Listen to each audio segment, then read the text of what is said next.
Honestly, VIP Daniel, you're right. It's nothing against Succession at all. Having only seen like 4 episodes of season 1, which I enjoyed, but then just washed out of because I had other things going on.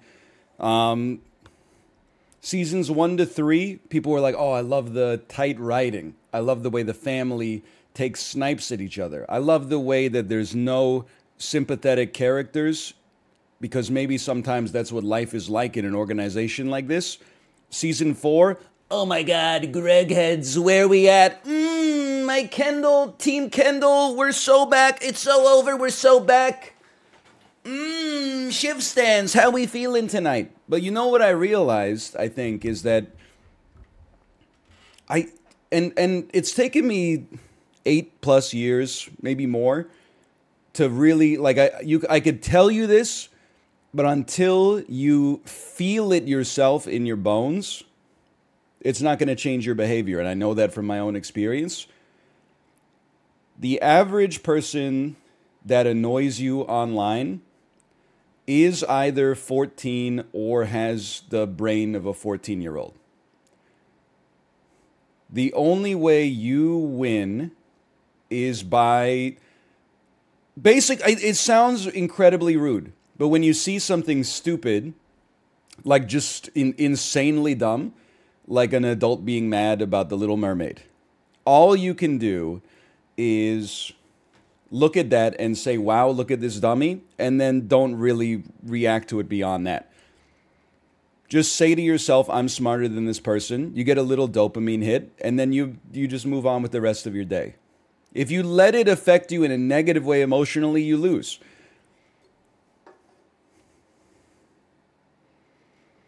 But some of them are actually 14 years old.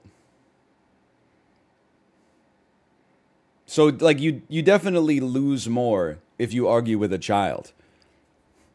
Because as a child, even if you're wrong, you're like, well, at least I'm not an adult arguing with a child, so my life is better. And that's 100% true. It takes a long time to learn that, though.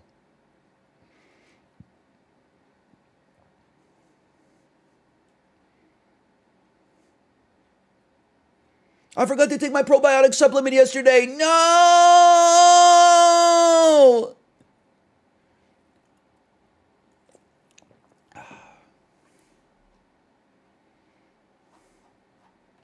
I'm okay. I'm okay. Been watching some old videos. How much father weight have you lost in total now? I didn't weigh myself like pre-Peloton because I didn't know that I was starting like a fitness arc. So I would really just have been weighing myself just to feel bad, basically, which nobody wants to do. But realistically, I mean, I think I was probably like somewhere between 200 and 210. November 2021, let's call it. Now I'm around 168, 170. So we're talking somewhere between 30 and 40 pounds.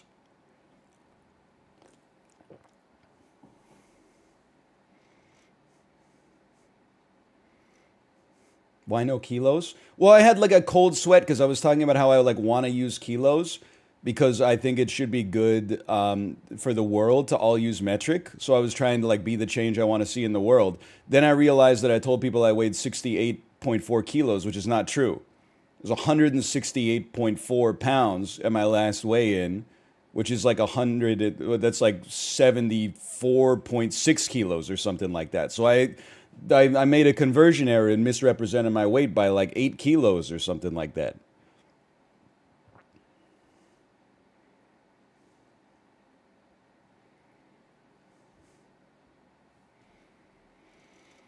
Did you watch the double IHF World Hockey Championship game? No, because I'm not a liar. I know that Canada won, and I told people at the start of the tournament, when Canada wins, Canadians don't care. When Canada loses, Canadians don't care. I'm not going to be like, oh, we don't care about the tournament, then we win. And I'm like, let's go, boys! Let's go! Let's go! I was only lying to protect my emotions when I said that I didn't care. Actually, I cared a lot. No, we won. I saw that we won. I said, of course. And then I said, you know, good job to Germany for making it to the finals. Good job to Latvia for winning bronze. Rip USA. We smoking the red, white, and blue pack. But I was not, I mean, I guess I don't know what to say. I was whelmed. The team could not have done, like Team Canada could not have done better and made me happier. It's just the World Championship is not, it's just not something that Canadians tend to really care about. World Juniors? Oh, yeah.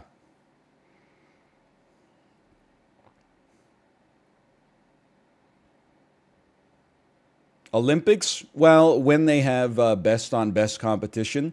World Cup of Hockey, if they ever run it again. My team making the Stanley Cup playoffs, a man can dream.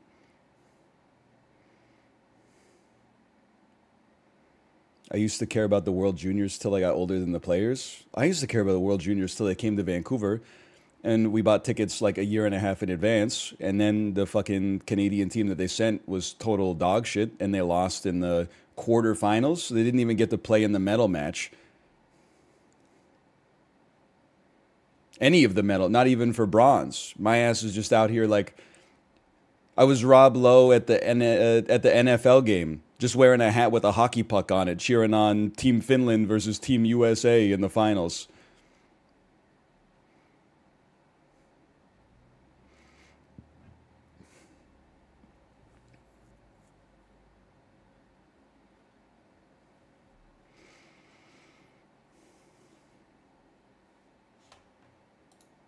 So they should have let Germany win so somebody's happy. No, Team Germany can eat me because they beat us in the 2018 Olympics. I was at the game.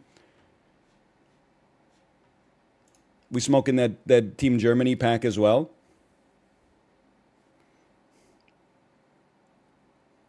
I'm okay with being Team Iceland in the Mighty Ducks too. A lot of Canadians, they find it difficult to embrace villainy. Because in our own heads, we are like the good guys of the world.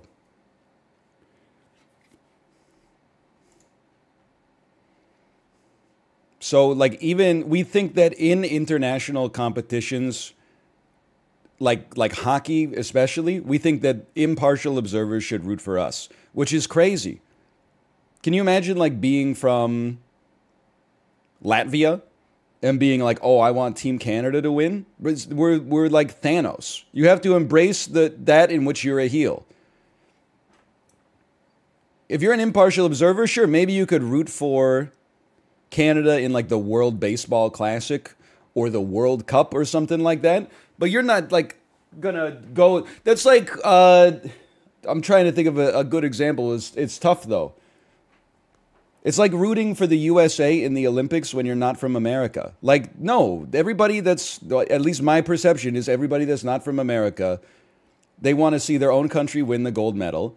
And if their own country's not going to win the gold medal, they just want to see the best American finish as low as possible.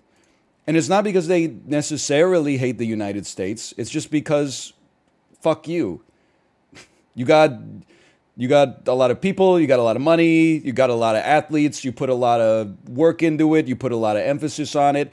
NBC is like the biggest Olympic broadcaster in the world, and they always treat the Americans as the underdogs, and if the Americans lose, it's a tragedy. So you get rooted against because you're Thanos. You can't have a Star Wars without a Darth Vader. You imagine if there was a scene in Star Wars where Darth Vader was talking to the Emperor and he was like, I don't understand why these rebels fucking hate me. I'm just trying to unite the galaxy. You know, you'd be like, shut up, put the helmet on and say some nefarious shit. I paid 75 cents for this movie ticket in 1975. Like, let's get entertained.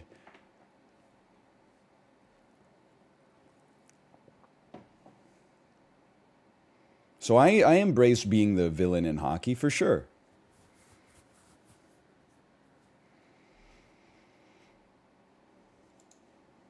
Canada's got to be Thanos in a couple other contexts. I don't know what hockey for sure. I don't know what else.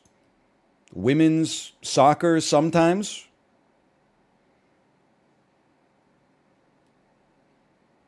Curling.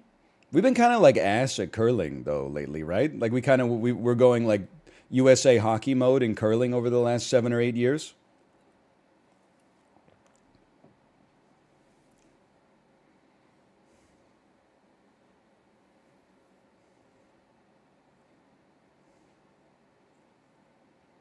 Log rolling? Yeah, probably. Let me guess. Sushi? I don't even want to say it, man. I don't even want to say it. Out and about in Vancouver this weekend. We were going to have a little picnic in the park, then go to the playground. Feeling like maybe we'll go to the grocery store, get a baguette, get some tapenade, get some charcuterie, some cheeses, maybe a non-alcoholic sparkling cider or something like that the whole family can enjoy. What does my wife say? Oh, look, there's a sushi place. I'm not going to say that that's what happened.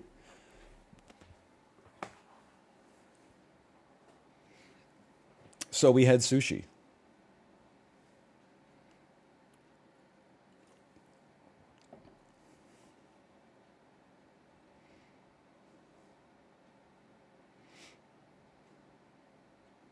Tell me I'm wrong.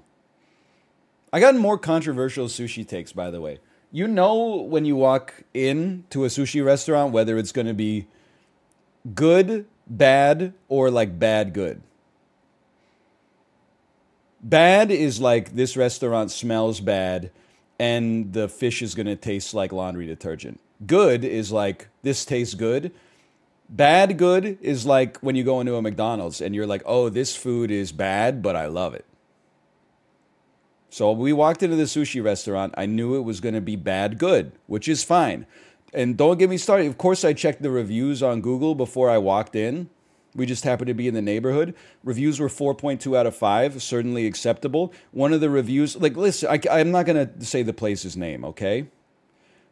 I looked at the review. It said, this is my favorite sushi place in Vancouver. I said, brother, what the fuck are you talking about? Just say what you mean, which is like you live in an apartment that's a block and a half away. It's the closest sushi restaurant and it's decent. Don't lie to the people that are going to go there. Be like, oh, I'm expecting the best sushi in the city. Like, that's just ridiculous. Anyway, I knew it was going to be bad good. At a good sushi restaurant, I order fish. At a bad sushi restaurant, I would honestly rather just go someplace else. At a bad good sushi restaurant, here's my take.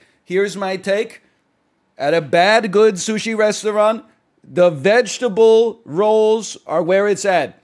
The vegetable rolls beat the fish rolls. Let me get a yam tempura roll.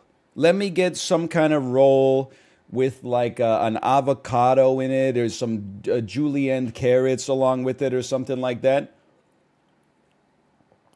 I'm not going to, listen, I'm walking into a place where a sushi combo is like $10.99 Canadian, which is mighty cheap for 2023 in Vancouver. I'm not going to insult you by being like, can I get your finest toro? Hey, what's new today? What's the catch of the day? Give me a fucking yam. Give me a cucumber. Give me something like that. I'm not going to make you embarrass yourself. It's like the first day of ninth grade gym class. I'm not going to load up 225 on the bench and say, let's go, Caden. Let's see what your 1 rep max is. Like, just fucking, you're 13 years old. Do some bicep curls. Follow it up with some hammer curls. Go to the preacher bench. Do some preacher curls. Do 15 minutes of forearm curls. Completely ignore your legs. And then, run laps around the gym for the next 45 minutes. Anyway, we're going to do the dulls today.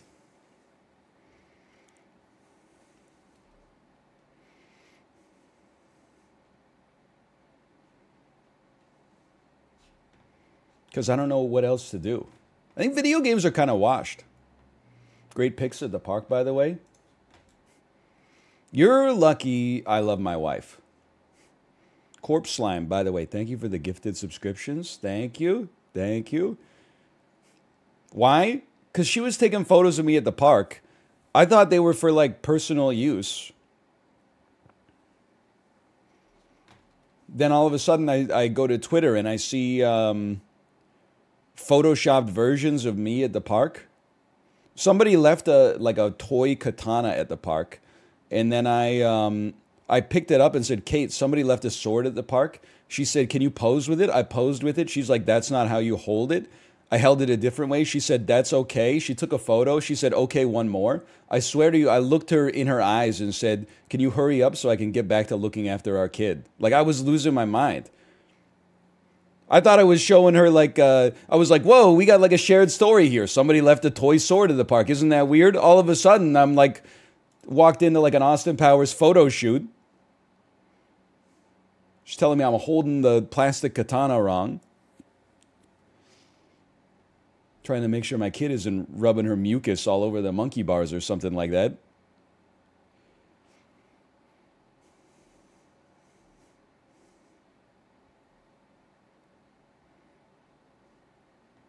Regenbogen streusel. So true. I still can't get over this. Streusel is sprinkles. Streusel is sprinkles?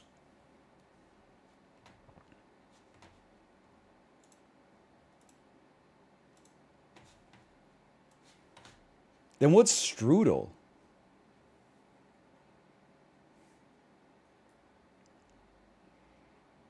Und Oreo Crunchies?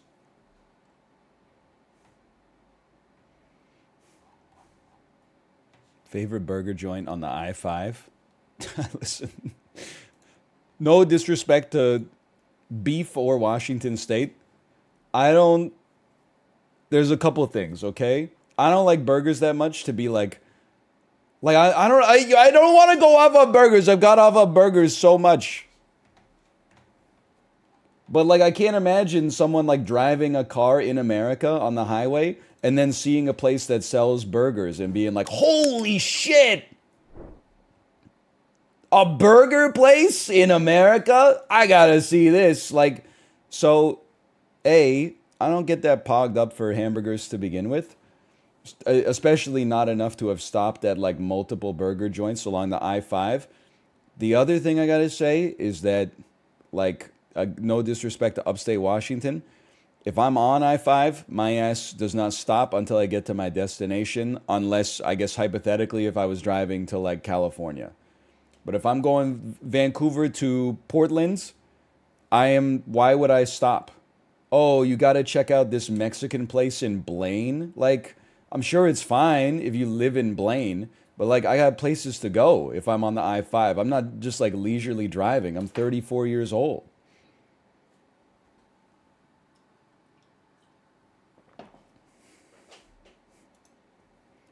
You get hungry, then you ask Siri? Maybe, don't take this the wrong way. Maybe I'm just like good at planning. When I'm on the I-5, I'm on for 2.5 to 5 hours. I just eat before I go. And then like when we arrive at our destination, we like drop off our bags and then we eat. Like, it's only 5 hours maximum.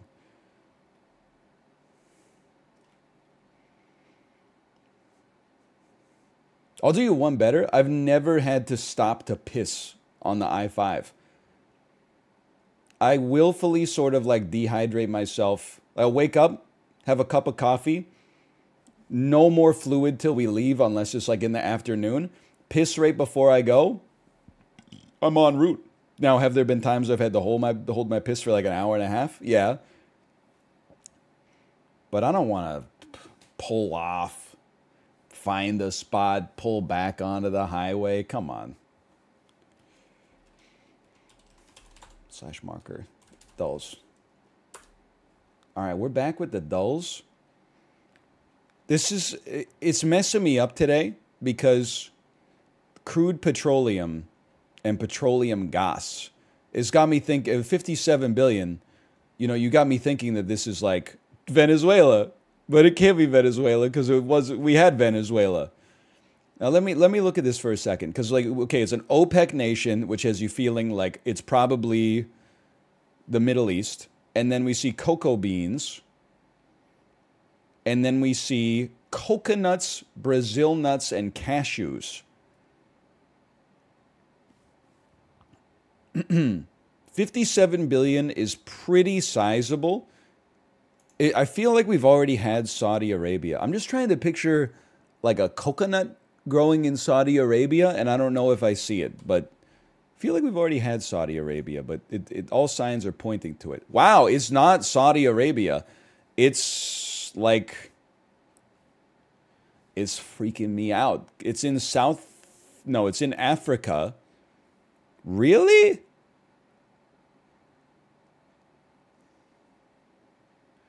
Really? $57 billion? I'm like, this is I literally, the stream started like 15 minutes ago. My brain is still in like building a tricycle for my kid mode right now. You got to give me a second. I'm picturing the world map. I'm Benedict Cumberbatch, Saudi Arabia, Arabian Peninsula, the Sea of Arabia, sea, the Suez Canal. This feels to me like it's the west coast of Africa. 4,000 kilometers, certainly not enough to get you across the Atlantic to South America. And it's tropical. I mean, I want to say like it's South Africa because it's $57 billion. I feel like South Africa would probably have like a more diversified economy. It's not to say they don't export 60 billion. They may not. But like, I would expect it to not be like 90% petroleum products. I mean, they also have Die Antwoord albums and Neil Blomkamp films. Surely that would be at least like a little bit more. I don't really know what else to guess. At least we'll get like a vector here. That's worse. Almost. It is. No, it's worse literally. It's 4,000 kilometers. Zaza. This points to like, listen, $60 billion is a lot of exports. That's like more than the Netherlands in tradal terms, in OEC terms.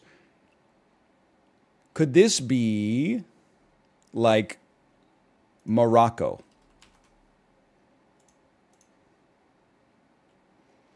It's south of Morocco, southeast of Morocco.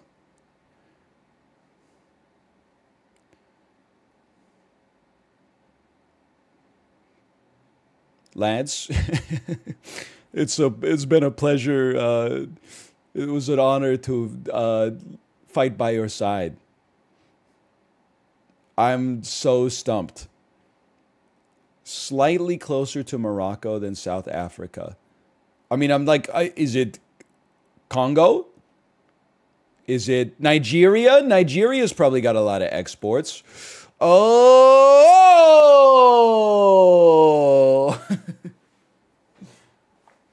Okay, we got there. 60 billion! Nigeria, good for you. I had no idea. I mean, I know it's like, it's an economic powerhouse in Africa. 60 billion, though. That's, if you ask me, if you said like 15 billion higher or lower, I might have said lower. That's my own ignorance. I'm not saying the data's wrong.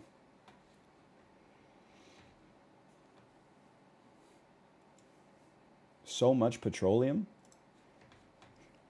Why does that sound like a Jackbox, like AI-generated prompt? Don't even get me started on the Bill Gates and Socrates podcast. These guys know that's not Bill Gates and Socrates, right? They know it's one computer talking to itself. No disrespect, can you imagine how big of a loser you'd have to be to ever watch an AI-generated podcast between Bill Gates and Socrates?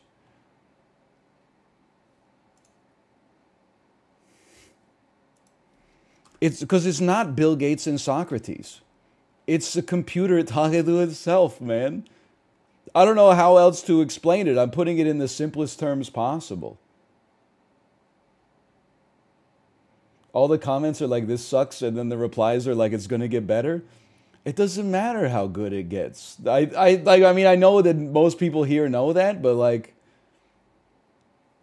no matter how good it gets, it's never gonna be Socrates. Like, you gotta do, like, I'm not saying AI has no purpose. I'm just saying that's the dumbest purpose of all time. It's like inventing like the internal combustion engine and being like, look, it can run a vacuum cleaner badly. And you're like, I don't want the fucking fumes in my house. I'll just put it in my car. Strap some axles and some wheels on it. Let's go to town. It doesn't have to do everything. It doesn't have to power my damn dishwasher. Okay, we're gonna start with Nigeria. Pretty good, Fokker. Give me the Democratic Republic of Congo. That's cooler. Give me Tunisia. That's warmer, but not as warm as Nigeria. Makes sense, I guess. Like climatologically, I would assume. Although I have to imagine Tunisia is pretty nice too. In that case, let me get a Senegal. Ooh, it's adjacent to the answer. I'm fucked. It's Burkina Faso. Here we go. It's Mali. Mali's warmer, but not adjacent. It's probably Côte d'Ivoire. That's cooler. I'm going to say if I had to guess, it's probably Cameroon. Okay. It's Liberia in all likelihood. That's warmer. It's,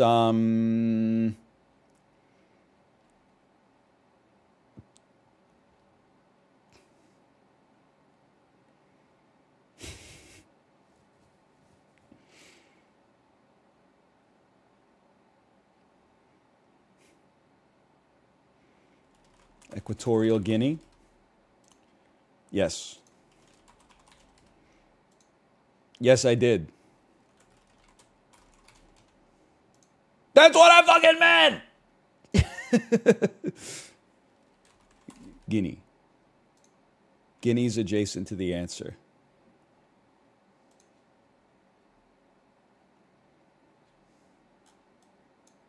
Sierra Leone. Is it Equatorial Guinea? Guinea-Bissau? Oh, okay, thank God. Oh. 3 weeks ago, I would not have gotten that. I would have had to ask chat. So we're getting there. Get here, we got you, sir.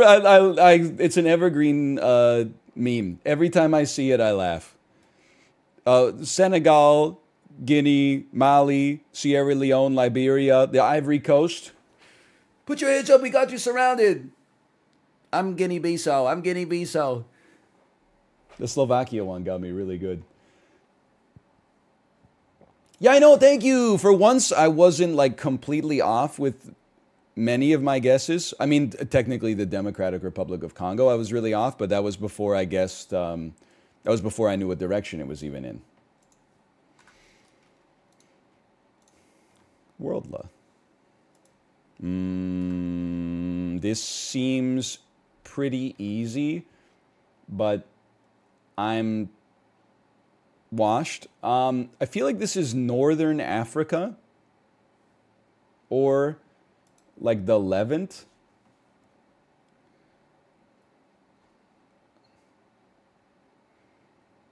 Are you like Syria? Oh!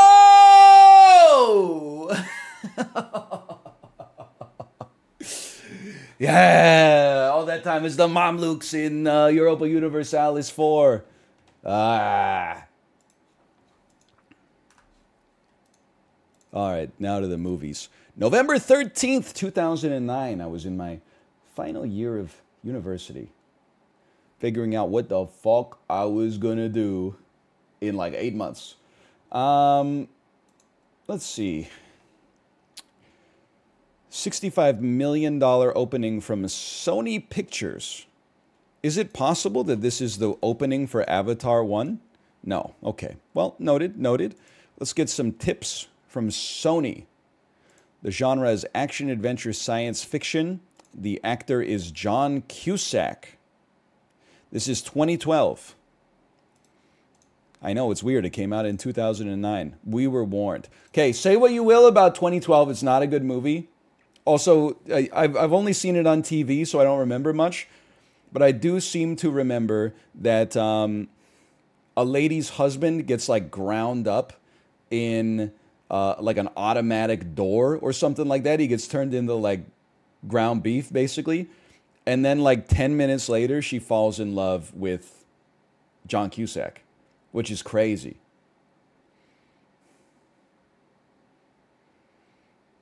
Like an adult made this movie. Anyway, 100% that is what happened. You would do the same? Well, I guess I've never been under that kind of duress before.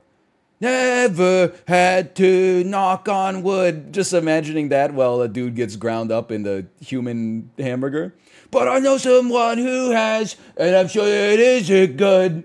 If they say, wonder if I never. Anyway, that being said, the teaser for 2012 went hard as hell. You knew it was going to suck ass because it was Roland Emmerich, but the teaser where it starts with like the Buddhist monk in the tower like ringing the bell, and you're like, whoa, what's this guy doing? This movie looks boring as hell.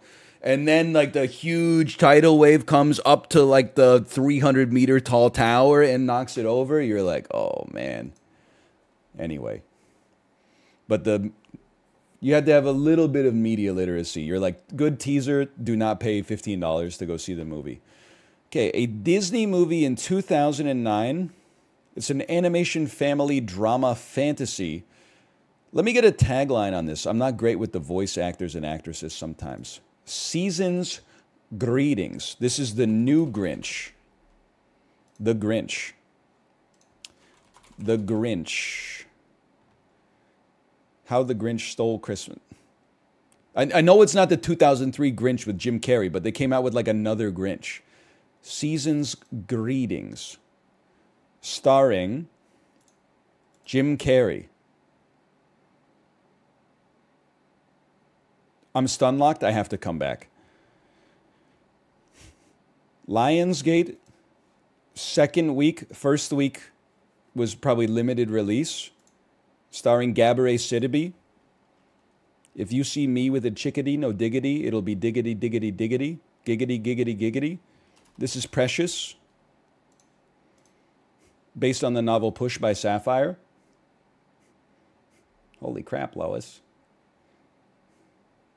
How do you not know that? You don't know Gabourey Sidibe?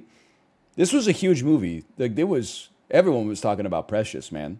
I don't even remember it. What are you talking about? It was like nominated for best Oscar, man. Maybe you had to be like 23 when it came out or something, but if you were like 11, you probably never saw it. People are like, oh, it made $8 million. No, bitch, it made $47 million, which is amazing because the lead actress was Gabourey Sidibe. Who? She's fucking Precious. That's the only thing. Nobody knew who she was before they came out with the movie. That's a huge gross for a movie that has a cast that is not that noteworthy. I've never seen it, though, or read the novel Push by Sapphire. Overture Films. This could be like a scary movie. This could be it's a little late for Halloween. Genre? Oh, a war comedy from Overture Films. So I want to say it's like Meet the Spartans, but it's too late. George Clooney war comedy, The Men Who Stare at Goats. You got it right there, okay? I've never seen it. I don't know how that exists in my brain, but I think that's like locked into my brain because I remember at Christmas, must have been 2009, my grandpa was like, oh, I watched that Men Who Stare at Goats movie. And I was like, oh, okay. I don't know why that stuck in my head, but it's in there. And then $67 million in his third weekend from Sony, starring Michael Jackson. That's This Is It. Again, I had a good brain at this point in my life. I was there. This was a big movie. Or it was big-ish. How much did it make? $72 million? Not to be confused with This Is the End, which is kind of a war comedy, if you will. Jim Carrey, Season's Greetings. How the Grinch... The Grinch, How the Grinch Stole Christmas. Dr. Seuss's The Grinch. Grinch. There's no way it's the Grinch. Grinch is the cat in the hat. I'm sorry. Season's Greetings.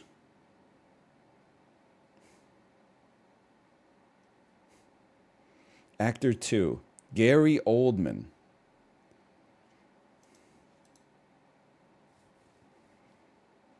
I'm sorry. I'm probably missing something obvious.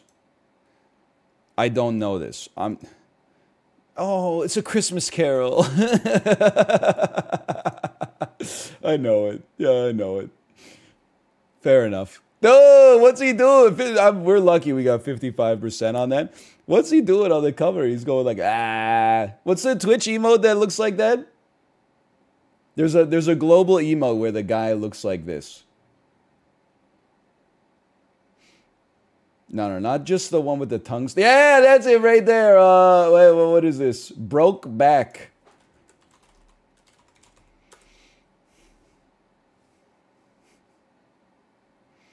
Don't see that one too much. I have no idea why it's called Brokeback, but this is from a different era of the internet, maybe. Okay, 55th percentile. I'll take that. That was a good one. I mean, we easily could have gotten A Christmas Carol, but it happens from time to time. Cine 2 Nerdle.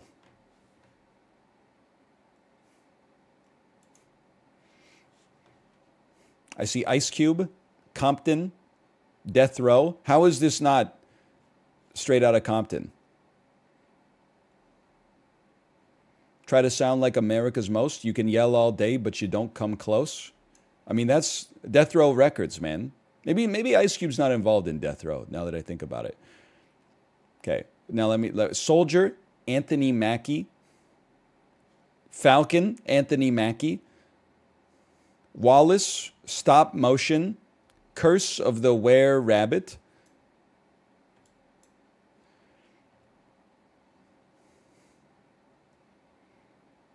Anthony Mackie, Soldier, Falcon.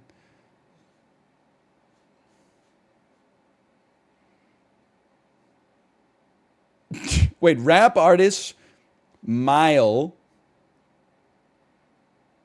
Curse, because they swear in 8 Mile.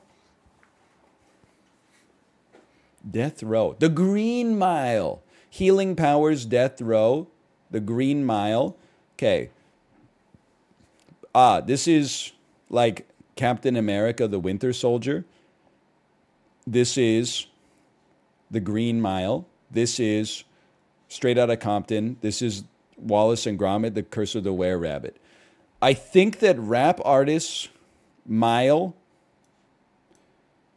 and Anthony Mackie maybe just makes 8 Mile. I'm crazy. That's too easy. I also thought that it could be like Anthony Mackie. Oh, he's already falconed up right here. I'm tired, boss. Gets me every time.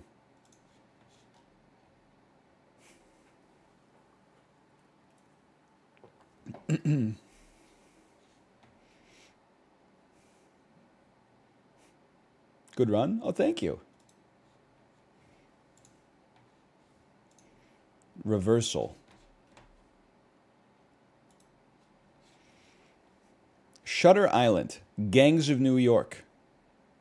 Movies with Leonardo DiCaprio. Maybe not. Meet the Parents. Movies where they meet the parents. Martin Scorsese films. Hugo. A Bronx Tale. Movies that take place in New York. Brooklyn. Made in Manhattan. A Bronx Tale. And Gangs of New York. Joker. Hugo. Movies named after one person. Joker. Hugo. Selena. Nope. The Deer Hunter. Movies with Jon Voight. Anaconda. And others. Shutter Island. Who's in that fucker? Meet the Parents. Meet the Parents. Robert De Niro. Robert De Niro. Also in Joker. Also in Joker, I believe. You'll find he's in that. Not in Anaconda. Hear me out here. Yeah. Okay. So there's our connector. Hustlers, Selena, Lady Bird.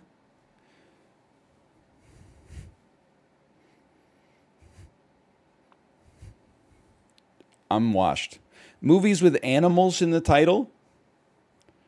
Lady Bird, Deer Hunter, Anaconda. Movies featuring Jennifer Lopez? Am I fucking crazy? Selena? Is Jennifer Lopez Selena? She's also in Made in Manhattan. She's also in fucking Anaconda. She's in Hustlers. Guys, I'm fucking confused. Maybe this is our connector. Hustlers, Made in Manhattan, Anaconda. Holy cow, Selena. Okay. Silence, Hugo, Gangs of New York. Maybe these are the Scorsese films or films with Leonardo DiCaprio. Scorsese films. Lady Bird. Movies with Saoirse Ronan. Sorry. Swarzo. Movies. Critically acclaimed movies I've not seen. Robert De Niro films. Jennifer Lopez films. Martin Scorsese was involved in some way. Movies that take place in New York. Robert De Niro. Saoirse Ronan. Saoirse. New York. Okay, we got there. Oh, green is always the connector. Whoa, I didn't know that. That's incredible intel. I already forgot. Sarja? Shorsha. Saoirse. Okay, Saoirse. I wonder if I've ever seen a movie that she's ever been in. Like, by all accounts, all of them are good.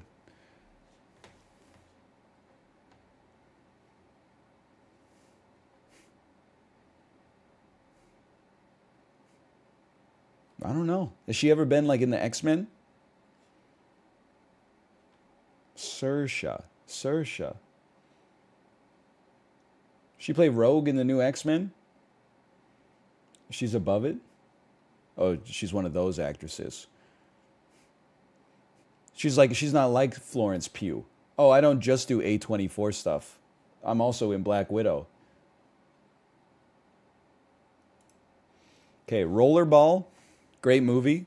Chris Klein, Rebecca Romaine, Hold the Stamos, LL Cool J, Deepest Bluest, My Hat is Like a Shark's Fin, and Highlander 2, The Quickening, another great movie. You got Christopher Lambert in that, and of course Sean Connery.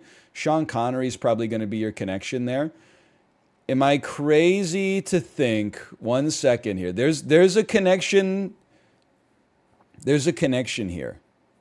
It's like Rebecca Romaine, Hold the Stamos, to X-Men, to somehow we can get to like Indiana Jones or League of Extraordinary Gentlemen or Finding Forrester.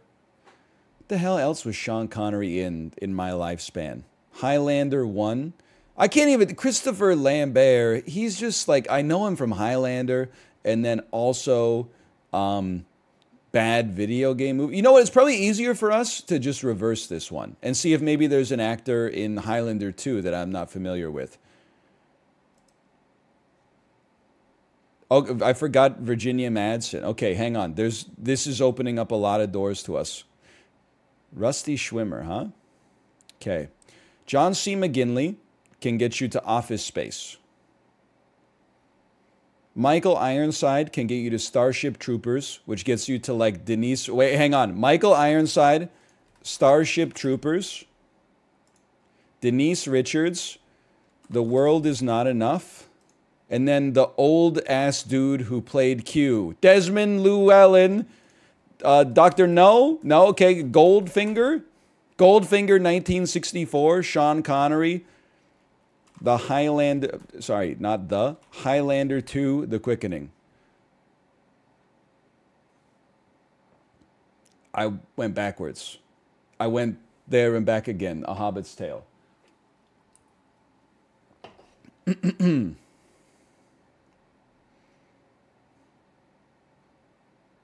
How the hell? I was trying to. Right around here, which is step 2.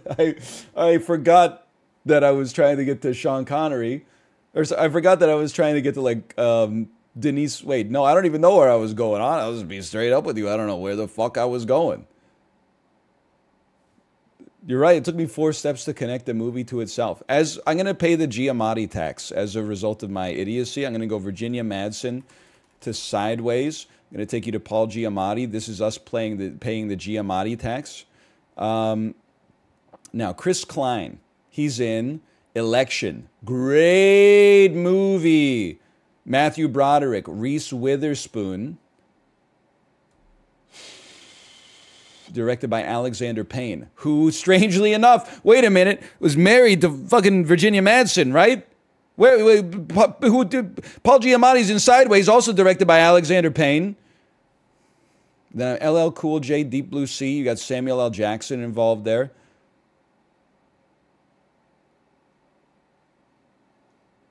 I'm thinking, was Jesse Plemons in Jungle Cruise? He was in Jungle Cruise, dude. I was thinking because my nieces watched this on Disney Plus when they were here once, and I was like, "There's an actor in this movie who's too fucking good to be here." And then I was like, "It's Jesse Plemons." Okay, anyway, sorry, I got lost in the sauce a little bit. I'm thinking, okay. Come on, somebody I've heard of. Somebody I've heard of. Motherfucker. Stephen Dunleavy. Okay, it's actually, what's crazy about it is how easy it is. You're going to go Emily Blunt, who's in A Quiet Place Part 2, which also does have, well, hang on here, hang on. I know where we must go. Jimon, wait, no, we can't get out of the, give me a second here. I was going to go John Krasinski. We're going John Krasinski. Where am I trying to go again? I'm trying to get to Rebecca Romaine Stamos, man. No, I'm not. No, I'm not. We're going, okay, John Krasinski, Doctor Strange, Benedict Cumberbatch, Infinity War, Samuel L. Jackson, Deep Blue Sea, LL Cool J, Rollerball. Easy. Okay, let's look at the shortest distance. Rollerball, LL Cool J, Any Given Sunday, John C. McGinley, Highlander 2. Well, in some ways that's better than 11, I suppose. But you got there. But did you pass Paul Giamatti along the way? I don't know. I don't think so.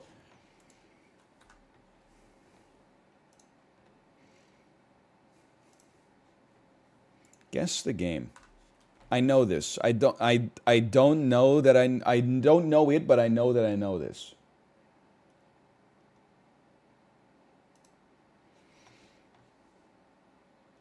I'm skipping number 1.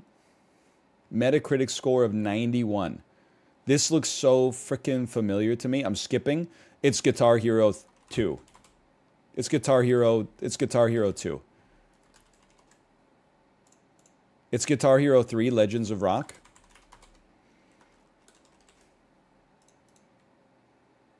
It's Guitar Hero 1, Hold the Legends. We'll take that. You know, you can purchase it from the following retailers. I didn't play much Guitar Hero 1. I played 2, 3, Rock Band 1 through 4, Rock Band Beatles. I mean, 2. Guy who has only played from Guitar Hero 2 onwards, they really hit their stride at Guitar Hero 2.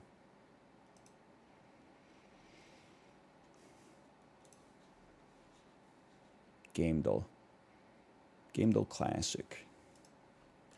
This is the cover. I think this is the damn Sims, man.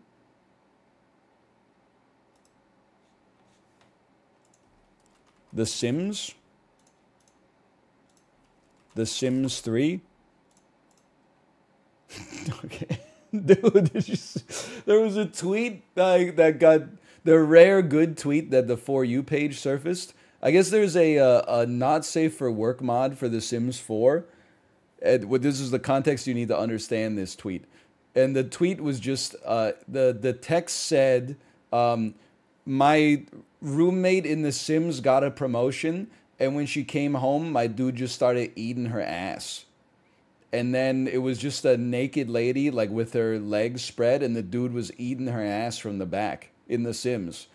And then the replies were like, oh my god, I love the Wicked Whims mod, check this out. And it was just like two Sims fucking, and then the one Sim like pulls out his you know what, and then ejaculates all over her back. I'm like, what the hell is going on, man?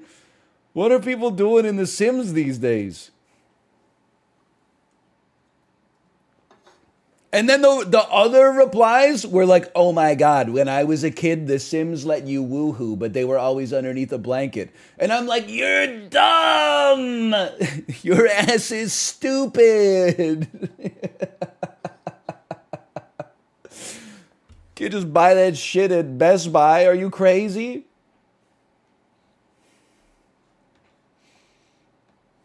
Anyway. Oh. Gaindel artwork. This looks like a this looks like a Final Fantasy. This looks like Final Fantasy 15.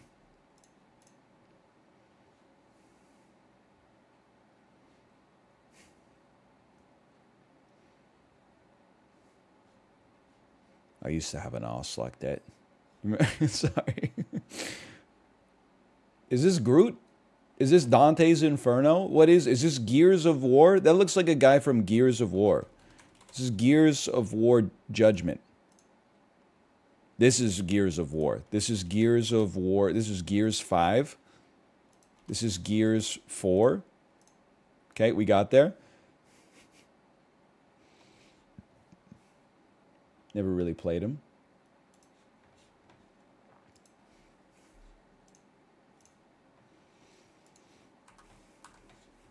Here we go. This is the halfway point of the dulls and also where dreams come to die.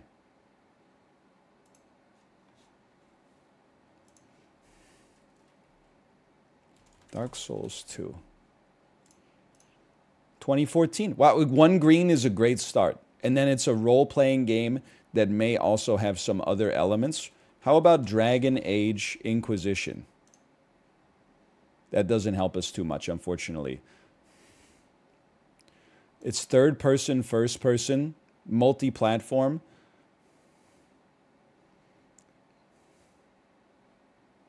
Role-playing game that's not in this saga. That's tough. Is it Guild Wars 2?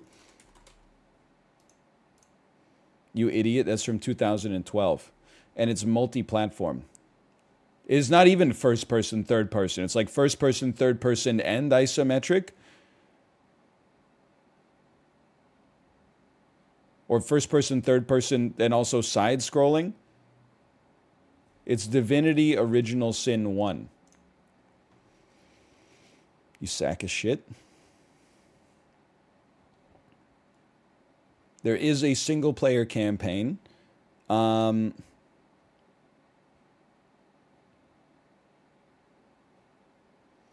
It's from Obsidian Entertainment, in my opinion. It's the game that I always forget. It's not Pentiment. It's the one that they made before Pentiment. Pillars of Eternity 1. Okay, well, we got another green. We take those. Paradox or Obsidian were involved. And it's single player only.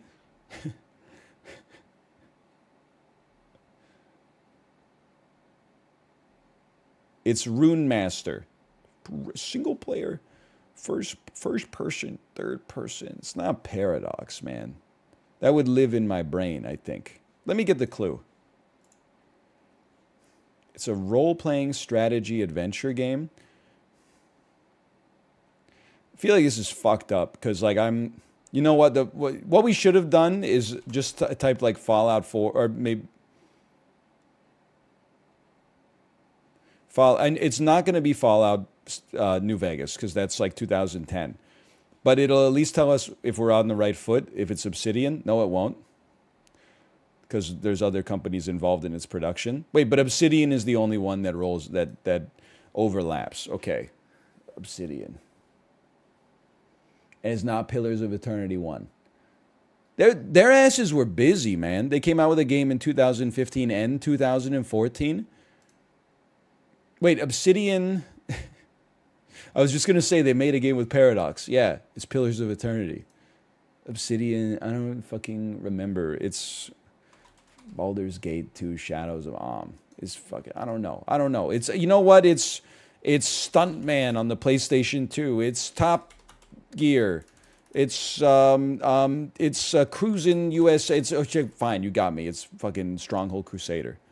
You got me. It's Battle Block Theater. You got me. It's Mommy's Revenge. It's Among Us. South by the Stick of Truth.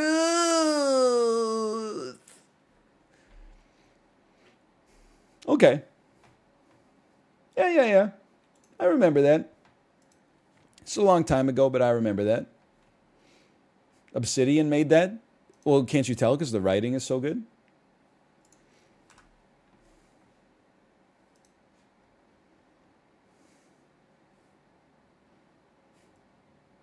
Please do not play it. I'll do you one better. I'm pretty sure I played through and beat South Park The Stick of Truth when I had more free time.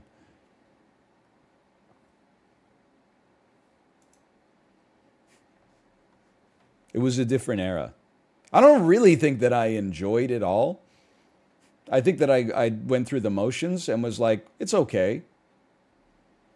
I did not play the Fractured Butthole, though. That is the same year I played through Dragon Age, the Dragon Age Inquisition. Still waiting to see what's going on with Solus. What's up with that guy? Is he our friend? Is he our enemy? Is he a dragon? Who knows? Okay, 2 words. It's an R-rated drama from 1984 that's well-liked. Well-loved. I say it's Sophie's Choice. A deeply affecting film about family separation, loss, and a man's last act of repentance. City Slickers. The movie belongs to Stanton, of course, and it's hard to think from any other actor who can go from Chaplin-like outcast to tragic hero in the space of a feature film. Harry Dean Stanton. What do I know that Harry Dean Stanton was in? Alien. It's probably got a 94, 93, but it's not from 1984, and it's not a drama. I don't know. Alien Resurrection. It's a striking, gripping film for most of its length, with Wenders and cinematographer Robbie Mueller showing a great love and fascination for the land, almost as if their European upbringings had made them slightly envious of the wide-open spaces. It's Lorenzo's Oil. A deeply moving yet kind Western, Blank captures a place and people like never before or after. So we were on the right track with City Slickers then.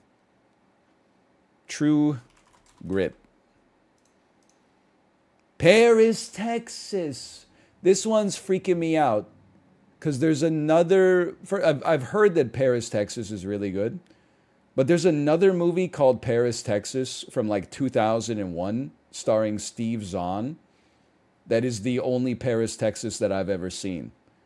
So every time I see people online talking about Paris, Texas, and they're like, oh, it's one of my favorite movies, I'm like, really? The Steve Zahn movie? I do love Steve Zahn. That's Happy Texas. You're so right. I've been laboring under that assumption for 15 years. Okay, it's good to know. That's Happy Texas. Not Paris, Texas. Okay, hang on. Happy Texas. Let me just... It's a 1999 film starring Steve Zahn and William H. Macy. 3 prisoners escape from a chain gang, and 2 of them, Wayne and Harry, steal an RV.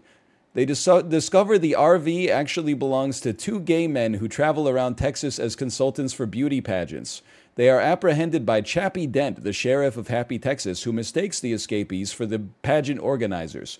Posing as the organizers, Wayne and Harry proceed to help out with the pageant while hiding from the law and waiting for an opportunity to rob the local bank. You could see why I was confused that this was like a movie that people were talking about online as if it's one of the best movies ever made.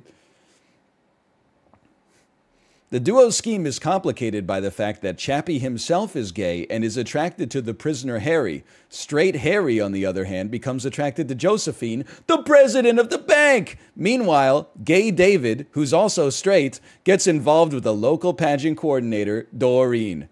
By the day of the big pageant, the third escaped convict has surfaced, leading Wayne and Harry to organize a break-in during the show. Harry calls in more police, and in the process, all three are apprehended. In the last scene, the pageant group that Wayne helped train come to the prison to show them the closing number in the costumes he made. What a great movie. Budget 1.75 mil, box office 1.9 mil. Critical reception. Oh, certified 81% fresh on Rotten Tomatoes. Ooh. I liked it a lot when I was 12 years old, and now I'm vindicated. Okay, we're on Chrono Photo. Another underrated movie in a similar vein, Drop Dead Gorgeous. Don't hear people talking about that movie too much these days.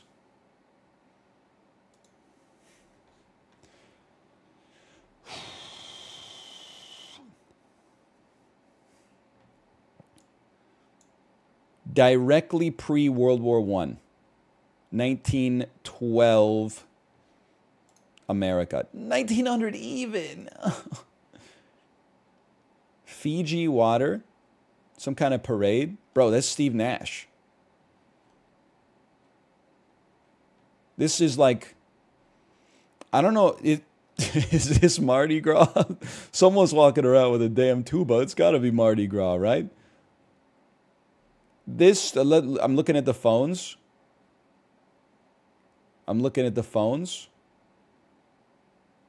Everybody got the damn phones.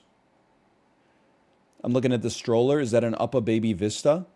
I gotta say this is like 2016. 2022. Holy cow, it was last year. This is Lance Armstrong at the first Tour de France. And to say this is like Belgium, 1914. I'm crazy.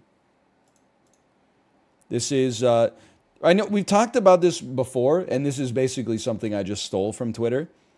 How crazy is it that like Jason Alexander in Seinfeld was like, they poke fun at him for being overweight in like every episode. And in 2023, he literally just looks like a guy. Like, there's some scenes where you look at George, and I'm like, dude, as a kid, I was like, this guy's like an oaf. As an adult, I'm like, he's got some fit, man. He's got some drip. He's just a normal guy. Like, there's nothing unusual about it at all. Jerry is like, he's skinny even by normal man standards. Like, Jerry's got to be like 6'1", 165 or something like that. Like, he's a pool noodle. George, I mean, I don't know. I'm not trying to body shame him. He's probably, maybe he's like 5'6", like 185, something like that. But still, that's just like a normal guy in the modern era. Yeah, people would be posting, these days, they would be posting images of Jason Alexander on Twitter, and the caption would just say, "Hear me out." He does have the Kavorka.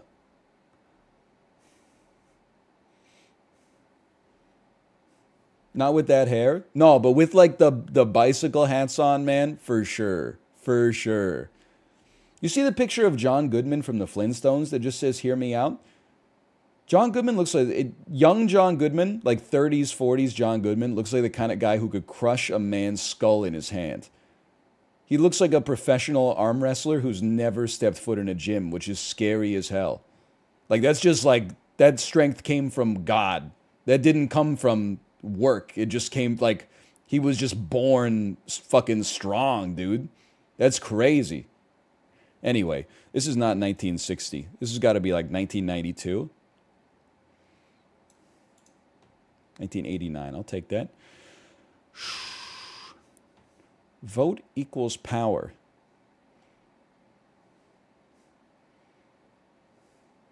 This is this not Taiwan? Vote. This is weird, because, like, are they really... To me, this looks like they're talking about the U.S. federal election. Maybe this is where, like, expats can vote. I don't know. I honestly don't know. But if that's the case, this doesn't look like a photo from 2016 or 2020. It looks like a photo from 2012 or 2008. But I'm going to say it's 2012. It's 2004! Holy cow! And it's literally just New York. Oh, okay. Well, fair enough. That makes more sense, now that I think about it. Look at the cars. You see cars like that now and then still. I don't know what it would be in 2012. I'll tell you, if it was 2020, you'd be seeing a lot of white Tesla Model 3s. 2004, I mean, this just looks like you can see any of these on the road. When I think of 2004, the car I think about is like a purple Plymouth Voyager / Dodge Caravan, though. I feel like everybody was driving a Plymouth Voyager back in the day.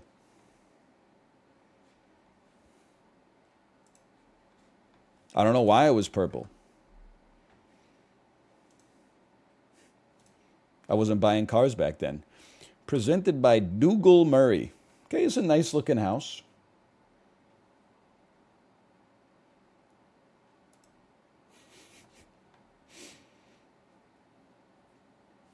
It's pretty great, don't get me wrong. I mean, this... Start me at $3.5 million. We just don't know where it is. Holy fuck. I'm crazy. You're 0.00% from the average price. I don't even know. I still don't know anything about it. I don't know where it is. I don't need to see any more of that house. I think I got it already figured out. Take me back to Time Guesser. Okay, that's an easy one. Okay. Dude, we're cruising now. Place myself down here. This is Mads Mikkelsen and Ava Green and Daniel Craig. This is the press tour for Casino Royale circa 2006. Now, what I was going to say is everybody gets mad at me because I disrespect the Netherlands. Anytime I see a canal, I'm like, oh, it's Venice. So I'm like, Amsterdam. But then I'm like, I see the the Danish flags. And I'm like, this is definitely Copenhagen. And I know Mads Mikkelsen is Danish, too.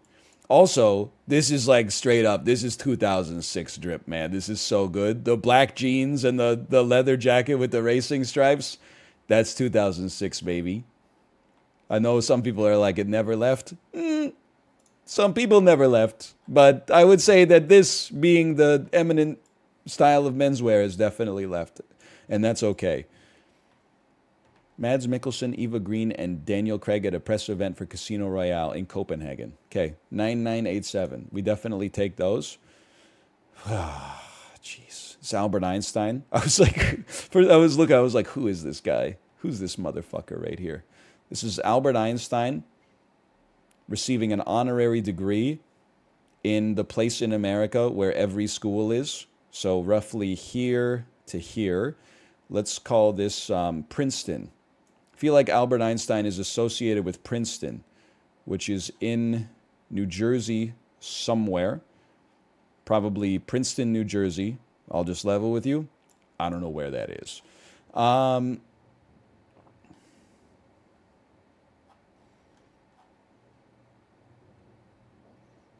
Right there. There it is.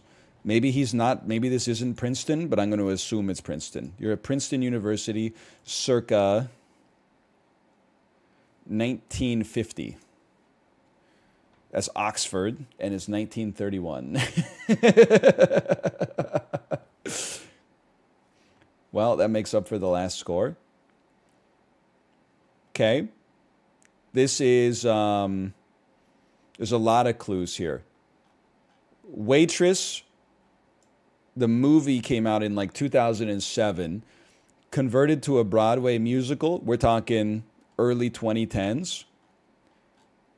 This dude is like, come on, man, really? You must be born again. John 3:1-21. Everyone's just laughing at this guy.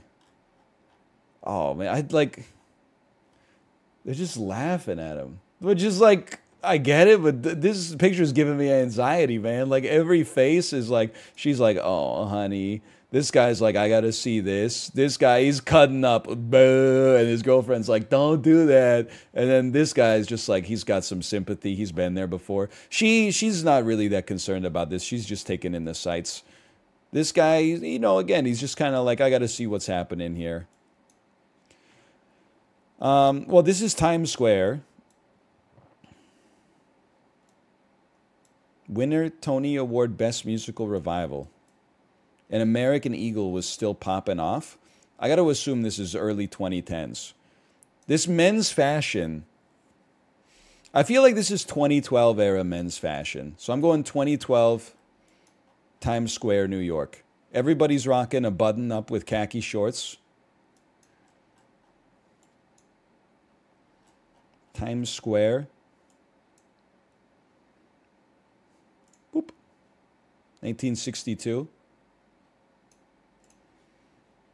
It was 2018. Holy cow. This is 2018?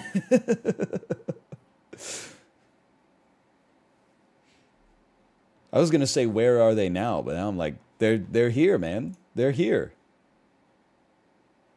This is like...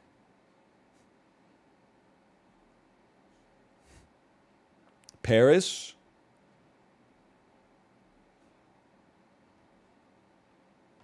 Fucking... At some point. It's Paris, 1908. Can I tell you, I know I'm going to seem like it's 1923. Okay. I'm genuinely not that anti-AI, okay? I'm pro AI for automating tasks that human beings find tedious to do.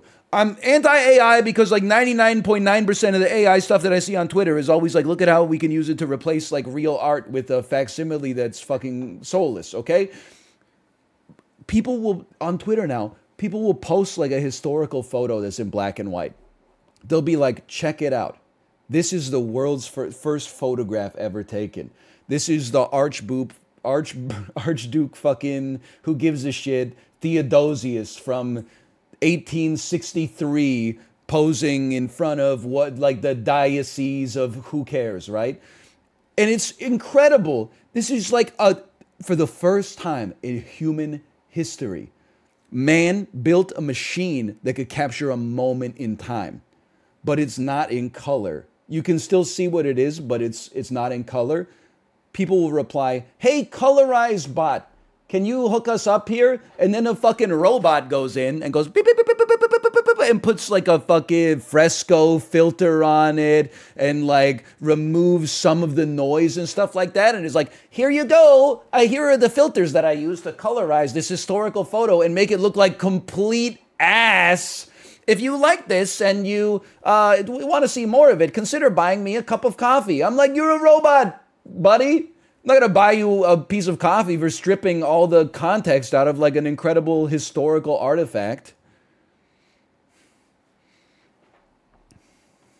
Makes me sick, man. This is Portland during the crazy wildfires that were there in like 2020.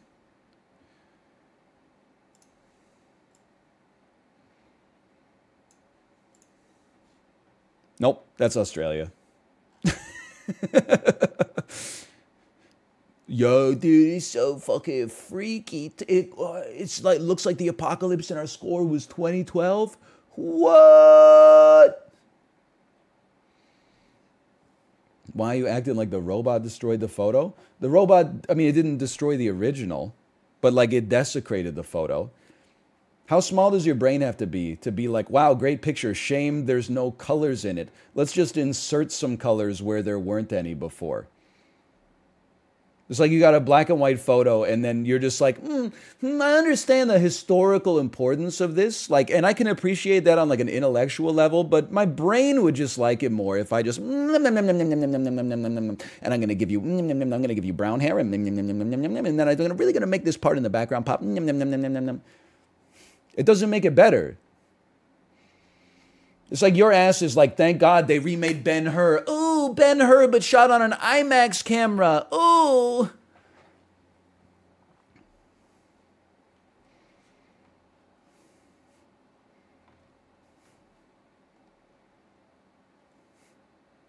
It would just be interesting to see. Well, there's about 1 million bots on Twitter. You know, it's just one man's opinion. I'd be happy to recommend some to you. Literally make one tweet about AI, close the tab, reopen the tab, and then click on anything that gets shown in your For You page.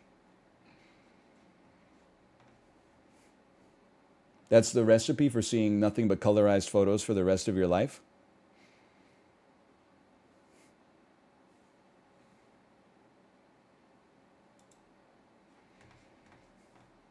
Listed.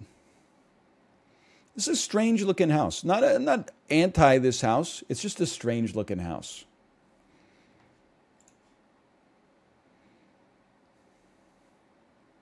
I guarantee there's light bulbs up here that are never getting changed. And that's like, it is what it is. But like, there's no way, like this is a bungalow. The roof slants up. There's got to be like a 25-foot high ceiling right there that has a light bulb that can't be changed. And that's, again, it's A-okay. I'm going to say this is a $1 million house even. It's in Bellefourche, South Dakota. I'm going to say this is a $415,000 house. I'm actually fucking crazy. I'm insane. He knows houses. Remember that next time you say, I'm out of touch. I'm objectively fucking in touch, okay? Traveler, today I'd like to go from Chad to Uganda. This is not my area of expertise.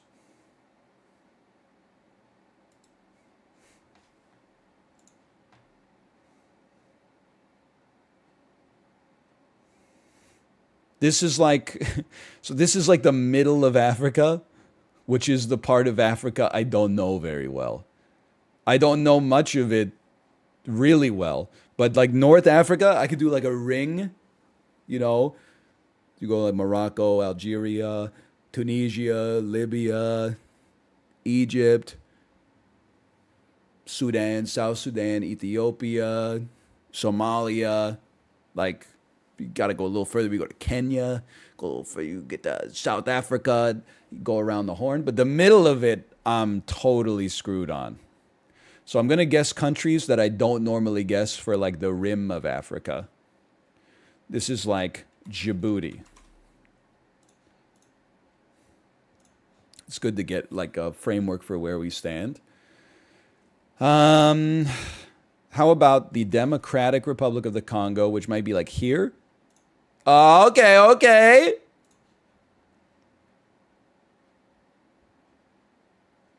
The Central African Republic. My God, pure luck, pure luck. I guess when I'm in Central Africa, I should probably default to the Central African Republic.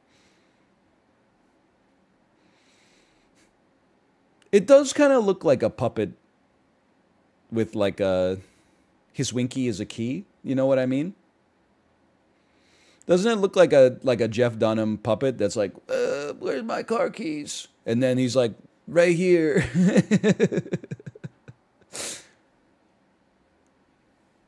You know what I'm saying? Kinda. I'm mad that I can see it. Oh, man. All right, slash marker. Those.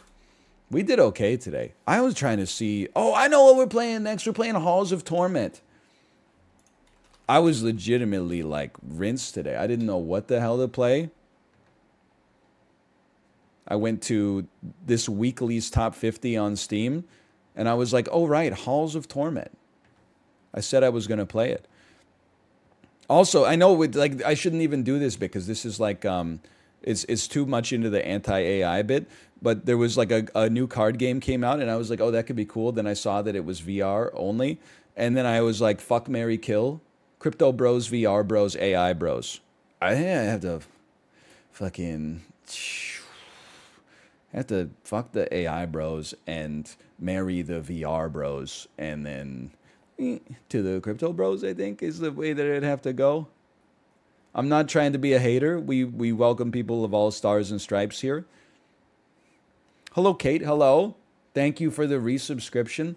119 months. Crazy. We just celebrated our 9-year wedding anniversary, too.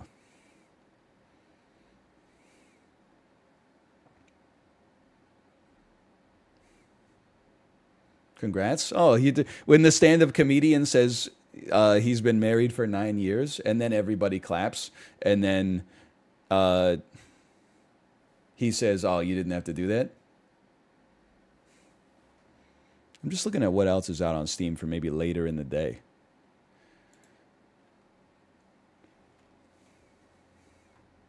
What about, dude, this looks interesting. Positive, no, 100% of the 43 reviews are positive.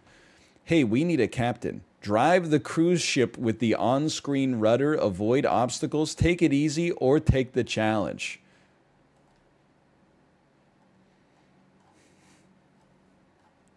This game was born in a jam I organized. I declared it one of the winners for being simple, original, and outright fun. This is an improved version of it. Like Google Earth, but prettier. Like traveling around the Earth, but cheaper. Like Instagram, but funnier. Travel around the world for a few bucks. To my knowledge, the best drifting sim on Steam. Beginners can drive fast in a straight line. Intermediate drivers can master corners, but truly advanced drivers find their own course, and that's how they get ahead. That's a quote from Ryosuke Takahashi. Does anyone know what is... Dude, how about this? As a person who worked on a merchant vessel as a helmsman who steers wheel and executes rudder orders from the captain and pilot, I can say this is a very funny and kind of realistic game. Steering a big vessel is not like driving a car. 10 out of 10 would recommend. You know what's crazy? People always be like, oh, my job's so hard, I steer a ship. I'm going to say is on the Disney cruise, they have like a little virtual reality cruise spot where you can pretend to be the captain and drive the boat. I did all of the challenges on like hardest difficulty the first time. I'm not saying it was the smoothest ride for the passengers, but this shit was literally, it's like doing the kayak in London. You point your fucking ship at the place where you want to go, and you put the throttle up, and then if you're going too slow and you're confident, you put the throttle up more. And if you're getting like too close to shit, then you put it, you take the throttle off and you adjust. How hard could it be?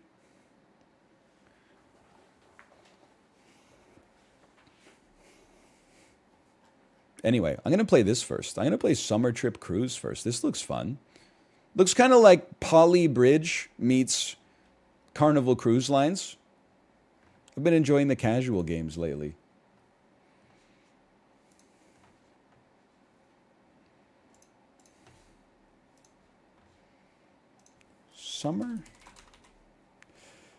Summer Trip Cruise. You're killing me with this docket? Just abandon the docket. I could delete it from Nightbot tomorrow. There's only 2 streamers on the planet who have the docket. It's just me and Dan. The stream resists order at all turns. We need the docket. The docket is just annoying because then people come in and they type the docket. Then if I decide I'm not going to follow the docket, people are like mad. They're like, docket's wrong. Okay, then fucking go watch twitch.tv/docket.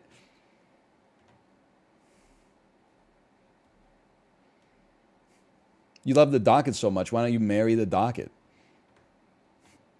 I'm trying to be entertaining here, not be like, you know, it's not a coloring book. It's not fill in the blanks. We're making it up as we go. It's generative work.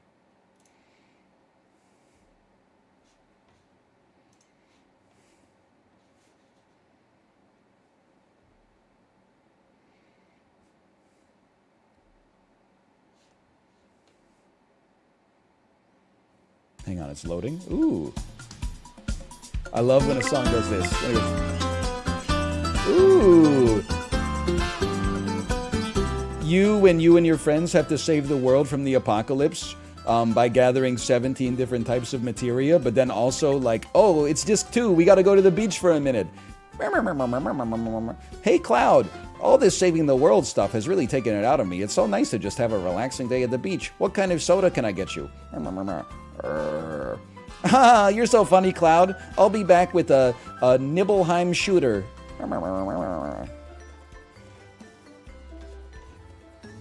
Anyway, we have fun here. Summer cruise. Summer trip cruise.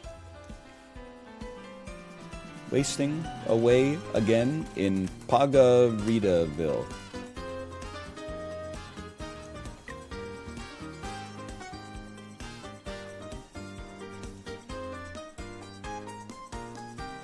Gotta get this actually like looking at the dang game.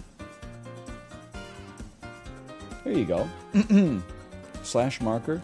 Summer trip cruise. All aboard! You have won a free opportunity. You ever get those phone calls back in the day? Nowadays, they just try to steal your identity in the voicemail. You have one new voicemail. You press the button. It's like, give me your social security number. Back in the day, they used to try to trick you by being like, you won a free cruise. And then if you were like, yay, they'd be like, all right, all you have to do is give me your social security number. We used to be a proper country. Anyway, this is Summer Trip Cruise. We just decided to play it. It's got 100% positive reviews on Steam. It is a game where you drive a cruise ship using on-screen mouse controls. We're going to start in Greece. It's level 1. Let's start the trip up here. It do be going. Okay, hang on. I'm going to move myself down here.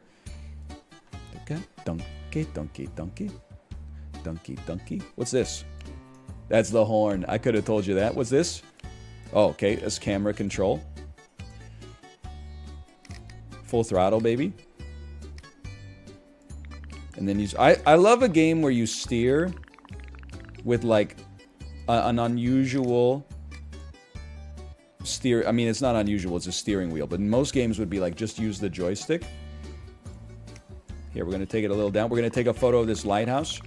I'm going to cruise it around, take a little photo of this lighthouse. Quick, well, okay, well, maybe throw it in reverse real quick.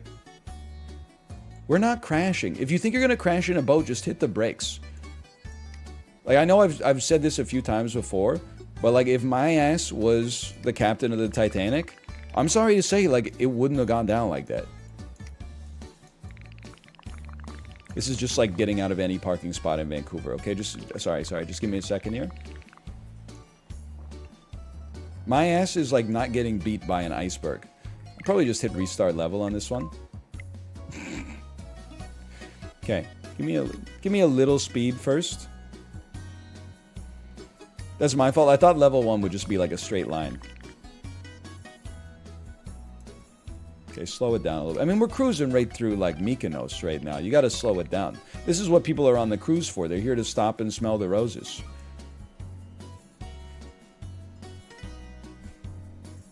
There's Twitch integration in the settings. Oh, what is the Twitch integration for? That's kind of hilarious. Okay, we're going to take a beautiful photo here. By the way, rip to you if you're on the starboard side of the ship. You should have thought of that before you booked your veranda. Ooh, and then straight on till morning.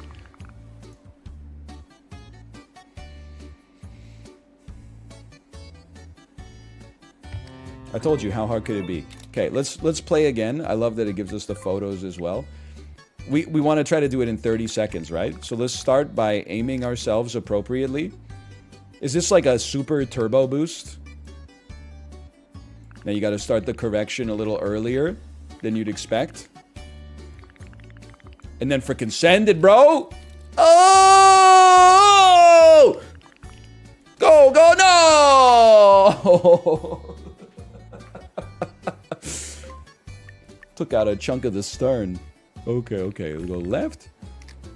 And then turbo speed. I don't think we're gonna make it over there in time. Unless maybe just the nose. Oh, oh, I didn't touch the... Oh. That's bad. Yeah, we're all dead. Okay, let's restart. Turns out 30 seconds is pretty... It's a tough time. Maybe we'll just try to take control of the wheel here. That seems like a reasonable option as well. Oh, this is beautiful. And then straight on till morning. Whoa, lay down, Sally. I don't know where that came from. Dude, let's go! Okay.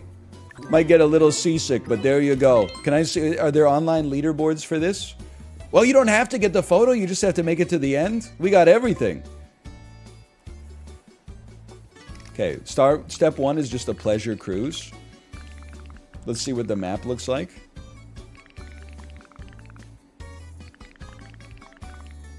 Carnival music's got me good. I feel like I'm playing Trombone Champ.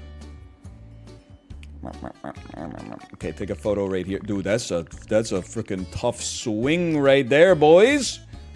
That's not easy. And then gun it. Oh. People are screaming or whatever. Must have been a great photo. And then gun it. No, no, no! Make a nose! And we're overtime. That was what Pirate Night was like. Okay, I know what we gotta do. Your ass just go into prison. Holy cow, this water's got a lot of inertia on it today. What's the oil pattern like? Restart the level. It did say 1048 dead. Okay, we gotta take it into the jetty here, and then we're gonna swing it out to the left, and then we're gonna swing it around straight through the beautiful canals. I can tell this one's rinsed already. There's no chance.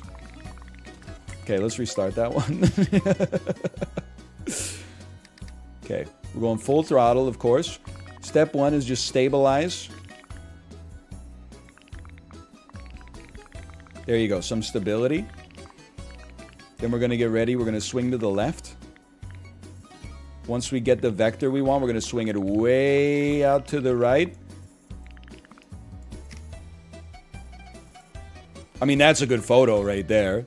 Don't blame me if you didn't have your camera ready.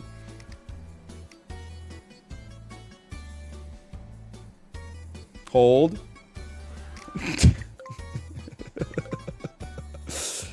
Okay, try again. You know what? Just put me on this throttle for now.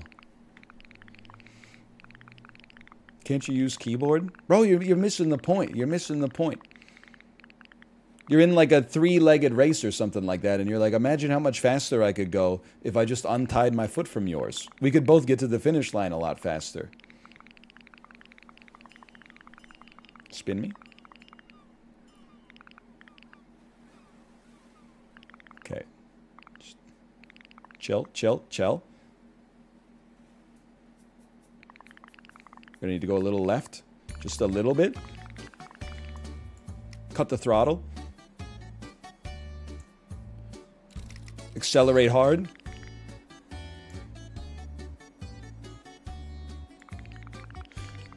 Oh, we're not setting any time records, but that was pretty good. Dude, 57 seconds. I have to cut 17 seconds off of that. It's borderline impossible. We'll do some. This is the same level, isn't it? I feel like we should get our sea legs, pun intended, maybe, and then come back and hopefully we'll do a little bit better.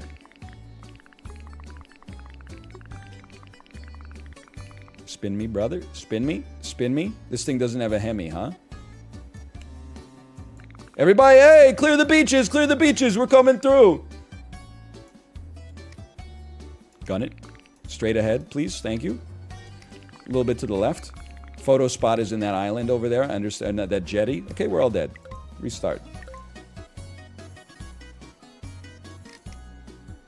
Okay, just cruise. It takes you a while to get your acceleration going. It's not like a Yoshi. It's more like a Bowser.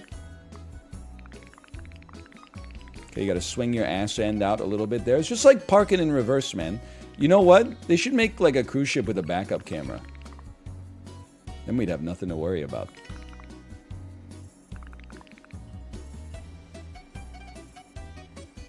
Look at that.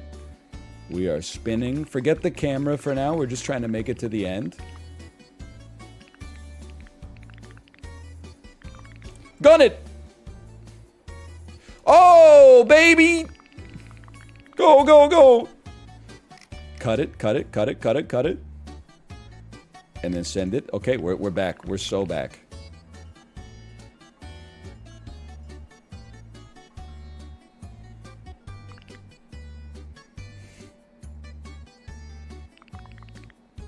What do you have against going straight?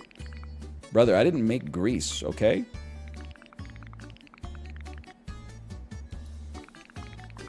I'm just in charge of the damn ship. I just gotta get them to like their ouzo tasting by 7:15 a.m. or my Google reviews are gonna go down to like a 3.6. Turn left. Ah! That's the wrong way! This is horrible. Just cut it. I'm just not restart level. I'm not confident in that. Okay, send me.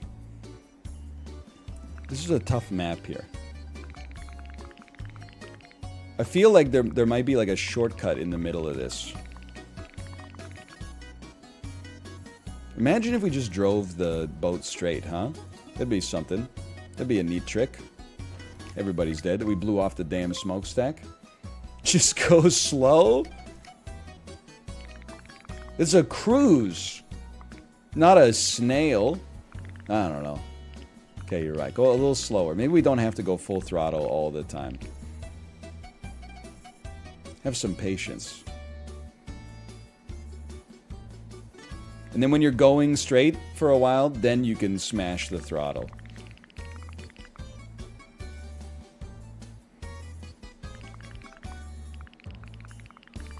See, that's pretty nice.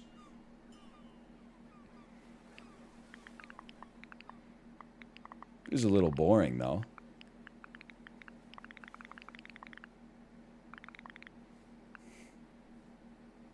I want to turn to the left.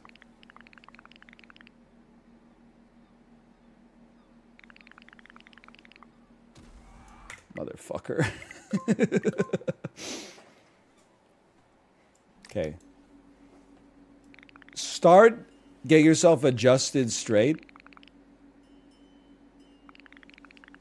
Good start. Well, it's amazing how little a throttle change can have such a huge impact. We're going to drift around the corner here. We're going to start to counter steer, bring us back. Adjust earlier, throttle down, throttle down. That's why they call it drifting. Throttle back up. The camera doesn't work. I'm turning in the wrong direction. I'd like to restart the level, please. No, no, no. Just hit the brakes. Oh.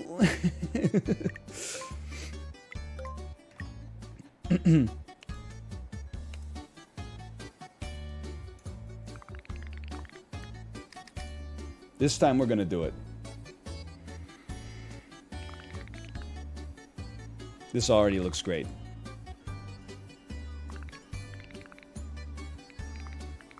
Now, you don't have to swing the steering wheel like a madman just to get through the archipelago.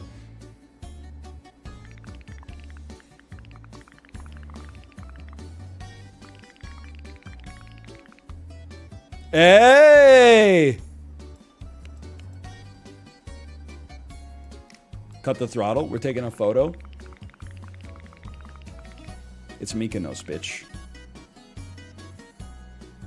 Holy cow, it's the damn Parthenon.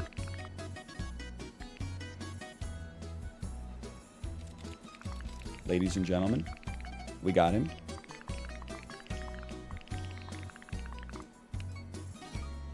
Then it's just straight on till morning.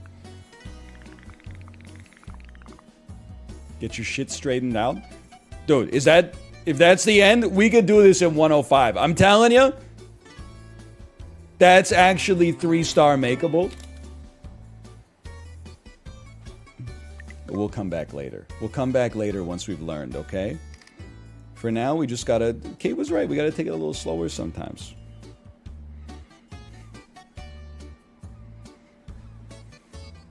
Donkey. I don't think you need to do all 3 things in one run. Brother, some of these people are never gonna get on a cruise ship again. I gotta give them the vacation of a lifetime. Otherwise, what kind of captain am I?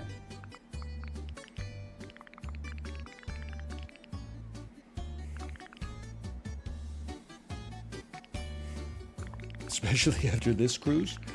It's true. And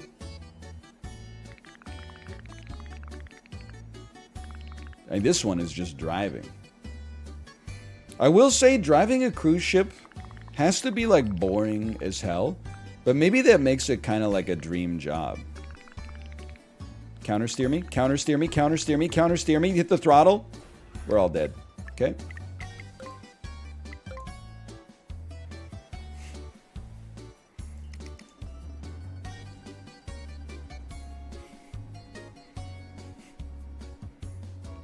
I think it would be boring as hell. But like, a boring job is not necessarily bad. Like, I feel like it would be way worse if it was, like, more exciting. Like, I don't want my drive to work to be exciting. Especially because I work at home. I want it to be as uneventful as possible. So that I don't have to focus on the road. I can just focus on whether I want to sing the Steely Dan parts or the Michael Mann parts. It's not Michael Mann, it's Michael McDonald. In Peg. Track 4 off of Asia. Give it a second here. Just pivot, pivot, pivot. We're pivoting. We're rotating. Just takes a minute. Now gun it. Don't gun it. We're pivoting. Now it's straight on till morning. Ah!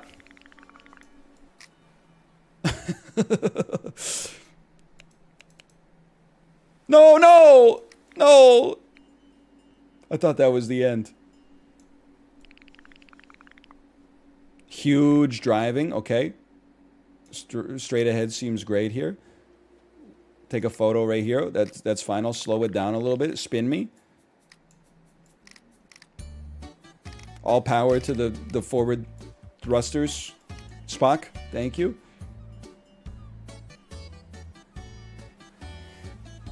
I mean, this is just leisurely right here.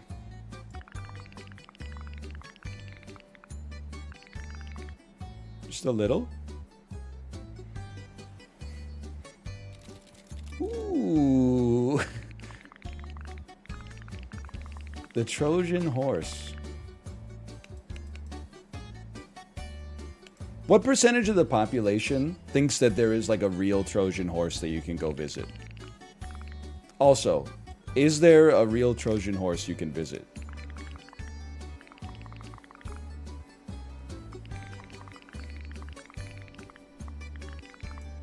Send it. Kind of blew up our split at the end, but you know what? We'll take that. We got the photo at least.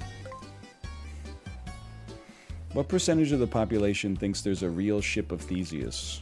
Good question. Bonke, bonke, bonk, bonk, bonk. Straight ahead. Easiest cruise driving of all time.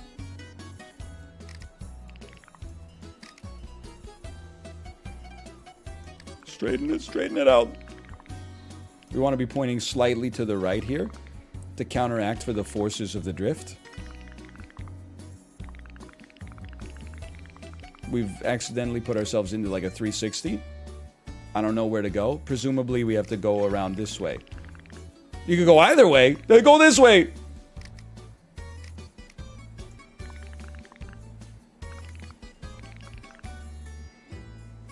We got a tailspin.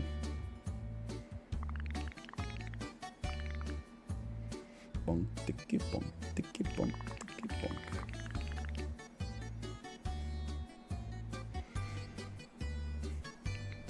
It is pretty relaxing. Maybe not quite as relaxing as Fly Corp, but...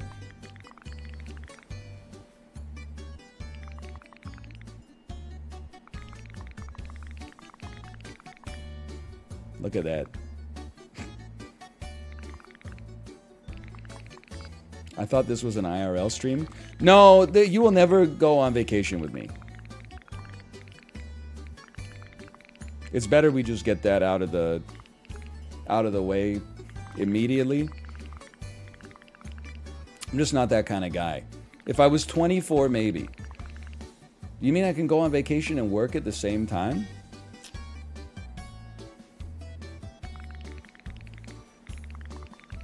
Kate did it a little in Korea. Kate's not me. We're two different individuals, believe it or not. Kate's not really like a self-hating influencer. I'm kind of like a reluctant influencer. Like, if there was a way that I could get paid, like, without doing the work... You can make it. You can make it, little bro. You can make it. That would really be, like, the dream. You're okay. I said you're okay. You're okay. You can do this. If you find out, please let us know. If I find out, you'll never hear from me ever again.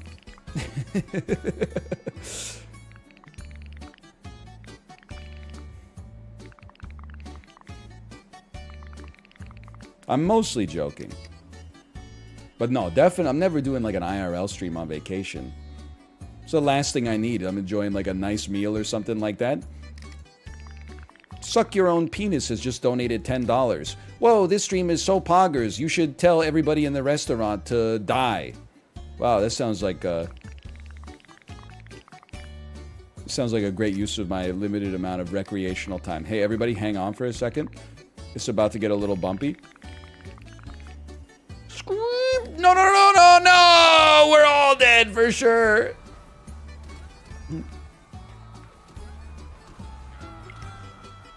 3,200 tourists have died. Alright, that's tough. We should probably go a little slower there.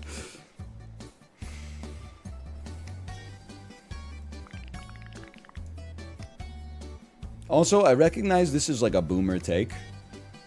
But like, I don't like appearing in video in public against my will. And I feel like when you're live streaming in public, you're basically doing that to like everybody that you're in the same environment with.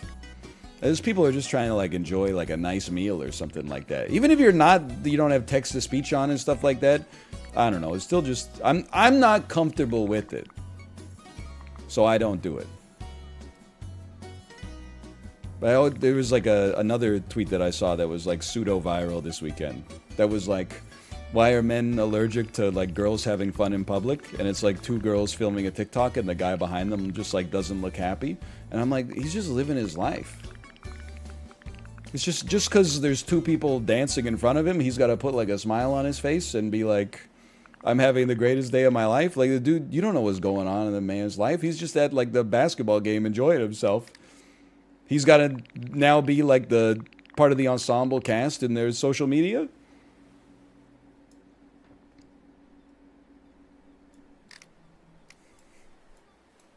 The poster's a rage-baiting troll. I mean, I wasn't really enraged. I was just like, what's going on here? Hey, okay, wait. I got an idea. Let's do a three-point turn. Something like this. You turn the wheel in the direction you want to go.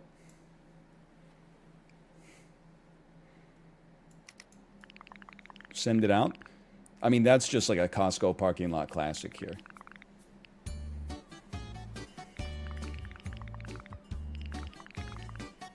That was pretty good. We maybe didn't have to do a three-point turn because we could just make the turn instead, but probably just burned like $15,000 in fuel. Dunk, dunky, dunk, dunky, dunk, dunky, dunk. He always finds a way to relate it to Costco. Did you see in the Costco quarterly meeting when they were talking about greedflation, and someone said you could raise the price of the membership and no one would care, and the Costco CEO said, nice try? This is why we stand a company that, like, slightly cares about the well-being of their customer base. I didn't say fully. I'm not saying Kirkland Signature is your friend. I'm just saying...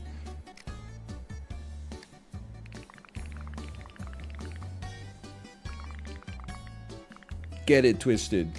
Oh. Gun it, brother.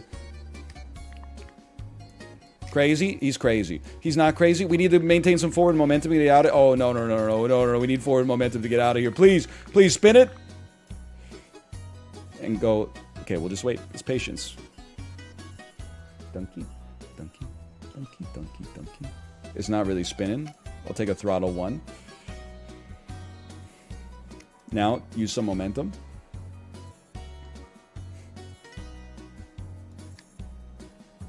Some momentum. We're good to go. Maybe not full steam ahead. 3/4 steam. It'd be kind of cool if cars could spin in place. You know, well, like... Why don't we have cars where, like, all 4 wheels can do their own thing? You know how easy it would be to parallel park?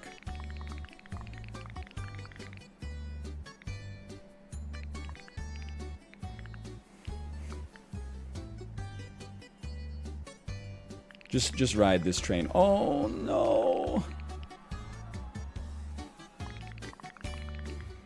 Rip to the people in the cabana on the stern. Helm gang stays winning. What's the front of the boat called? Is it just the front? There's the stern in the front? The bow! Oh, that's not the way you want to crash. Oh, man. Alright, try again. Dude, this level's really hard. We should just go slow. We should be, like, super patient. Way more mechanical complexity. Bro, little bro's been coasting on, like, Henry Ford's inventions since 1906. They're afraid to invent things. Hey, NL, I work for BMW. Don't lump us in there. We made a lot of innovations this year, like charging a subscription fee for heated seats. Okay, sorry. I apologize. I wasn't familiar with your game.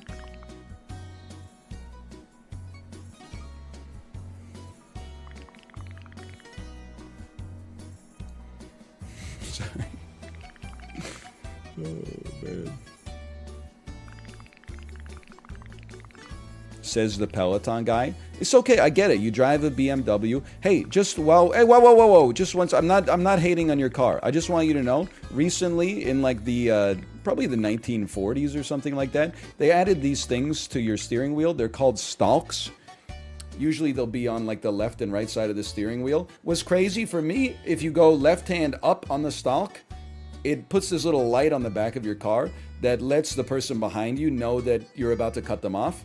And then if you pull it down, it puts a light on the back side of the other side of your car, which lets oncoming traffic know that you're about to cross a double yellow line to turn left. So if you use that, everybody around you would just have a better time on the road, okay? Just for future reference.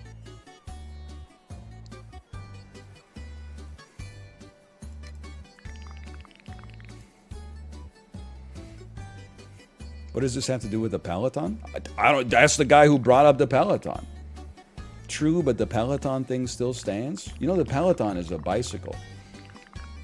You're just mad because I PB'd this weekend on my Emma Lovewell 90s rock ride. I mean, did you see the track list? How could you not PB? In the Meantime by Space Hog. Run Around by Blues Traveler. Cherub Rock by Smashing Pumpkins.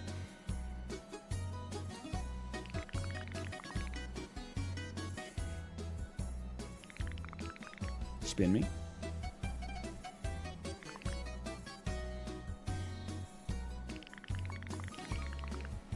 Keep me going.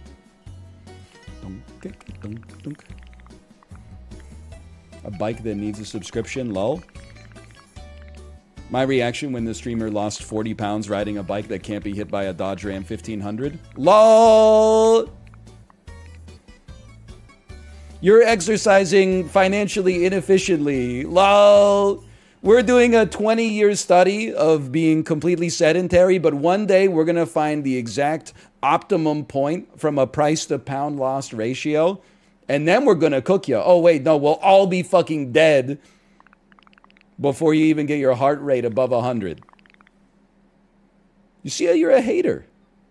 Just you're a dyed-in-the-wool hater. That's fine. Stop trying to hide your hate under the guise of, like, optimization.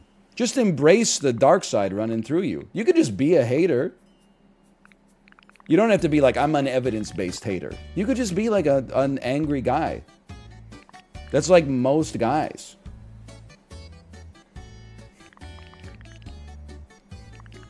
Especially gamers.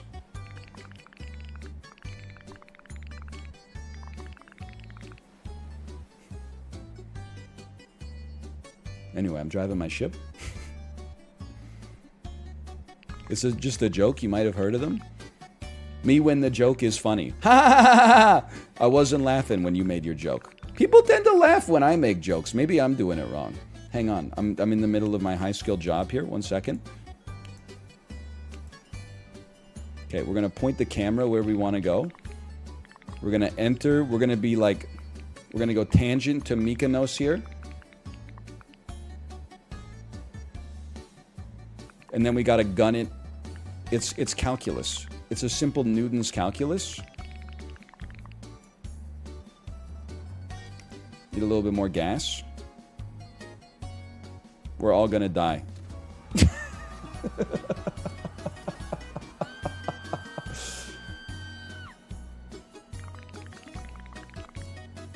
Point the ship where you want it to go. Oh, man. As long as the ship can make it to the end, we're good.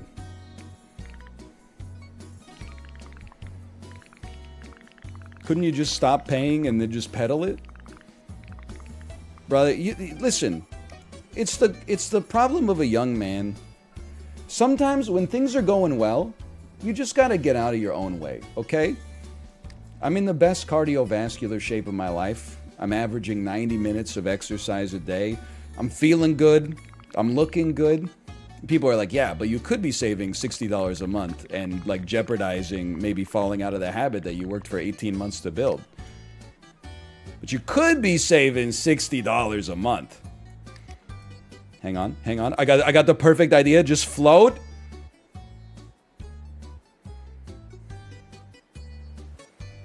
And then gun it. Gun it, gun it, gun it. It's perfect.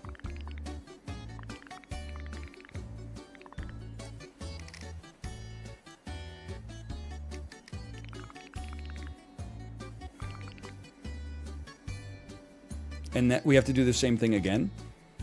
This is the hardest game ever made. The worst part is I don't even know what direction we have to go to get out of here.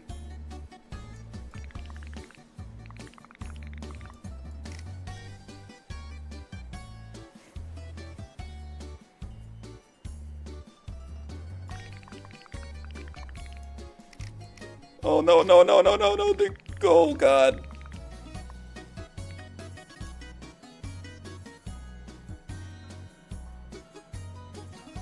Go, go, go. Let me out of here, man. Take a photo? Are you crazy? That's evidence.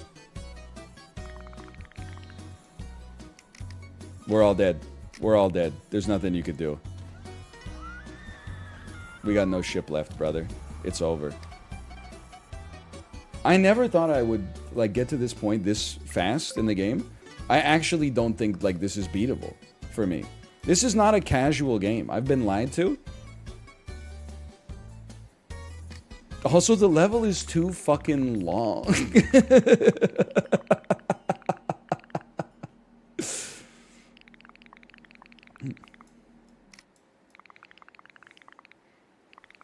Used to be like a little bit shorter. This is like a 5-minute level.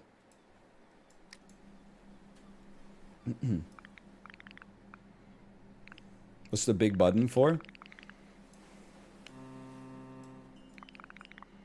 2 minutes, 45 seconds is too long for you? Little bro's watching the Olympics, and he's like, what, you can't do the 100-meter dash? It's only 9.47 seconds. It's like less time than it takes me to put on my socks.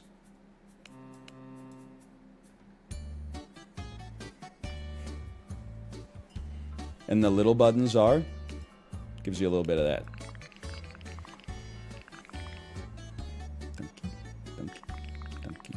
Donkey.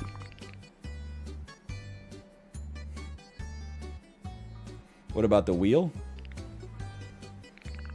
This is connected to what's known as a vise. Typically you use it to hold like 2 pieces of wood together until the glue between them is dried, or the epoxy or something like that. This wheel has connected to a vise that's connected to the testicles of the president of the cruise company. So every time I spin it to the right, he goes, ooh. And every time I spin it to the left, he goes, ah. And he won't let me stop. I didn't put him here under duress. This is how he gets his thrills.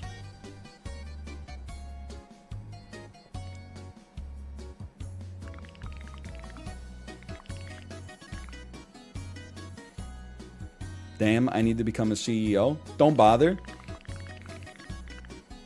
Here's the thing, as a CEO, there's a number of things you may find yourself paying $60 a month for. And I know that that's antithetical for a lot of chats, so I'm just not gonna, go there. Doctors, when their malpractice insurance is $9,100 a month. No!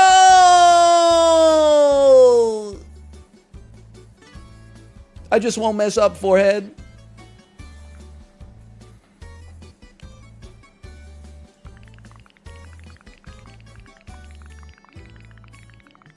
Spin me. Donkey, donkey, donkey, donkey, donkey. See, we're already at 2 minutes and 45 seconds, and we're just starting the Tokyo Drift.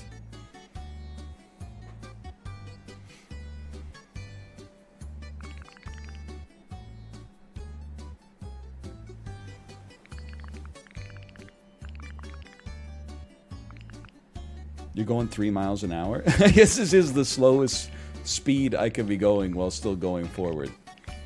So I want to aim myself thusly. Now we're going to do some rare throttle control.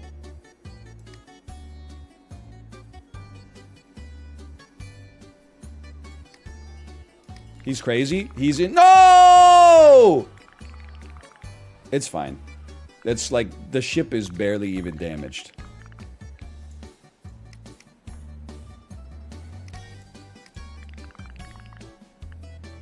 Have you ever socially smoked cigarettes? No. I think I might have smoked a cigarette with Josh one time. And by smoked a cigarette, I mean like I took one puff and went, why do people do this? But otherwise, I'm part of like the based generation that grew up in like heavily advertised anti-smoking campaigns, but pre the release of vaporizers like the Juul. Millennials kind of got screwed on some things, but we're positioned very well for smoking, I think. Do you think we can make the shortcut here?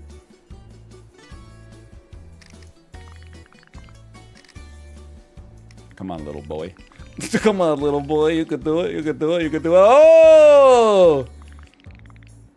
You think you'll be a cigar man in old age? Nope. Not at all.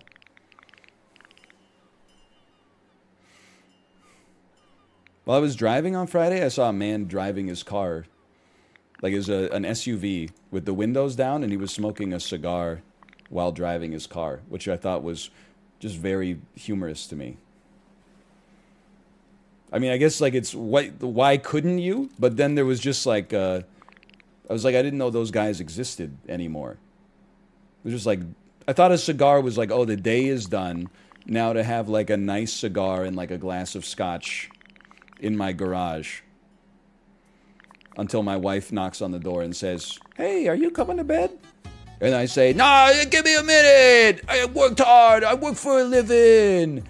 I didn't realize it was just something you're sort of like, "Hey, work's done. I'm gonna have a cigar while I'm like on my commute on the way home." But I don't know that much about cigars. Where's my spaghetti? So true. Me when I'm wondering where my spaghetti is.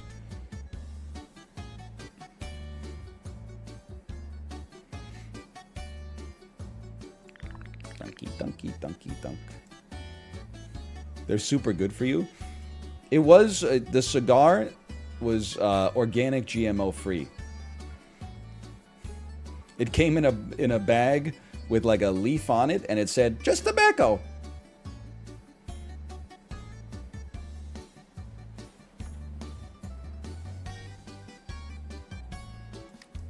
I'm flooring it, brother. We could actually make this here. The Cape of Good Hope. We're 6 minutes on this damn level. Please.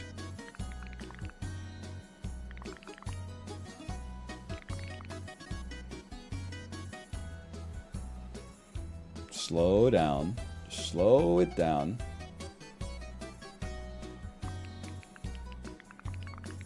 Beautiful little turn.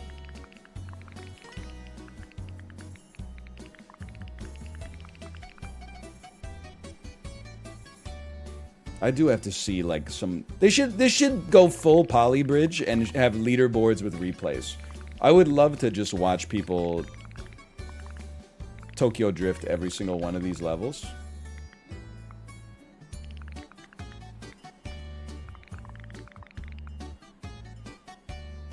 Donkey.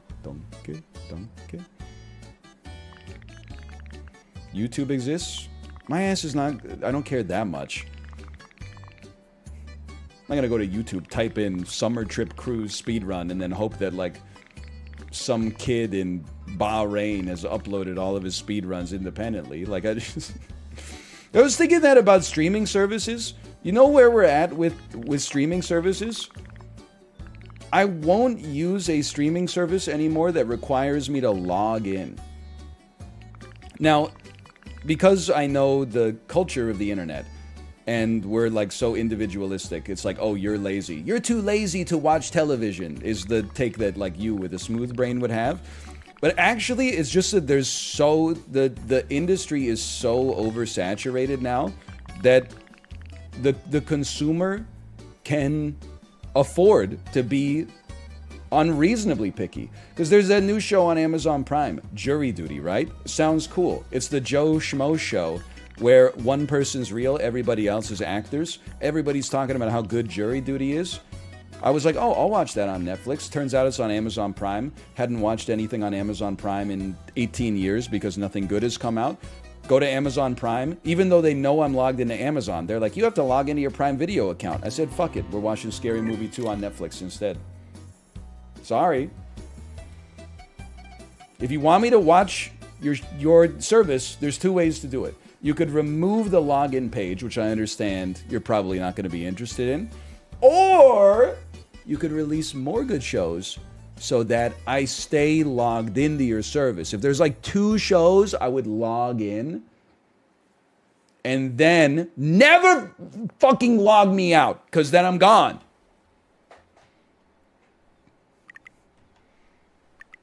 How did 208 people die? I crashed the ship into a rock. But it got better. Did I hit play again? Hang on. Take me to Italy! Take me to Italy! We got a new country!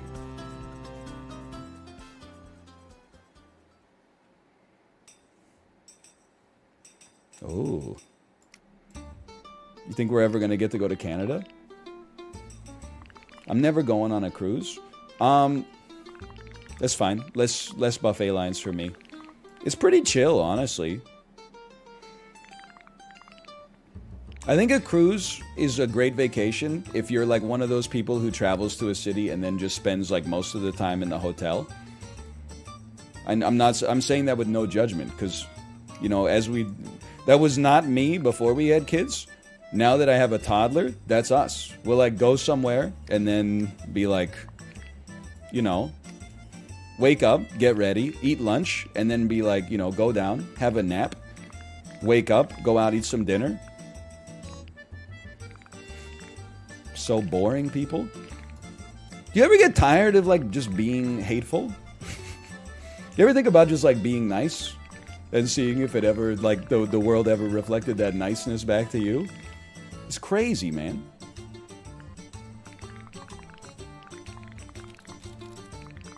Hey, whoa, whoa, whoa, whoa, whoa, whoa. It's a damn Hagia Sophia. Don't touch it. It's going to be millions of dollars in damages.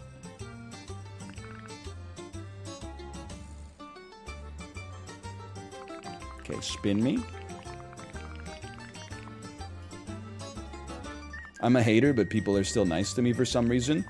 Probably because in real life, you're like quiet and don't rock the boat. You're only a hater online would be my guess.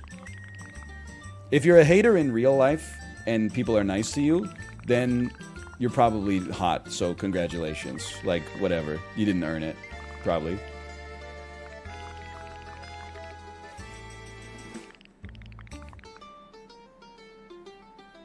Or you're in a position of power over the people that are nice to you, but probably not.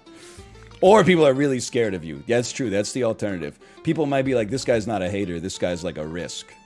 There is that. Hey, we were only like a minute and a half off of the time trial there. Great photo, too.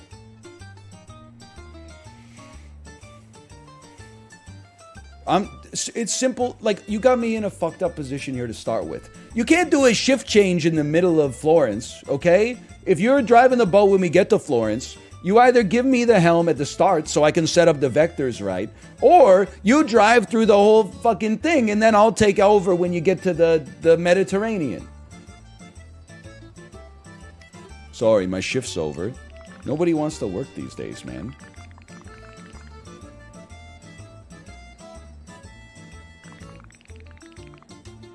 Great driving.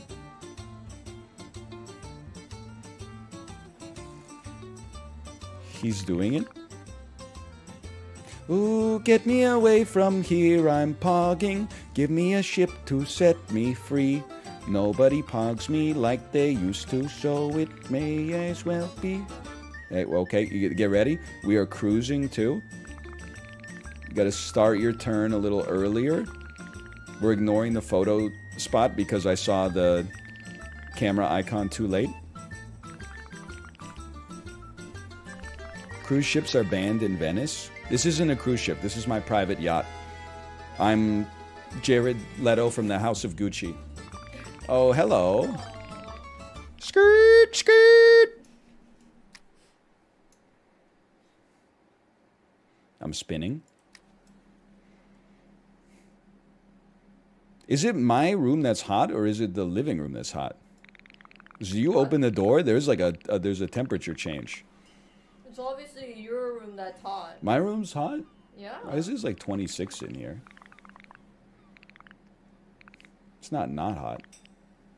I don't know if that thing is correct. You don't think that the thermometer on my clock is correct? No. I think it's pretty good. I don't think it's 26. I've been putting that in my armpit when I check to see if I have a fever. I was not gonna say armpit at first. You're gonna say your butthole? I was gonna say my butthole, yeah. But then I was like, I can't say asshole to my wife. It just feels weird. What did you say? I was pulling out, so I couldn't. What did I say when? I've been saying lots of stuff. No, you said my wife, and then influencer. Oh, I said she's not a self-hating influencer. I said you kind of enjoy being an influencer. That's true. I'm like, I just want to be a guy. You don't want to be an influencer? I don't mind like having influence, but the context we were talking about it was like, would you ever do like a vacation where you IRL stream? And I was like, no, because that shit's not a vacation, it's work. Bro, that's what I did! And then that's how you got brought up. And I was like, I am too protective of like my alone time. You didn't like my 3-hour walking around in Seoul? My ass was asleep when you did that. This is probably like 1 a.m. here.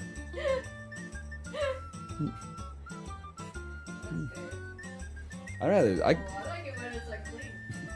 I'd go for a walk, but I would not.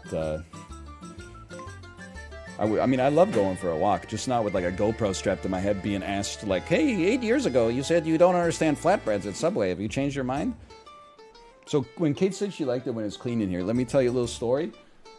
Spring cleaning, right? We're trying to get rid of some of the clutter. So we have this bar cart that used to have some alcohol in it, but then we don't really drink that much anymore. And when we do, we just get some beers instead of making ourselves like an Aperol Spritz, because it's not 2020 anymore. So I was like, we gotta get rid of this bar cart, okay? By the way, Sir Electric, thank you for the raid. Thank you. I cleaned off the bar cart. I took all the liquor off of it. It had gone, I know you're gonna say it doesn't go bad. I promise you, this shit had gone bad, okay? Like, it was disgusting. I poured it all out in the sink, washed the bottles, recycled the bottles, cleaned off the whole bar cart. Found a picture of the exact bar cart online, and I said, "Hey, Corey, do you want this?" He said, "Let me check with my girlfriend." And he said, "No, I don't want it." I said, "No problem." Then I said, "Hey, Kate, today we should make a post on like Craigslist or Facebook Marketplace and just give away this bar cart for free, okay?" This was Saturday at 9:07 a.m. It's the damn start of the weekend. It's the one thing on my to-do list. Kate says, "Good idea," okay? Then she says, "Wait, let me ask my sister if my sister wants it." Sister comes back in 1 second. Boop, "I want it." Okay, great. Well, we're not going to drive it to you because you live 3 hours away, but we can like hang on to it, and next time you come over, you can pick it up. Then she starts sending back, "Can you give me some measurements? Will it fit in our car? Oh, I'm not sure if it'll fit in the trunk. Oh, I don't know if we have a place for it in our house. Can we disassemble it so that we can like fit it into our trunk?" We're like, yeah, it's all good. No big deal. This takes us till Sunday morning. Finally, on Sunday morning, Kate texted her sister and was like, "Do you still want it?" 5 hours later, we get a reply. No, actually, you guys can just get rid of it." Motherfucker! I had one thing on my to-do list so easy to accomplish for the whole weekend. All you had to do was say no the first time, make a post on Craigslist, free bar cart. It would be locusts outside of our house in like an hour. They'll be like, "I'm here, I'll pick it up. No problem, I got it, I want it. People would be beating down our damn door to get it. It's like Sunday at 7 p.m. I'm not making that post. Gotta wait till like next weekend, man. Anyway, it's not like a big deal, but it's kind of annoying. What happened to it? It's still sitting here. Some information that would have been useful to me yesterday.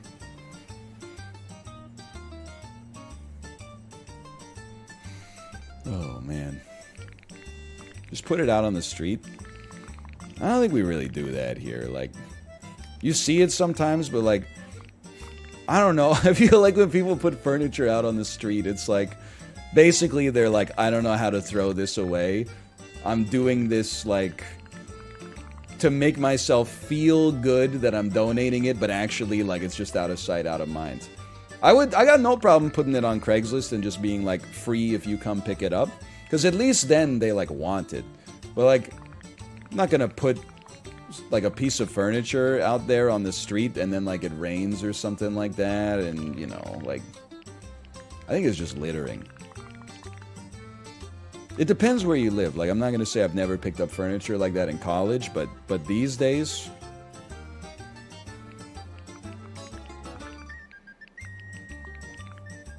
put it out on the street. -2. Okay, actually, it's classist for me to put it out on the street because I live in a pretty nice neighborhood where, like, we got a lot of people driving BMWs here and paying for their heated seats. So if I put it on Craigslist, that gives the opportunity for people who might not be able to afford their own bar carts to actually get a bar cart and have a nice piece of furniture. So I would be an asshole if I put it out on the street. How do you feel now?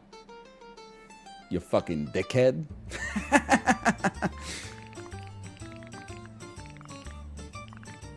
Okay, hang on. It's the Leaning Tower of Pizza. I drove through a nice neighborhood once and found a Herman Miller on the side of the road. See, that must have been an office that went out of business. Because if my ass was getting rid of my Herman Miller, I would definitely put it on Craigslist for like $500. There's no shot I'm leaving that. Like the bar cart, whatever. You're not getting the Herman Miller on you know, free if you pick it up Craigslist. You just wait your turn. That's too fast.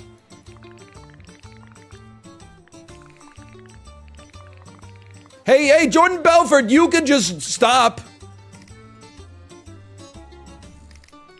That's actually your fault, by the way. That has nothing to do with me. That your ass doesn't know how to drive.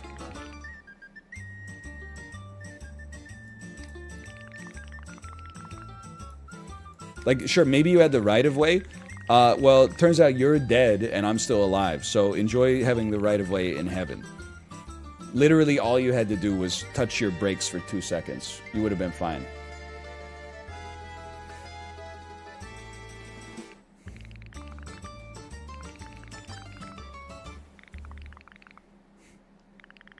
He's spinning. He's spinning. This game's too hard, man. You know what? You might be right. Maybe honking my horn would have stopped him. Why does he go so slow? Because this is fucking hard, dude. It's a hard-ass game.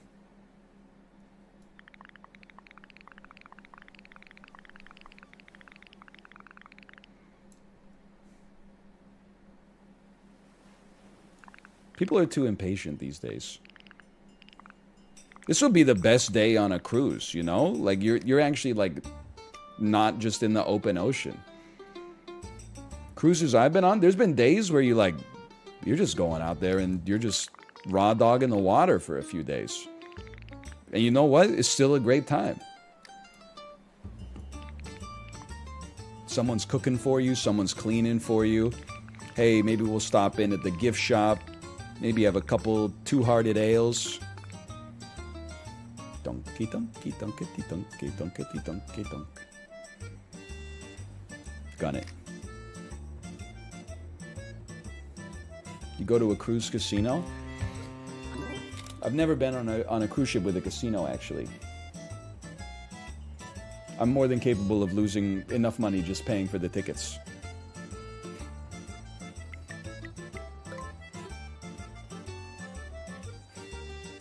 Imagine if you won, though.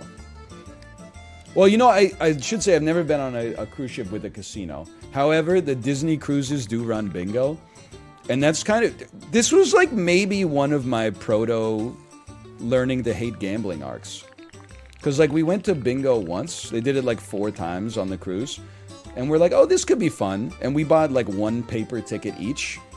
And then we looked around us and everybody was rocking fucking like 2 iPads with like 27 tickets on each iPad. And I was like, oh shit.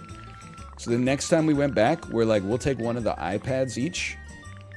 And then we were like, you don't even dab the numbers. Like the iPad just does it for you. Like it's all linked up. And we didn't win. We saw people running like 4 iPads. We went back for the finale. I said, I can't continue in this accelerationism. We'll just take 2 iPads. And then some of these motherfuckers had like 8 iPads per person. And I was like, this is just like, I can't do this. Like, you're fucking insane. You're spending like $300 to try to win cruise ship bingo on a Disney cruise. Like, it just took all the fun out of it. But it is like, it's a money maker for sure. They should put like some tires or something there.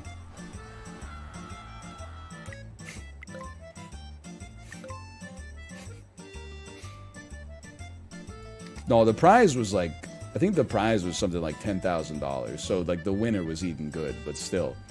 It's just like... The EV is obviously bad, because, like, the company's turning a profit on it. But I like it. It takes it... For me, it's like... My ideal form of gambling... And this people are going to be like -2 because this isn't as fun. My ideal form of gambling is like if everybody at the bingo was like, hey, here's $10 and whoever wins, wins. One of the worst types of gambling for me is, hey, the more money you spend, the greater the odds that you're going to win at the expense of everybody else that like you could become friends with instead. Because, you know, it incentivizes... I don't want to say selfish behavior, but like it incentivizes behavior that's good for the individual instead of good for, you know, maximizing having a good time. You know what I mean? Give me a little gas. A little less gas. He's crazy.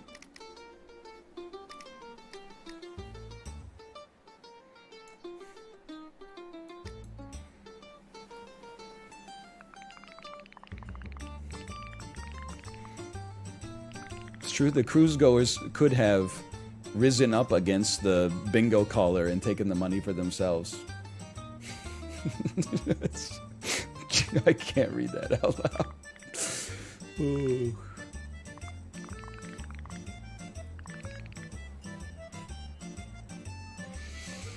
Oh man, is this the whole game?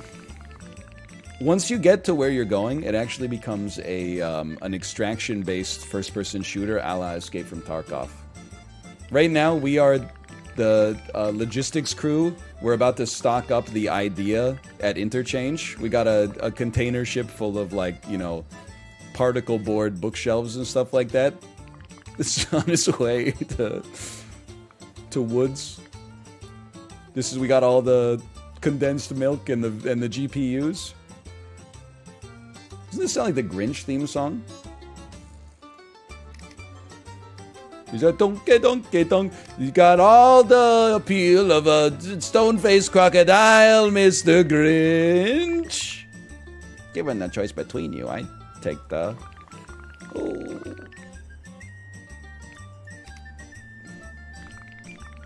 Bro, what are you doing? Oh!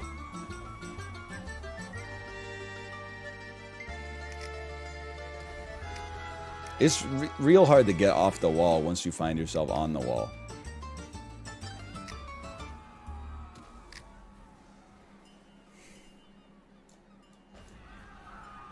That helps. Sometimes you can just get a little bump.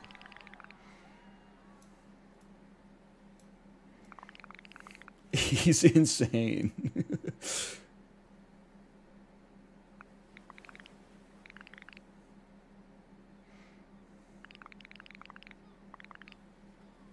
Look at that. As long as we still got the half with the buffet, I'm chilling, man.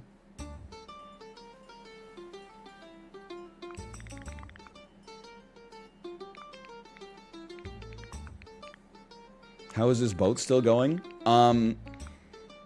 It's still less dense than water, so it floats.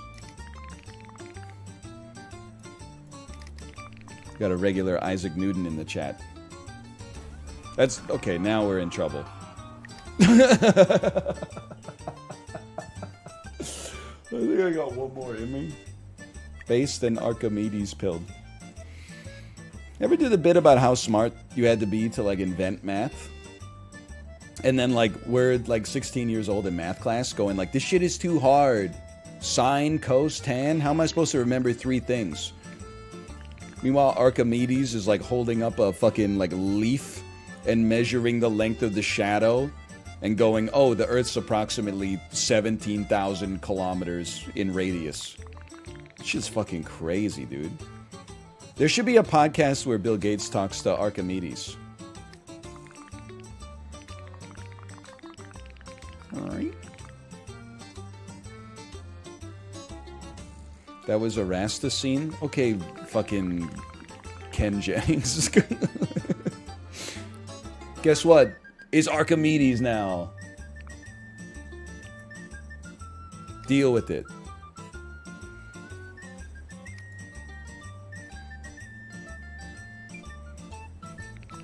Thought Archimedes was the bath guy. You're thinking of Eureka's castle.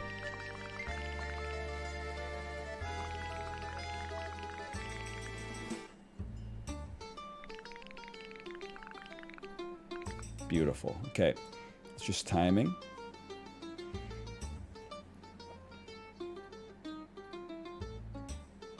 Dunkety dunkety dunkety dunkety dunkety dunk. Little speed, please.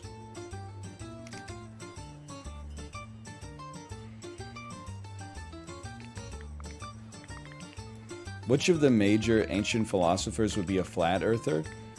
Bro, I don't think any of them were that smart. You give me a bathrobe and 60 years spent just talking with my lads, I'll come up with some better shit than, like, Plato ever came up with.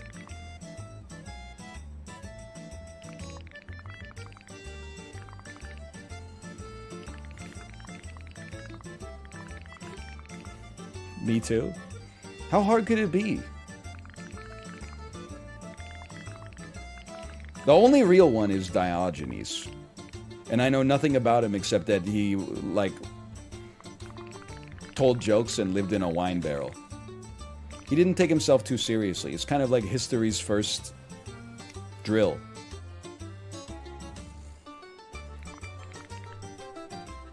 Everybody relax.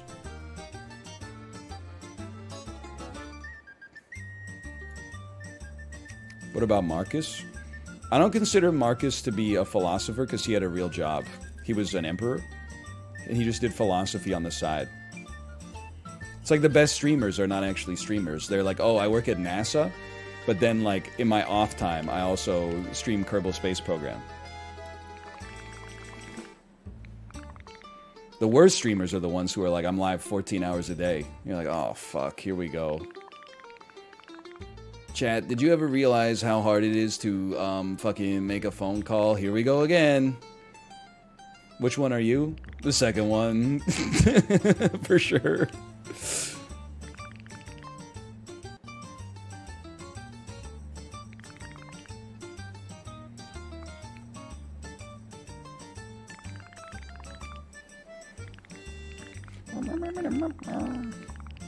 I was thinking about it. I might be so normal that I'm weird.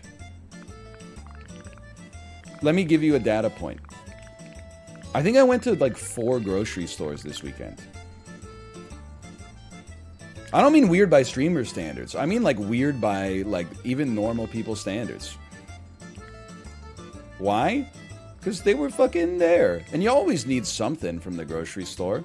You don't always have to go in and be like, I'm going to buy like a bunch of frozen chicken breasts. Sometimes you just go into the grocery store and you're like, oh, a drink, a snack, something for later. You know, oh, well, we could always use garbage bags. Then you get home and you're like, oh, we already had garbage bags. Oh, well, you can never have too many garbage bags. Got it?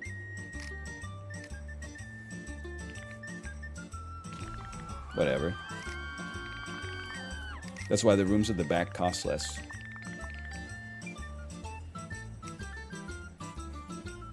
I think it's just dad behavior. I mean, I do need to, like, maybe add some context. I have a 2-year-old, so, like, the number of places I can go is, like, sort of limited. Going to the grocery store is sick, because you, like, always need something. And then, you know, a kid can easily go into a grocery store. It's not like taking them to a movie theater or something like that.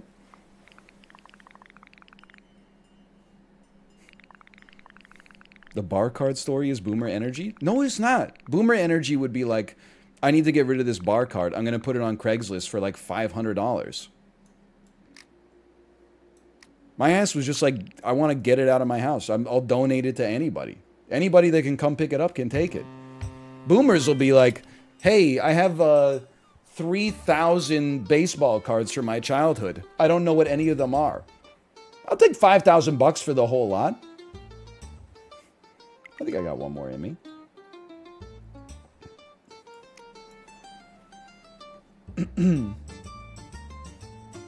Cash only, no trades. I know what I have. Dunkety dunkety dunk. No, I'm gonna put that shit on, like, I'm not even gonna tell you what website I'm gonna put it on. Now that I've played my hand, I gotta just leave that shit on the side of the road. You're absolutely right. I gotta now because I brought up the damn anecdote. Now I gotta load it into my fucking car and drive to Goodwill or something like that. Because God forbid if I loaded it up and drove to the Salvation Army, people would be like, "The Salvation Army is not actually a good organization." So my ass goes to Value Village. Oh, Value Village? Did you know they just sell all the donations that you get by weight? And motherfucker. Okay, what am I supposed to do? There's no winning, man.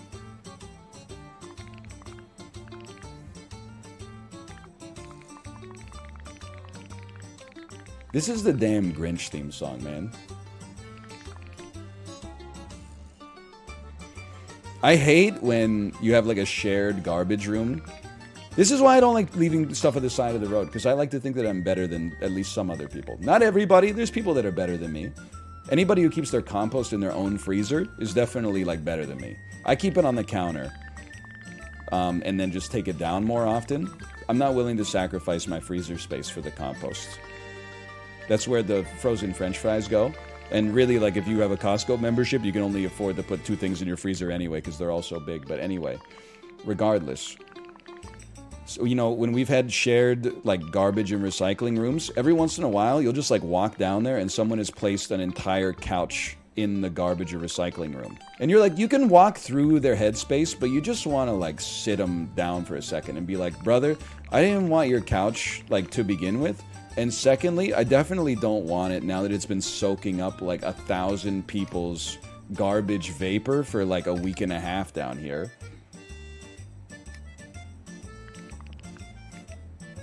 Like, it's just the way that you can dump your shit, but like not have to actually pay for someone to take it away. And then also you can be like, no, I didn't throw it away. I left it somewhere where someone could take it, and then it was there for long enough that eventually, like, the HOA just paid someone to take it away. Hang on, this is tight.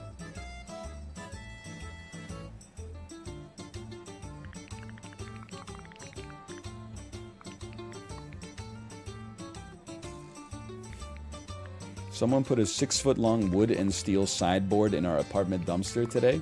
That shit pisses me off, man.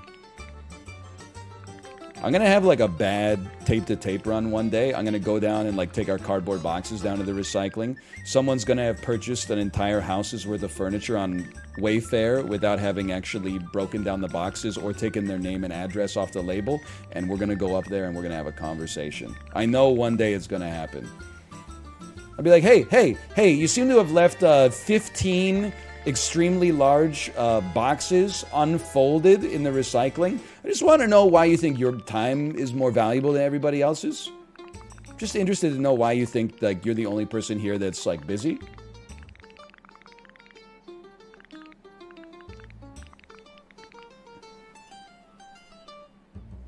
I'm a heart surgeon? No, you're not. They're IKEA boxes. Don't flatter yourself. Okay, just match speed. Match speed! The front fell off.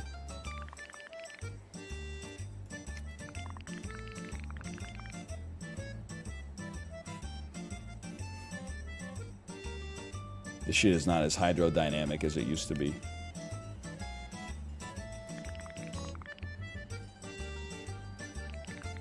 The classic make up a guy and get mad at him? Or would you rather I do what my prime demographic always does? Don't make up a guy and get mad at him. Pick a real guy and get mad at him. Spoilers, it's always Ted Cruz. I'm starting to think that me and this Ted Cruz guy wouldn't really get along if we met in real life.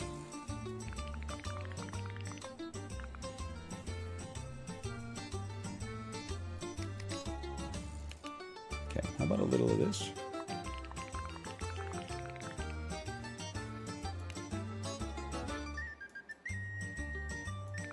Thanks, Norm. Dude, did you see the... Because it must have been the anniversary of Norm Macdonald's death, right? People were posting his favorite jokes. I've never been a huge Norm Macdonald guy, but the clip from the ESPYs, where he says, like, oh, this guy won Defensive Player of the Year and the Heisman in the same year. Congratulations. No one can take that away from you. That is, unless you kill your wife and a waiter at the same time. In which case, what are you gonna do? Oh, man. Maybe I am a boomer, because I'm like a little too young to be laughing at O.J. Simpson jokes, but...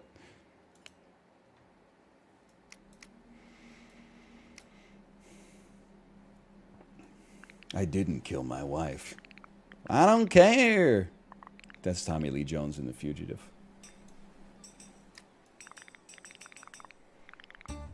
10 times Norm Macdonald owned O.J. Simpson with facts and logic.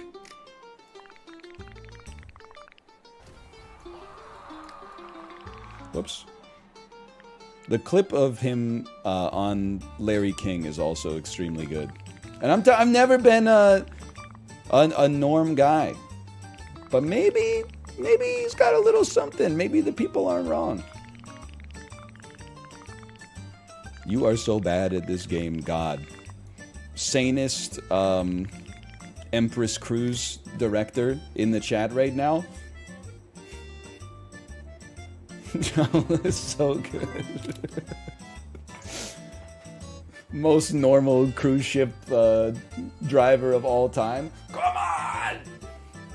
This ship would never fly on Viking River cruises down the Danube, okay? I'm telling you. I've never been at the helm and lost 10... Oh, that's not 10,000. I've never been at the helm and lost 1,000 tourists. All right, we'll throw in a slash marker here. Slash marker. This is Summer Cruise Trip. Quite a game. I'm for it. I'm for games that have, like, goofy control schemes. And that's certainly a goofy control scheme. Hey, Small Fry, thank you for the gifted subscriptions. Thank you, thank you. Is this game called Hands of Torment? Halls of Torment. It's about cough drops. Halls of Torment? Oh, you mean the extra spicy ones?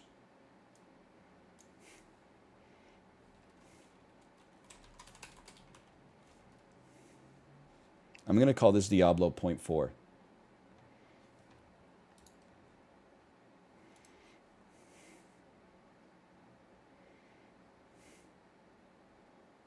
Favorite cough drop? I gotta be honest, like, I mean, if you have like a sore throat, you should get like Cepacol, which are the medicated ones where they tell you to like only consume one every 6 hours, or you're basically just freebasing lean. Those ones actually have like medicine in them. Otherwise, like just for therapeutic purposes, I'm a Ricola guy. Ricola is actually just candy. With a little bit of like mint in it. And they do be like, Ricola. No sugar? It's true, but they do have sucralose in them, just so you know.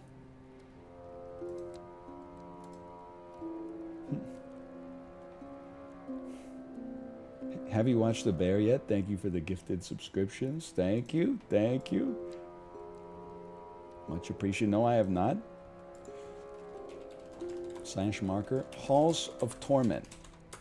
Wake up, honey. A new Vampire Survivor clone just dropped, but also it looks exactly like Diablo 1. I'm going to choose a hero, if you don't mind. I'm going to choose this guy. He's a swordsman. I also think this might be a Vampire Survivors game where you actually have to, or can choose to aim. He do be walking. This shit is like so my aesthetic, man. It looks like shit, but like on purpose. I love it. Move, aim, attack, toggle auto attack, toggle auto aim. That won't be necessary, okay? Okay, so it's Vampire Survivors. It's Geometry Wars. You can see our experience bar. You can see our health. We're about to level up. Holy cow. Block strength, movement speed, attack speed. Catch these quick hands. We got some crits in there, I can see. I can't believe I actually thought he was going to play Diablo 4. There's a common misconception. The stream title is Diablo .4. The decimal indicates that this is pre-Diablo 1. Let me get... range seems interesting. 8%. All we need is 9 range upgrades, and then we've doubled our range. Oh, you don't know the rule of 72? You don't watch finance TikTok? They don't talk about that on finance TikTok. They just talk about basically ways to speedrun bankruptcy. 10% damage seems crazy. Always take 10% damage given the choice. We're melting them. This is like Kunkka Simulator, man. We got cleave, like, right from the get-go. What's the item in Dota that gives you cleave?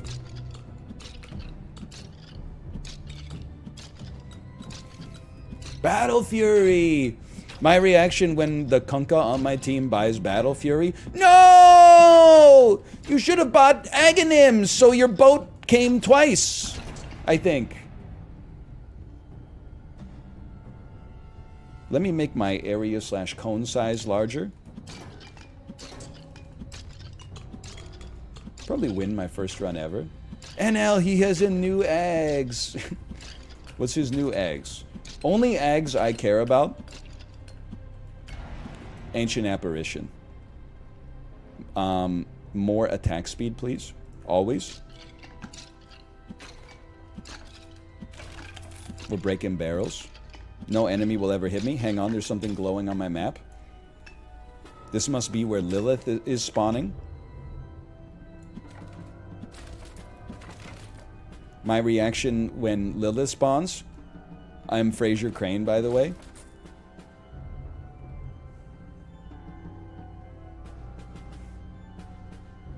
Holy cow, we got some slimes down here. First time I've truly realized how old chat is. Bro, honestly, F you, Frasier's evergreen. It's an amazing, it's probably the best show ever made. It's better than whatever the Zoomers like these days. Breaking Bad, oh, you watch 1 frame a day on Twitter. Breaking Bad, but people still think Skyler's the bad guy. It's the boss. Holy cow, this dude's, he's freaking tanky, bro. She is the bad guy? She's not a bad guy. She was making the best of a bad situation. I would like plus 10% damage that also gives me plus 10% attack speed.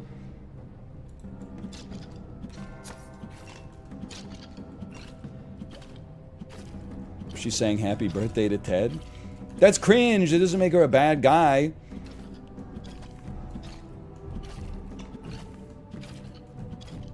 Or a bad person, I should say. I will never die. Rock and roll ain't noise pollution. Walt poisoned a child? I don't know why when you said that, for some reason I thought you meant Walt Jr. And I was like, oh shit, I gotta go back and watch the rest of this show. Choose an ability. Fire needles at random enemies in quick succession. Multi-hit increases your attack speed. Strike random enemies with lightning and stun enemies around the target. Or shoot short-range projectiles in a vertical spread pattern. Let's shoot some needles, man. How does one use those? It is 1. It is by pressing the number 1. No, they just happen randomly. Cheese! You can't hurt me. Not with my cheese helmet.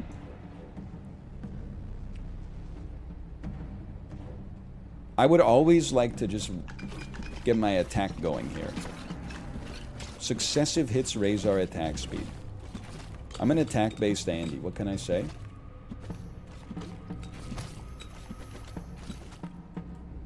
Look at my experience. Just call me Jimi Hendrix the way I'm experienced. I will take plus 10% damage. By the way, can I tell you something? Oh, I'm very familiar with this. I had a little snack this weekend for the first time ever. I'm here to tell you it's goated. I'm also here to tell you to be very careful about where you buy it, if you're going to buy it, because it can be very expensive. It's produced by a company called Ivanhoe. I don't know if it's available in the United States of America. I think it's called Nothing But Cheddar. It's literally just dehydrated cheddar cheese, which sounds bad, but it's actually fucking extraordinarily tasty. It tastes like crunchy cheddar cheese. Moon cheese, yeah. I used to see it for sale at the damn museum. I'll take plus 20% attack speed on my ability. They were on Shark Tank. I'm telling you, it's delicious. And my kid goes crazy for it, which is good because she could always use like more foods that are not just candy, that are in the lexicon. Now I will say, if you're going to Whole Foods to pick them up, I would advise you not to. Can I tell you why? Remember, these are Canadian prices. At Whole Foods, 60 grams, $6.49. Don't shoot the messenger on this one. On Amazon, 60 grams, $2.49. As cheese, 60 grams goes a long way, I'm just saying.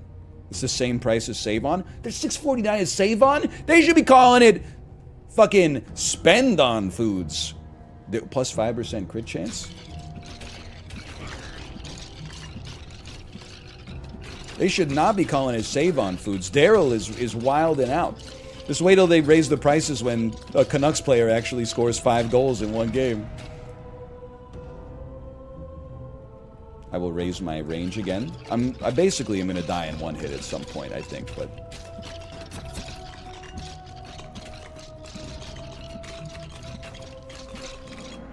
For now, we're chilling.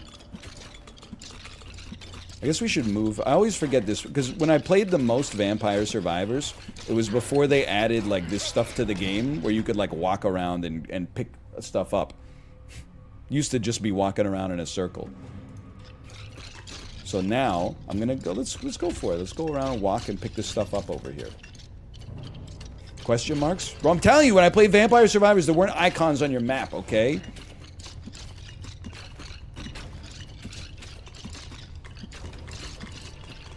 You just walked around in a circle and, like, blew up some vampires or zombies or whatever. Maybe you are the vampire? I don't know. There was? That was the second time. That was the Renaissance when I came back to it. Oh! It's the butcher. He's going like, fresh meat.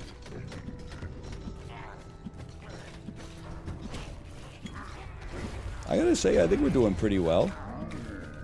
I know how to dodge. If anybody's looking for like a carry to join their static, just let me know. Even though in most of the guilds I've been in, I'd consider myself more of a like Miranda, but I could carry if I have to. It's a little Sex in the City reference, combined with a massively multiplayer RPG, if you're interested.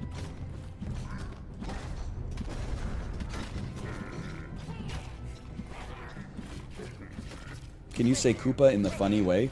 No, we do cerebral bits here. We don't default to catchphrases.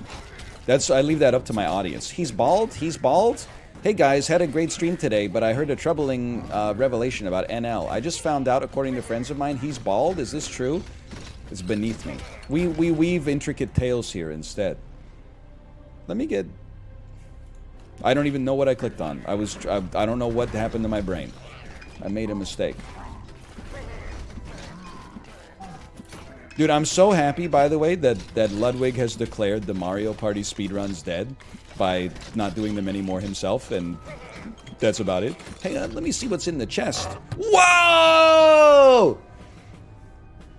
Better defense, better attack damage, better block strength. Choose one item. I roll for need. I'm taking the ring for base attack damage, man.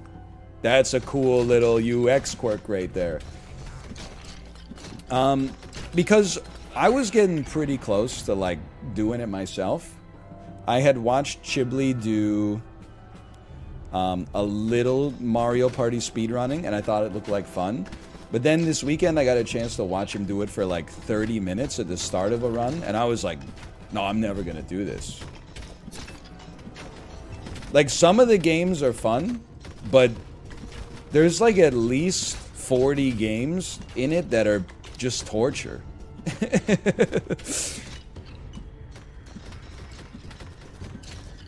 I just can't bring myself to do it. I'm not saying it's bad content. I'm saying, like, I'm I'm thankful that it's, you know, that I didn't become a part of it when there was still a chance that I could have won and thus invested too much time.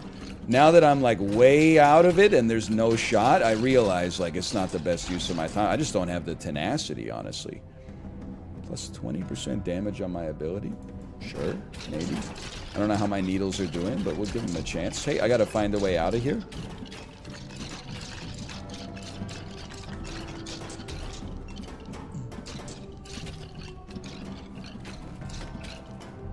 So instead we can play Halls of Torment and Cruise Trip Summer. Hit 20 enemies with a single attack. The achievements never stop. Some XP, please.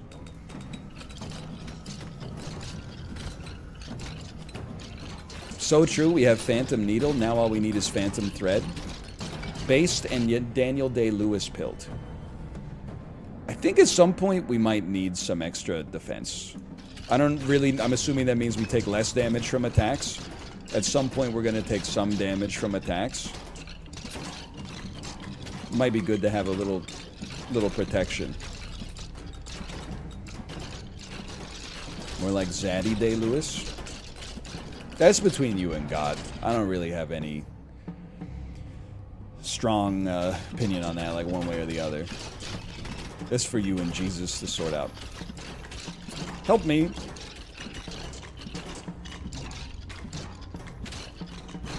You know how they say, like, you buy a mouse, it's like this mouse is good for like 10 million clicks or whatever?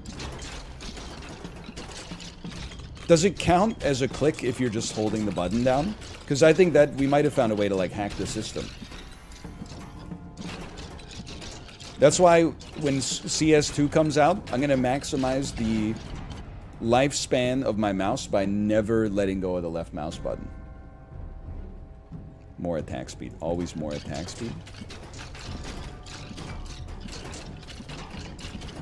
I am itching for the Counter-Strike too. Does it come out in August? Been watching Jay play some CSGO. Oh man. You can't play Counter-Strike. Although I will say, when I watch Jay play Counter-Strike, I'm like, everybody who plays this game is like far too good for me to play. I'll just get bodied. Sure. But when I watched Justin play, I don't know, Justin's good, but some of the people he was playing with were newer to the game. I was like, no, I could hang. Counter-Strike literally sucks. Mouth, it's not your fault, okay? Instead of playing Counter-Strike when we were kids, we played Halo. So we were like a little bit behind the curve. But then in like 2012 to 2014, I invested some time in Counter-Strike. Counter-Strike's actually... it's great. Counter-Strike's a lot of fun. You just, you know, there's only like 2 guns that allow you to aim down the sights, so you better make sure that you had like, you know, LASIK recently. But even then, you could just, it's not like PUBG. In Counter-Strike, if you're bad, you can actually like use a shotgun now and then. Give me better crits, please. More likely crits.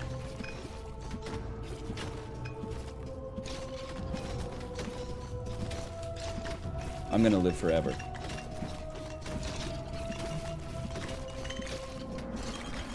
And unlike Valorant, like, only old people play it. So there's, like, actually a chance for us. Like, we're not doomed just based on, like, the demography of the game right off the bat.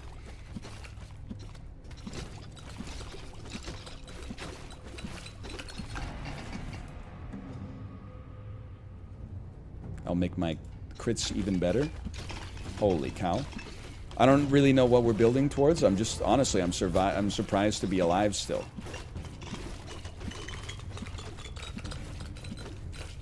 But, I mean, every single one of these games is kind of like the same thing. Don't shoot the messenger. I'm for it. I think it's a good thing. Such as, run. Yeah, get a little bit more health regen. Seems like I'm taking some shots. I don't attack anymore. I have to click to attack. No, I don't. I have auto attack on now. Okay, there you go. It's not auto aim though, it's just auto attack.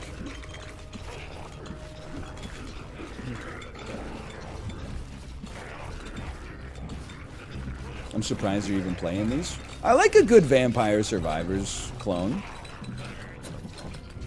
The only thing I don't like about it is whenever you call them a Vampire Survivors clone, everybody knows what you mean, but then you have to get into like an argument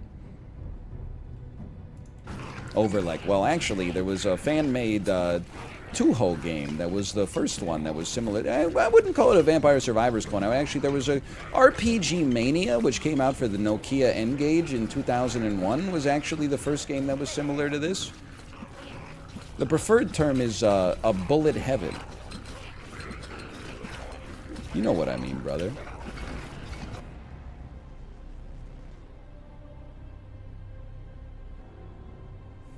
.1 additional attacks? That just sounds... It sounds bad, which means it must be great. Can I tell you, by the way, you know that how in my dream I came up with that horrible joke about how, like, what's with the juices always coming in boxes instead of, like, bottles these days? How are you supposed to get the juice out of the corners?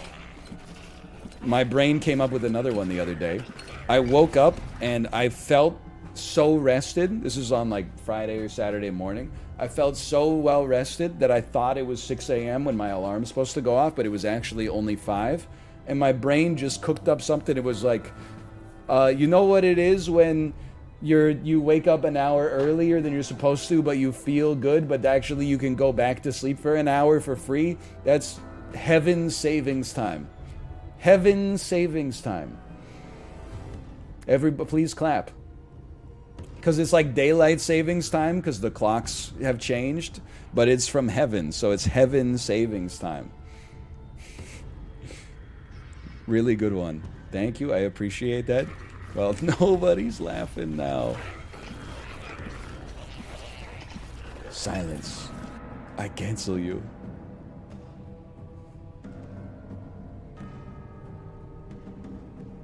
I guess I'd like to have some lightning strikes. Those seem easy enough. Even his jokes are washed. Excuse me. A group of dictators walk into a bar. They order everybody around. That was on Thursday. I'm gonna coast on that for like, probably like the next couple of years.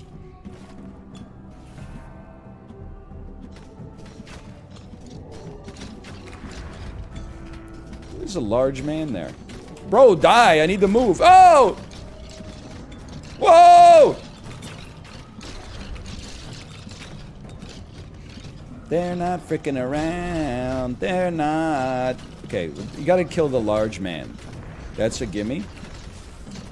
We're also trying to move towards this blue thing here, whatever that is. Help me.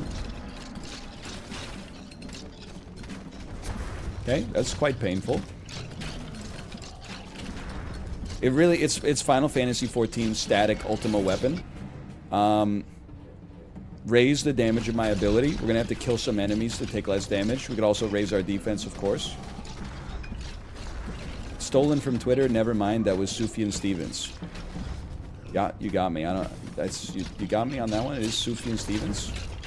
I lived. Don't have a whole lot of gas left in the orb here.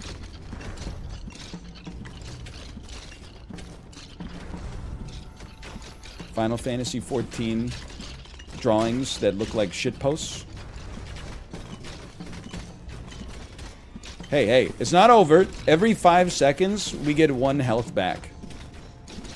And the boss attacks us for like 31. Every time we get hit by the boss, we take 31 damage. So you can crunch the numbers on that. I think we only need to not get hit for like an infinite length of time, and then we're right back in here. Plus, we just walked 5K.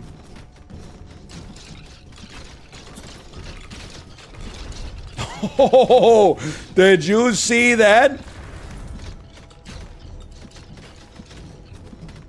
It ain't no joke. I'd like to buy the world a toke and teach the world to move in perfect harmony.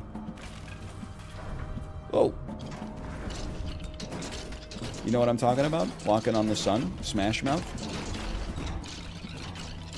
I think he says buy the world a toke, brother. I don't think he's saying buy the world a... Oh!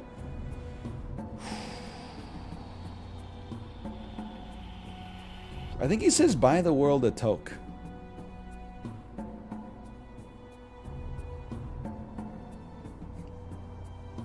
I would like to make the lightning attack less often, but make it have better range on the stun and possibly crit as well.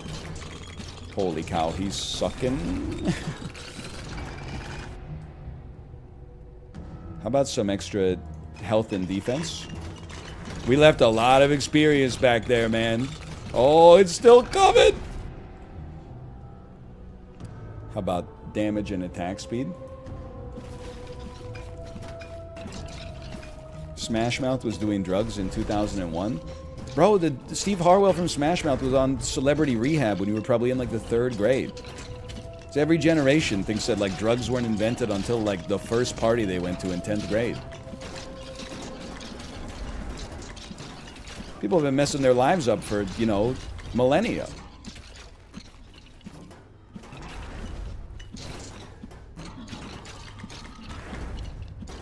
I know what you're thinking. Smash Mouth couldn't have done drugs. Their music isn't good enough. But I'm telling you, that's the real tragedy of it. Sorry. When I said, hey, I was just... The important point of the bit is not the... The important point of the bit is that Smash Mouth is not very good, okay? That's all I meant by that.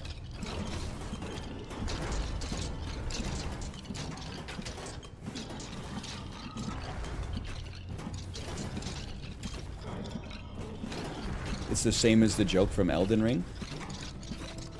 One of my favorite comedy video games. Any lore masters can tell me what joke I made in Elden Ring that was similar enough to that joke that I just made?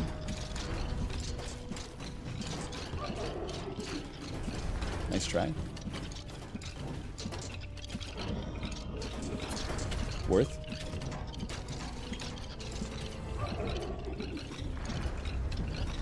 Brother, you're torched. Your ass.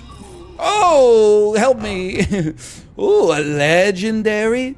10% crit chance. 20% attack speed. I mean, critting at all times would be frickin' sweet. You gotta go crit chance on that one. Hey, I need some crits.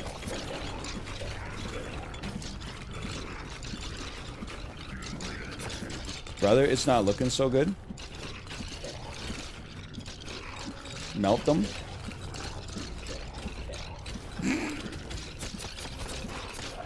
Okay, fair enough. Oh, man. Okay, how long do we live? 1824? That's pretty good. Got some gold. I'm sure there's like some meta progression. Whoa. Let's go Archer and then see what we got here. Quests. Survive until there's only... Deal 75 times 10,000 damage with Astronomer's Orbs. Okay, I understand. Register of Halls.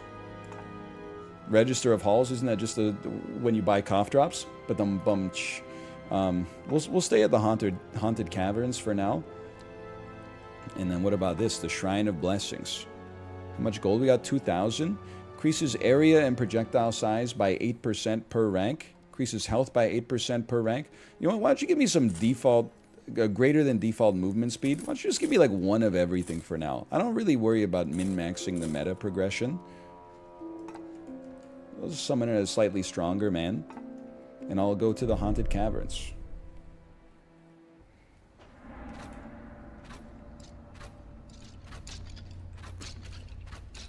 Yo, she's got piercing shots already? What is this? Isaac on easy mode? Let's raise crit chance, man. I know we did that last time, but like... I mean, crit chance, dude. It's crit chance. And let's start walking ourselves towards the ability. And attack speed? Let's do exactly the same run again. Yeah, that sounds like the ticket. But it's different because we're the Amazon this time. What do you think I should play in Diablo 4? I was thinking I might be a McShaggy main. What's the McShaggy main? is when you don't play Diablo and you just play more tape to tape instead. I'm not like other streamers. I'm a cool streamer. I'll take like a super movement speed. I want to be zooming.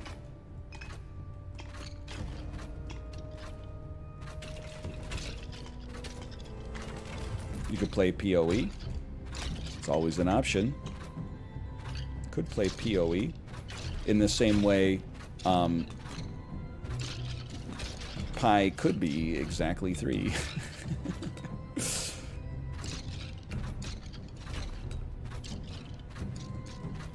I'm boycotting Diablo 4 because they're permanently enshrining the first 1,000 people who beat Lilith on hardcore mode with a statue in hell.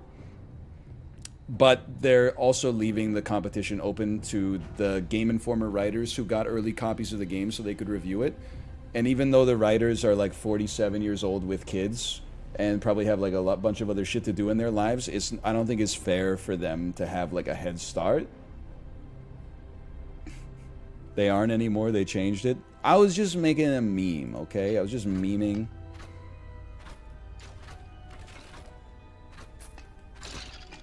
Aren't you just describing yourself? Yeah, sometimes I get early access to games. My ass is not rushing the world's first in anything. I could barely even get like a world's last.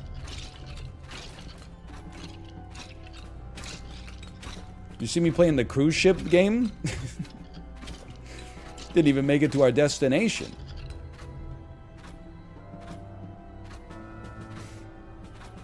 Walk in, I can't. Hey! Okay, time to get a first ability and then farm. Let me get arcane splinters, because I'm thinking that this allows us to get more quests, which allows us to get more experience. Then we make it through the meta progression. Ooh, I kind of like these arcane splinters. Ooh, okay.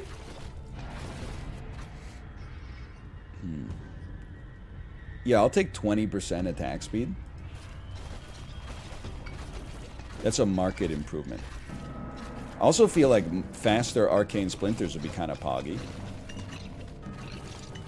Remember back in the day where people would like say things that were like, man, can you imagine if someone in your life actually used Twitch emotes in real life? That would be so... I'm trying to think of what word we used before sus.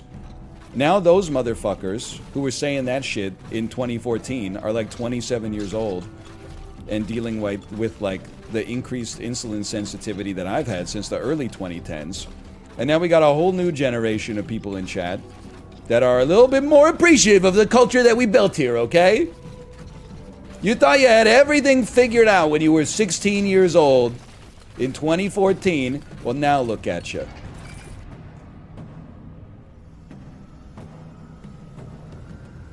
I will take movement speed. I will take astronomer's orbs. We got an orbit build.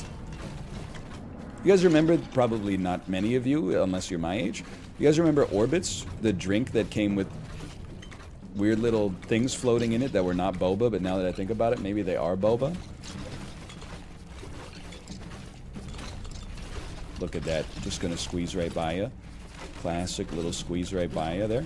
Get these orbs off my screen, man. Or these slimes. They look too much like the ground. I can't keep them straight here. Hey!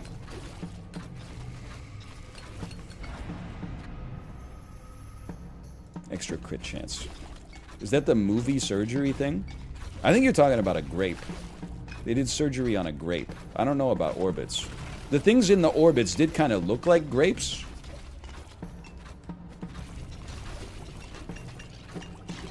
They kind of looked also like, you know when milk goes bad? Ooh, look at the bones! The guys from the start of the level finally made it back. Be careful who you call ugly in middle school. Sure. Attack more, but make the splinters smaller. Sure, why not? Bones are their money. Wait, does season 3 of that come out tomorrow? It is tomorrow. Wow. a lot of like looking forward to something, knowing that the whole season is like 51 minutes long total. I'm going crit build here for now.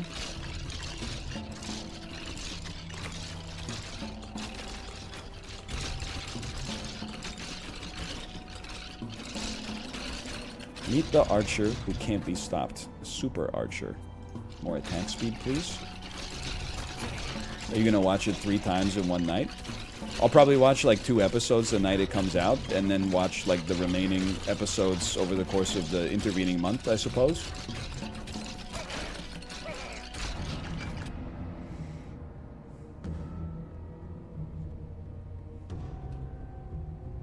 What is channeling? Is this my abilities?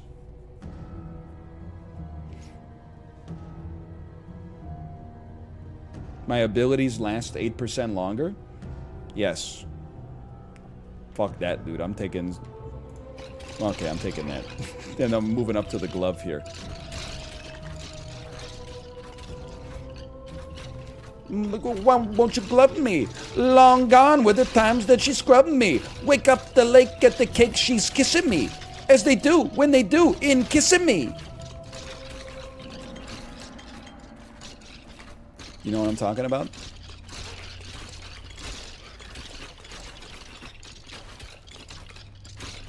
You think Anthony Kiedis? That's not his name. I'm just gonna stop right there. Kiss me, please don't hurt me. Suck my kiss. Are you smacking dirty? Oh, I'm sorry. I will be taking movement speed. Maybe I kind of like the Red Hot Chili Peppers. What song is he memeing on? I'll give you a hint. It goes like...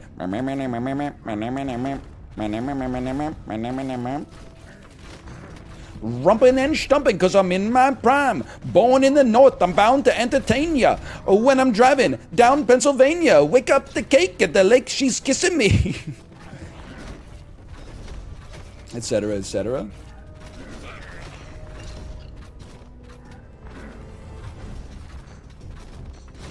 I believe it's Joni Mitchell. It's the album Blue by Joni Mitchell. What do you think is your least favorite song of all time? And I don't pick something that's just like deliberately bad, you know, like Friday. No disrespect to Rebecca Black. I'm happy she's in her GOAT era. Like, what's your least favorite song of all time that is still a song? I'm gonna start. Big Yellow Taxi by the lead singer of the Counting Crows, also featuring Michelle Branch.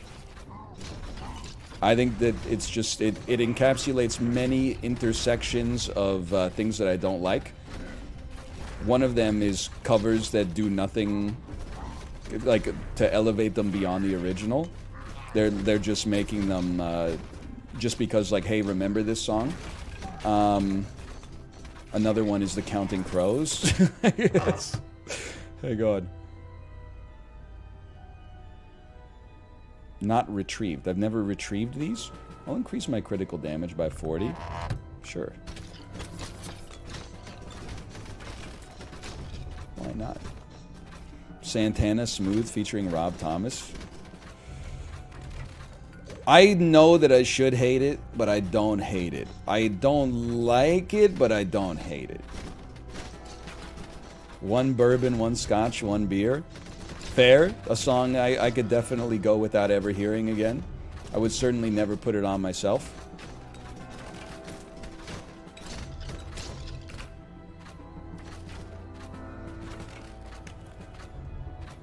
Bro, give me some enemies. Oh, so by the way, because you guys didn't answer this, I guess you all must love Courtesy of the Red, White, and Blue by Toby Keith, huh? Living on a Prayer. We don't need to go down this road again, but I'm with you. I do hate just about every Bon Jovi song. I'll improve my orbs a touch. The crazy thing is that the... Where's my glove? Oh, I got it. The crazy thing about Bon Jovi is like the songs from the 80s, in my personal opinion, the songs from the 80s are not good. And that's their best songs, like, by far. The songs from the 2000s are even worse, which you wouldn't think would be possible, but it's... They've found a way. Sure, I'll take plus 30% damage with my main. Love Shack by the B-52s. I'm gonna need you to pump the brakes right there. No shot that B-52s made the worst song of all time. Okay, we're gonna do the... Everybody's entitled to have their own opinion, I'm just saying.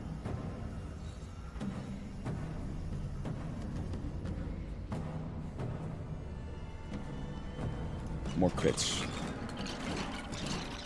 Malf, are you still here, by the way?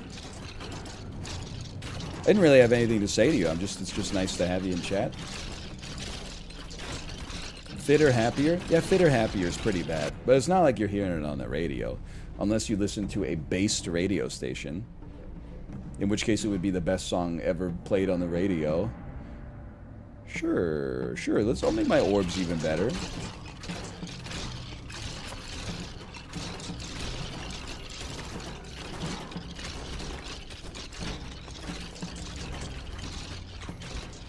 Who is the best artist out of these four individuals?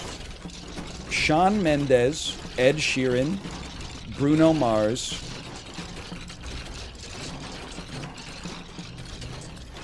I can't think of a fourth male singer. Out of those three singers. Sure, make them spin and attack even more frequently. Thank you. Ed Sheeran for sure. Bruno Mars for sure. I think we're getting a lot of Bruno, and then maybe a distant second is Ed Sheeran, and then Shawn Mendes isn't even in the running. Why do you hate Canadians? Where would you? Okay, Shawn Mendes versus Justin Bieber. If we put Shawn Mendes versus Justin Bieber, where are we going on that one? By the way, I agree 100%. Justin Bieber over Shawn Mendes? Man, rip to Shawn Mendes. What does he sing? He sings the other Shivers song, right? The Ed Sheeran is the baby when you suck me like that and get you close, oh, you give me the shivers. But he does the one that's like, I be getting shivers, you be getting quivers, or something like that. So that's Stitches. Oh, all of a sudden it's starting to make sense. Now I was like, man, people in the music industry are really running out of ideas. Like, every song's just about shivering these days.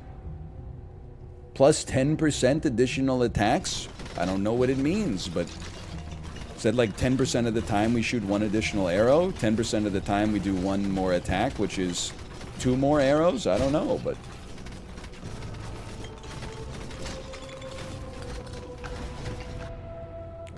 That's true. It's notoriously cold in Los Angeles.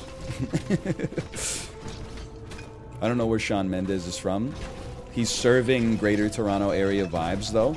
Perhaps Richmond Hill, if I had to guess.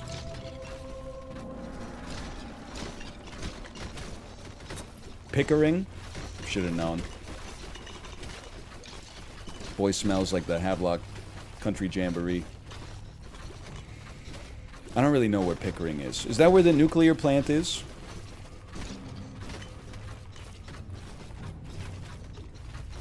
Yes. Okay, I think I roughly know where it is. Oh, the shivery. Plus 2 year for that one. Can I get some orbs? Hey, welcome to Halls of Torment. What would you like to order? Well, they never say that anymore. Am I right, fellow millennials? Me going to the drive-thru for 30 years. Yes, I'll have a 10-piece number 6 combo, please, with barbecue sauce and sweet and sour sauce. And for a drink, I'll take a medium Coke Zero. Me going to the drive-thru in 2023. Hi, well, can I have a 10-piece? Are you collecting points on the app? The world is changing too fast for me, man. You screwed up my damn muscle memory. What the hell is an app? This is McDonald's, so all you got are entrees. I'd like to zoom. Hey.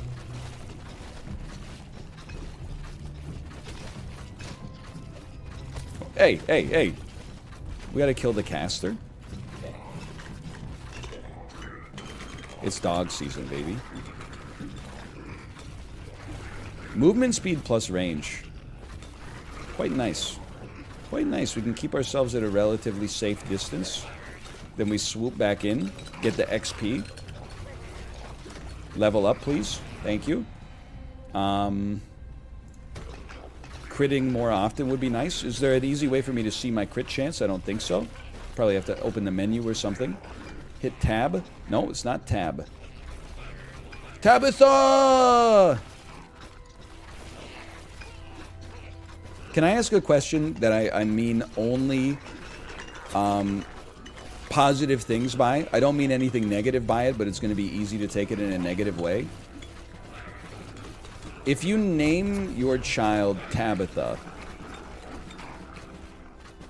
are you forcing them or influencing them to become a witch? Or is it like when you have a kid and like you're in the hospital and they kind of have like a little bit of a witchy vibe? You're like, oh, we were gonna go with Jennifer, but now, honestly, she's serving Tabitha right now.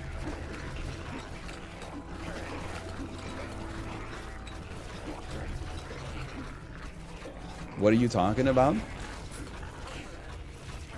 Do you know any Tabithas? I guess that's the question that we should start with here. I've known a couple Tabithas in my life, and they've all been kind of witchy. And again, I don't mean that in a negative way.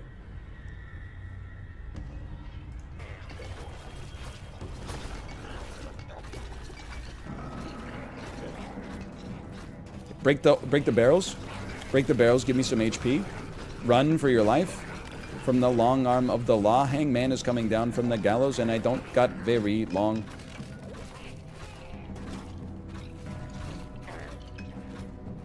It's like Agatha, right? Like, I know that Agatha is also a witch in the Marvel Cinematic Universe, so I'm preparing myself for the bat chest, but like, I feel like if you name your kid Tabitha or Agatha, you're basically saying, like, they might be able to cast spells. And again, in fact, I'm going a step further. I'm saying that's cool. I'm not saying there's not anything wrong with it. I'm saying there might even be a little bit right with it. We could use more spellcasters these days.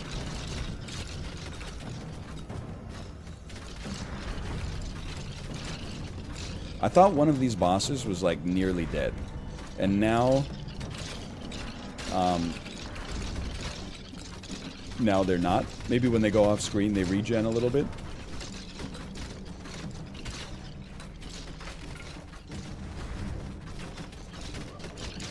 Oh, he had a shield we had to break. Good for the tuna. I need my ability. Lads. Okay, how about even more damage and even lower durability? We got some quests. Oh, very necessary. Thank you. Make me move even faster. Give me... What happens if we take a second Arcane Shivers? Does it get the bonus from all of our previous bonuses? It must, right? It's just an upgrade. Read it. Reduces the number of... Oh, yeah, it's different text. Reduces the number of splinters, but they will burst into smaller ones after being shot, which increases the covered area and the total amount of projectiles. Raise my crit damage. Raise my attack speed on my main weapon.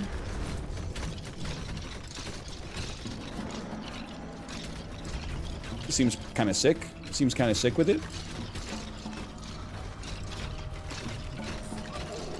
Well, I know health regen. Because I'm, like, dumb, and I always prioritize, like, oh, I can get health regen later. For now, I'll just, like, not get hit. But then every single time I level up, I get the choice between, like, damage and health. So I'm like, oh, I can't take health because we got damage in this one. But we always have damage. So at some point, I gotta take health. Regen's really weak on the archer. That's the other reason, is that regen's really weak on the archer. So I opted to take something that's a little bit... it has some gains from trade. We got some economies from scale on the archer as well. You see the movement? That's why we take some movement speed. I'm very guilty of basically, like, every run, I'm like, oh, that didn't work, let's try something different, and then just running back damage. So just, for me, just taking movement speed was kind of, like, emblematic of some personal growth here. So I'm just asking for the slightest bit of mercy here while I try to grow as a human being. Any cheese in there? Ooh, another level? Plus, like, the numbers, dude. You're like, whoa, 20%, that's crazy. But then, like, 0.15? 0.15? Nah, man. 20%. 20%.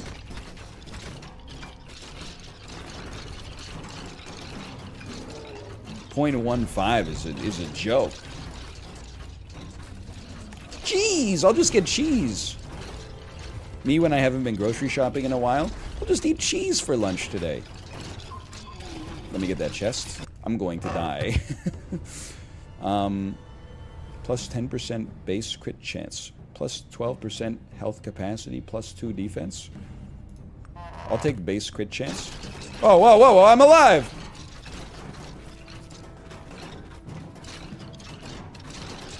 Are you seeing all the crits we're getting, though? Like...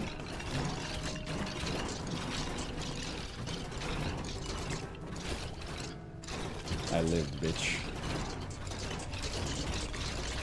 I don't think I'm picking up any experience, but I did live. I'm not killing them as fast as I need to.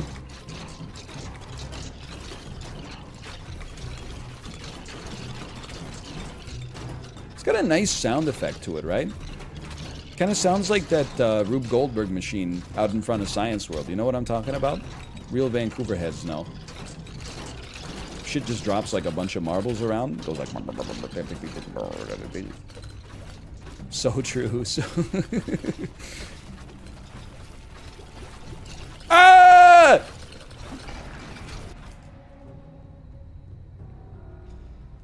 I would like to move faster.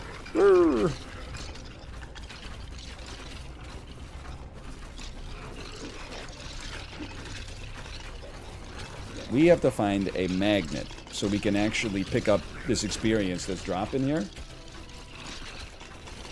How much time do we need? We need to survive for another 11 minutes? I'm just sorry. I don't think that's something I got the power for. I hate that the new boss shoots, because it's very hard to dodge everything and then also dodge the projectiles.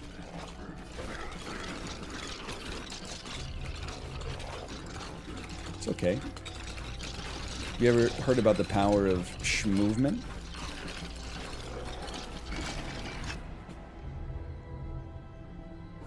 Gotta be honest with you, we are getting a little low on the health here. Would have been nice to have the 0.15 a little earlier so we could build up a bit of a reservoir. Wow! He's cracked! He's incredible!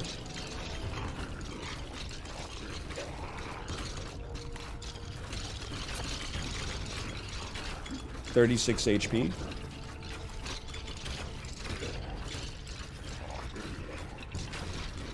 That's bad. Yep, okay. Pretty good, though. I thought we did pretty well. We're doing some pretty solid movement there. Me, when I die in a roguelite the first time I play it, no game should ever have meta progression, ever! It's emblematic of bad game design.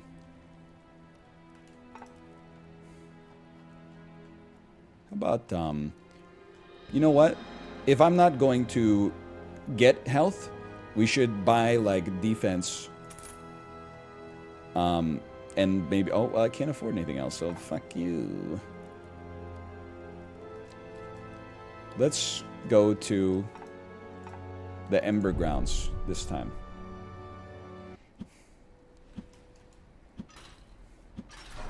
What are we doing down here? Hey, hey, whoa, whoa, whoa! They're already on me! There's a man in a cage here. Praise the gods! Another mortal soul! I beg of you, release me from this wretched cage. That's unexpected. Somewhere nearby. Help Okay. me. Help me.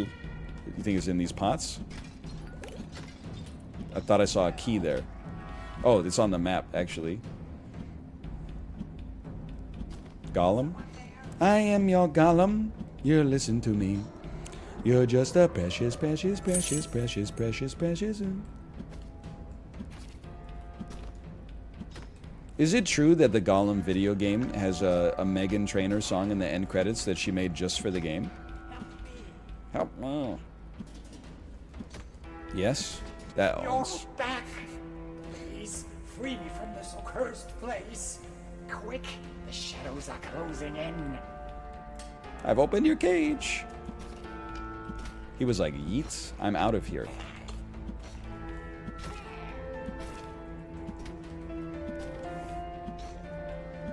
I thought he was going to help me out.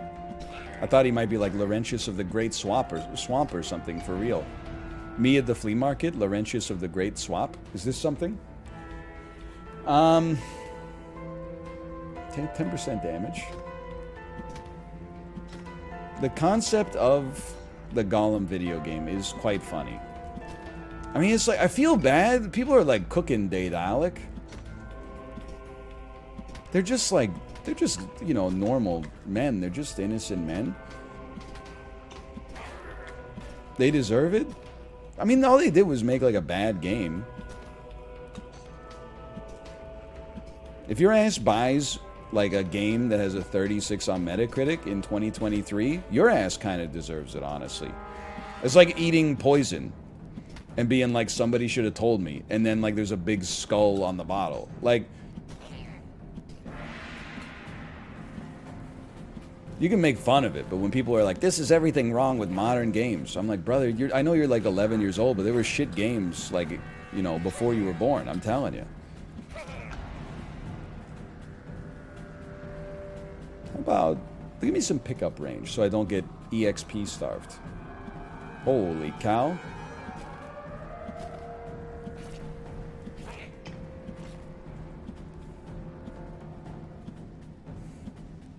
I am leaving.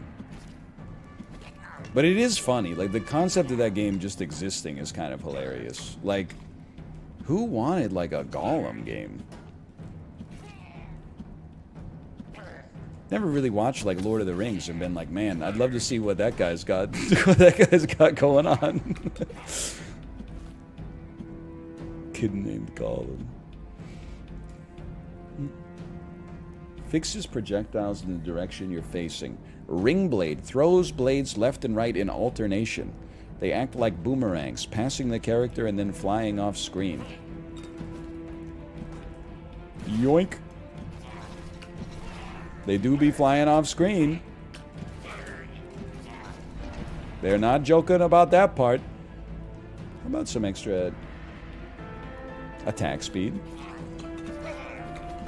Ah!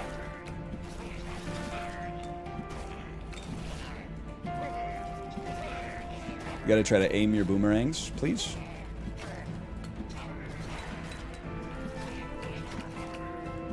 I think it's like an RTS. We gotta get our economy set up.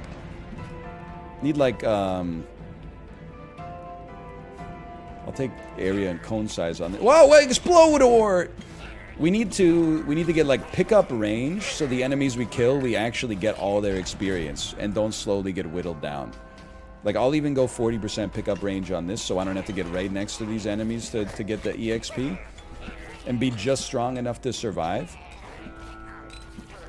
Gain speed, dies immediately. Green text arrow, tells a lie on the internet.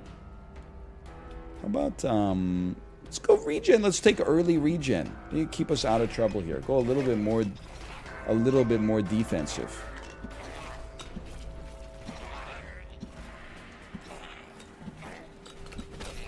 Nice shot. I would like more movement speed. What is block strength? Like, what's the difference between block strength and defense? I would assume that they're both like damage reduction, unless I have a block button, which I don't. Block is a chance to trigger. Oh! Delightfully devilish. The tooltip tells you? You're not a tooltip, you're a chat. Tooltip's just a bunch of ones and zeros. Don't, you know, don't talk down to yourself.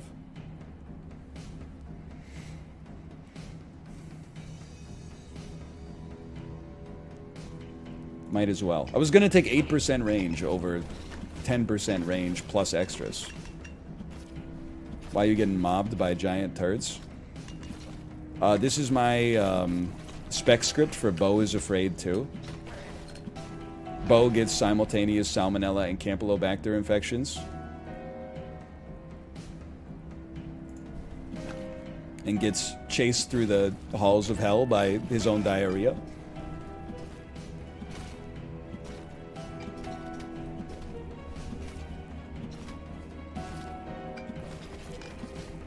Thoughts on early civilization architecture? I've been thinking of pivoting to like become one of those guys who's like on Twitter and is like, why don't they make churches anymore? All they make are like Pizza Huts.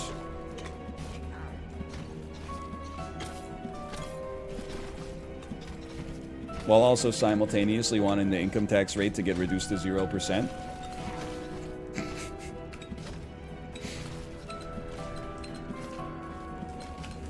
Is this the Are You Afraid of the Dark theme song?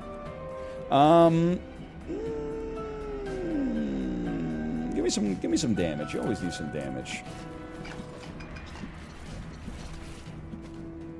I can't believe I haven't killed the first boss yet. He's just goo. What could it cost, Michael? $10? What's your favorite style of column? With all due respect to the column heads out there, learning the differences between like an Ionic column and a Corinthian column and etc. might actually be the dumbest thing we ever spent time on in high school. Certainly, like in elementary school, cursive writing is like the reigning champion of spending way too much time learning something that didn't matter at all. But the columns are like pretty close. Like they're... I'm gonna catch a lot of heat from this from the column cells out there, but they're all like the same. They're all just columns. Bro, what are you talking about? They're the same. Don't they just have like different? Some of them have like curved up edges at one side. Ah! I guess you got to get out of the circle early. Why the hell do I need to know what my cells look like? Brother, you might think that because I got a degree in biology, I would take offense to that. I think you're absolutely right. I know it's like a very smooth-brained take that you can hear on any podcast. Let me out of here. Maybe I have to break his stance or something. I don't know. I do think that, especially in high school, we spend too much time learning some stuff that is like just academic, but not necessarily that useful. I'm not saying it's bad to know things. Sometimes I get attacked for being anti-intellectual, which is by like high school students. Just crazy to me. You're forced to be in school. I was in school at will when I was already streaming for a job. I went back to school. Your ass is in like 10th grade science class going like, I'm smarter than him. Brother, you don't know what you're talking about. You don't even know where the damn signal lights are on the steering wheel yet. Anyway. So now that I'm done insulting, like, literal teenagers, you don't need to know all that shit. I feel like once you decide, once you're in university, they can be like, here's the organelles of your cell. In 9th grade, you don't need to know what a fucking endoplasmic reticulum is. Get away from me. You don't need to know what a Golgi body is. They should be teaching you how to write limericks and like, you know, There should be like a flower identifying class. You know how embarrassed I am that I feel like my 2-year-old child knows more flowers than me? Every time we're outside, she's like, Daddy, that's a buttercup. I'm like, oh, which one? This one? She's like, no, the yellow one. I'm like, how do you know that? I'm gonna die. I simply can't. I can't. Go, go, go!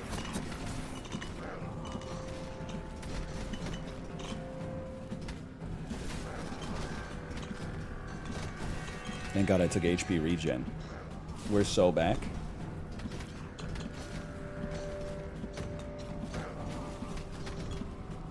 And then in university, you can learn what a Golgi body is, and that way you just are responsible for learning it and remembering it forever. Instead of like, hey, we're going to make you learn it, and then like after summer vacation, the first month of grade 11 biology is going to be learning the cell organelles again.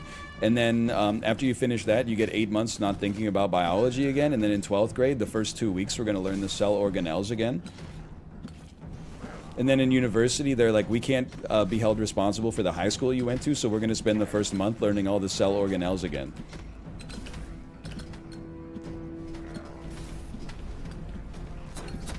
I'm gonna die.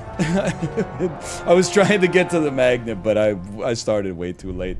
Return me back, return me back. Here. Oh, whoa, my mans! Well, keeper. You've earned my deepest gratitude. For the rescue, of course. And since we've made such a great team down there, I have a proposition for you. Proceed. This well has dried up a long time ago. Now it leads to the very halls you helped me escape. But if you ever happen to find the other end, you might want to drop a trinket into the bucket. Then I hoist it up and make it available to you up here. What do you say? Fair enough. You left me to die down there, by the way. Item stash. You can buy items from the well keeper once you've retrieved them through the well. Can I have the long finger gloves? How much did that cost me? Nothing? I can start fully kitted? Health or block? Let's take health. Defense or speed? Let's take speed. You own these already? I hear what you're saying, and I agree. I'm pretty good. Okay, now take me back to the haunted caverns.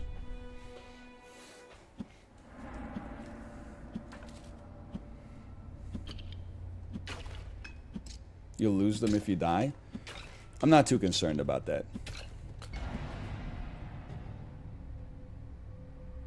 Crit chance. You don't? Alright, now you got my attention.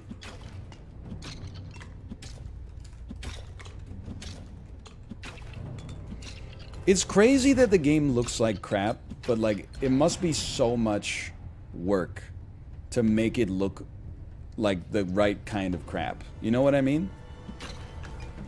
Like, the laziest game you could possibly make now, Don't Shoot the Messenger, probably has an aesthetic somewhat similar to, if it's 2D, like Papa's Freezeria, or if it's 3D, like all those Unity like asset flips where it's just like a dude with a gun in a really, really bright silver corridor. Take Swift Feet. Let's get some move on here. Let's get a move on. You know what? You know what I'm realizing? It doesn't look like shit. It looks like a masterpiece that came out in 1996. I think I'm kind of over graphics.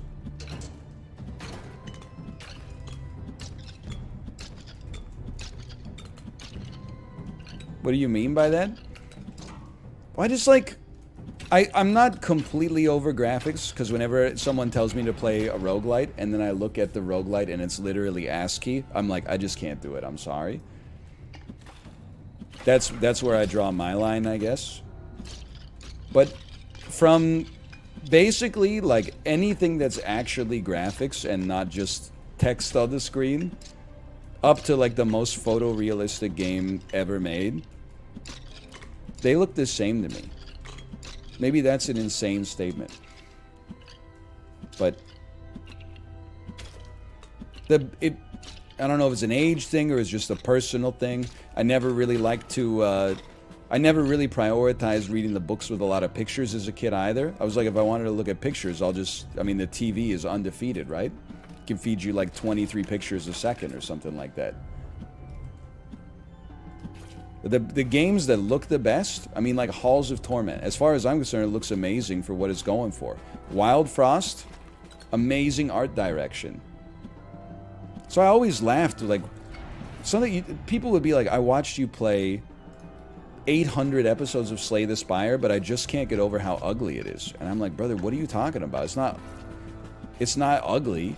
Your brain is looking at it, and then it's converting what it's seeing to, like, fucking organic ones and zeros.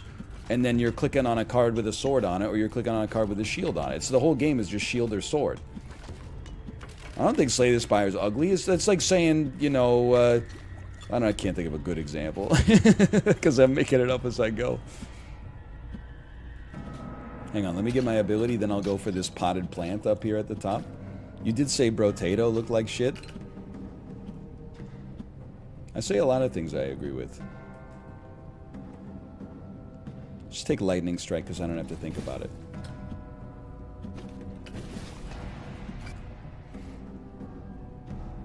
And that will raise my damage and attack speed.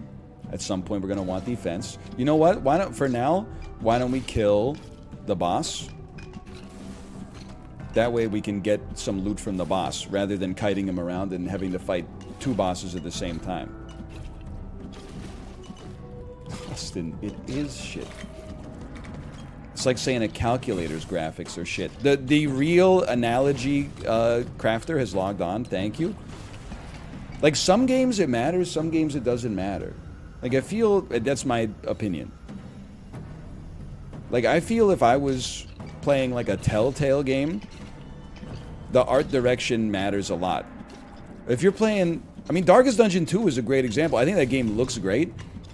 But, genuinely, people were like, there's a brain behind the locks that you're fighting on the boss. And I was like, I didn't even fucking see it, dude.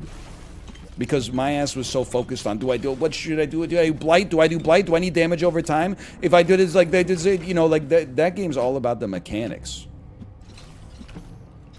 Dungeon Too Dark? Man's Not Hot?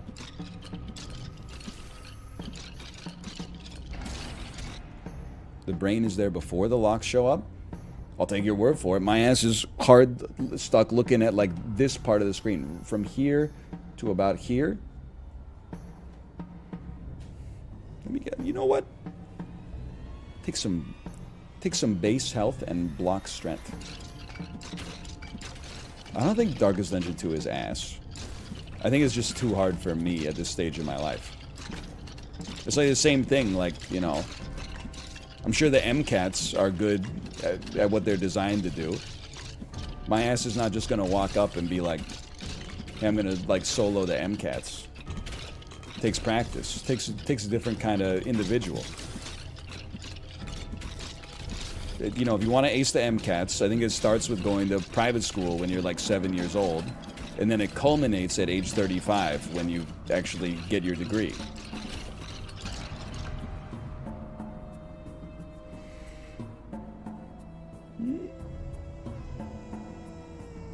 Take fire rate up on my needles.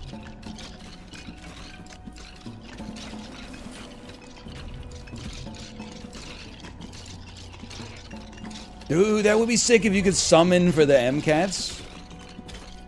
You're right, summon, let me solo her for the MCATs. Dude, people who have previously beaten the MCATs can put their summon sign down, and then you get like a little shadowy avatar of them. And you gotta choose, you're like, do I go with the guy in the suit or the dude with the in the bathing suit? Where's the blue thing I was supposed to get? Did I get it? You never know. The dude in the bathing... The idiots would be like the guy in the suit. He's probably successful. Real Dark Soul heads, no, you take the guy in the goofy outfit because he doesn't need to min-max his armor. You always go with the dude that's like totally naked with like a fork in one hand. And then you're like, what? This guy should be funny. Then he gets in there and he just goes up to the boss and goes, and the boss just goes, oh, oh, oh, oh, oh, oh, oh. Anyway, it's the well, but you don't have an item to put in it. Oh, okay. What does the boss do? I don't know, like ask you some shit like fucking, what organ produces insulin or something like that. Apparently the MCATs are like 9th grade health class in my head. Probably some dumb shit about like DNA polymerase. And then your whole job as a general practitioner is booking appointments 12 weeks out, and then whenever they come for the appointment, just telling them to lose 10 pounds. Take plus 10% damage, please.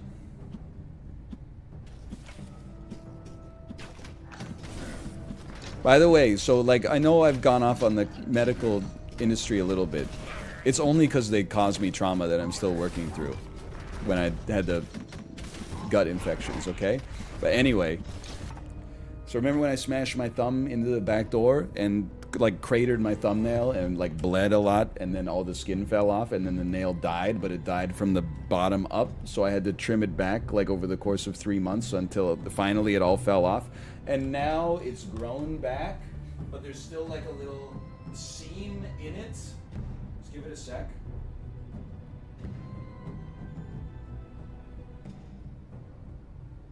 You can almost see it. There's like a little seam. It's getting better. In like 6 months, I think it's going to be normal. And it's now strong enough I can use it to like open aluminum cans and stuff like that. Anyway, so I went to the walk-in clinic after a few months when it was like half of a nail. The top half, weirdly enough. And the guy at the walk-in clinic basically insinuated I was trying to get like medical grade painkillers. When really I wanted him to like do surgery and like take my thumbnail off, or I don't know, just give me something like a piece of wood to bite down on or something like that. Anyway, he said, okay, I can give you a referral to a dermatologist. Gave me a referral to a dermatologist. The dermatologist didn't get back to me for like 5 months, which was faster than expected, which is fucked up as well. I get that it's not like an urgent thing, like I'm not gonna die because of my thumb issue, but still, regardless, a dermatologist I never met before sent us a letter in the mail and said, here's when your appointment is, fucking take it or leave it. No regard for, you know, your own availability at all. So I called him back and said, guess what, I'm leaving it because, you know, thanks but no thanks. By the time he got back to me, Mother Nature healed it itself. Then they said, sure, no problem. Then this doctor, who I've never interacted with before in my entire life, like a week and a half ago, sent out a mass email, because now I'm on their damn email list, and said, hey, Dr. Blank and Blank is leaving the clinic. Just wanted you guys to know I've accepted an opportunity that's going to take me out of the province, and I know I've had a great time with you guys building the practice over the years. I'm like, I don't know who you are, and I've never seen you before in my entire life. Who asked?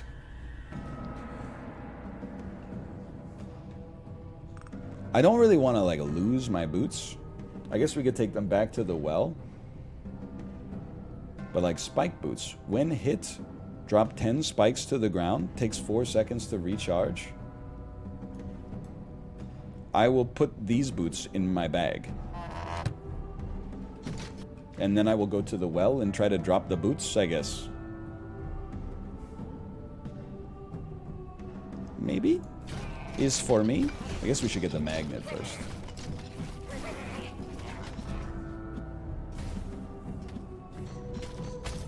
Ow!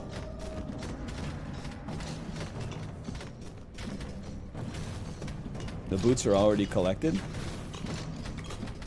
Yeah, but now they're on my feet. Okay, I'll take extra critical hit chance. Frames of Nick, thank you for the raid. Thank you. Don't think I've forgotten about you during Monopoly typing in chat, in Chibley's chat, hey, I'm about to become a father. Any advice for me? And then I gave you some heartfelt advice. And then everyone was like, they added you and said, why are you fucking with him? And it turns out you're like just a guy and you're not having a kid. Thanks for the raid. People don't forget. Give me more base health. I bared my damn soul. Stored in the vault. +1 piercing. When I broke my foot, they gave me a prescription ... for ibuprofen. Dude, I got this stuff at home. It's crazy, man. I've never even done heroin. But the way that, like, we get treated by doctors, you would think that we're, like, recovering drug addicts. It's like, sometimes when I had my wisdom teeth taken out, it hurt like a son of a gun. And then I said, oh, are we done? And the assistant was like, wait, we have to give you your painkillers. And then she opened up her desk drawer and pulled out a Kirkland Signature bottle of, like, ibuprofen. And just poured, like, she didn't even, like, count it out. She just poured, like, a whole bunch into the bag and gave it to me. I'm like, the hell am I supposed to do with this? I could buy this shit at the convenience store. I need, like, 2 Tylenol 3s to get me through the next day, and then I can take the ibuprofen. Sure, more health regen. I do be taking some damage now and then. But apparently John Mulaney can get whatever he wants. All he's got to do is take his shirt off at the doctor's office. My ass shows in with, like, a broken thumb and, like, a completely fucked gut microbiome. And they're like, have you considered drinking more water? I'm like, how stupid is your average patient? You don't think that I tried that before I said, let's wait in the emergency room for 10 hours?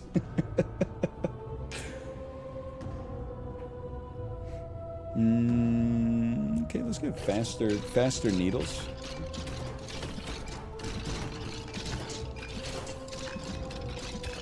If I had to do a tier list of all the doctors who saw me during the Salmonella Campylobacter infection, I definitely have to say the bottom tier is the guy who, when I said I had diarrhea for 13 days straight, said, well, we usually don't worry about it until it's been 14 days. So I guess just go home and see what happens. That guy should probably change specializations, I think. Everybody else, I think that they were mostly doing their best. I just picture him, like, at the bar. You won't believe the idiot that came into the walk-in clinic today. He'd had diarrhea for ... 13 days straight. Everyone's like, what an idiot! Anyway, we've talked about this too much for, it's been like 11 months or something. Just take more damage.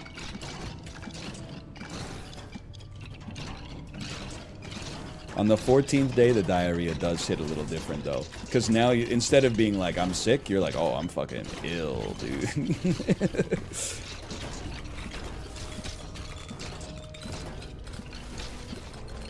And the other reason I keep bringing it up is because the saga's, like, still going on.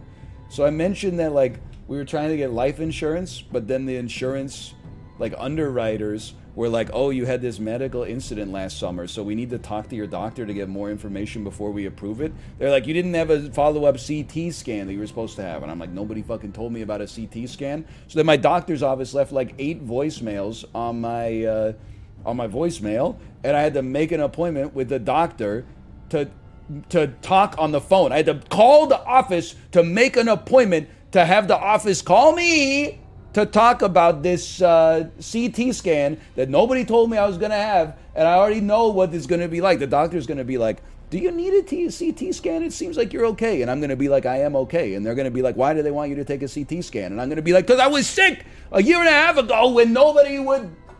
Now that I'm not sick, everybody's like, we got to get you in for a CT scan and a colonoscopy. Stat. Well, we were busy 11 months ago.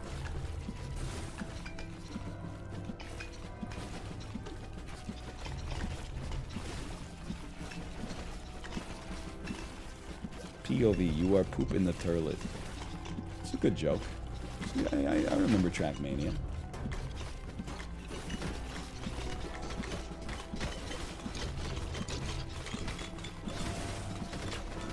You should just get one anyway. Well, I got my just to get my money's worth, but also I gotta take my Prince Albert out, so I don't know, like, I don't know if the juice is worth the squeeze. Do the Tenet poop joke? What is the poop joke again? Me when I'm, what are they, inverted? Me when I'm inverted and I feel like I have to take a shit. Oh, man. Sure, let's take 10% additional attacks. It didn't show up until 12 minutes into the run, so it must be strong.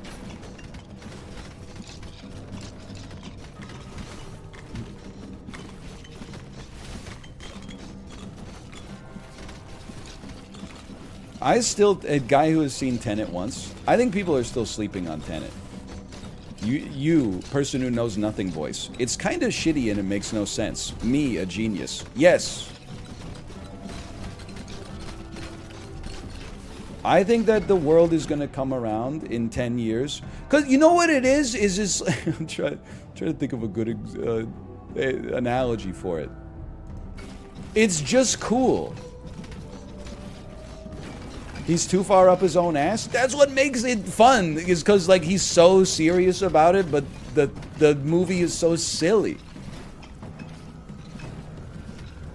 Like it's like Aldous Snow in Get Him to the Greek. He like Christopher Nolan is like trying to explain this shit that obviously makes no sense at all. Fast and the Furious is fun. Tenet is trying to sound smart. I don't care what Tenet's trying to do in the slightest. It's just fun. People are running backwards. People are getting into backwards fist fights, which makes no fucking sense at all. You have to wear an oxygen mask because the air inverted is actually fucking Rhea. It's not air. It'll rip your lungs apart. It's not just a way for you to tell which one is John David Washington moving forward and which one's John David Washington moving backwards.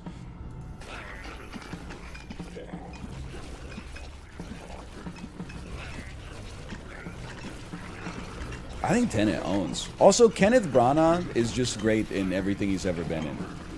Probably. Including Wild Wild West. The air is backwards. You gotta see the movie.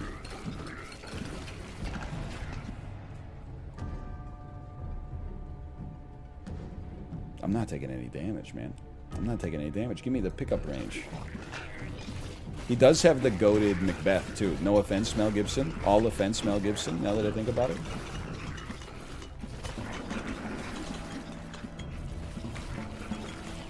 The ending of Tenet is also cute. I know! That's it! Dude, Robert Pattinson is great in that movie. Especially when he's saying shit that doesn't make any fucking sense.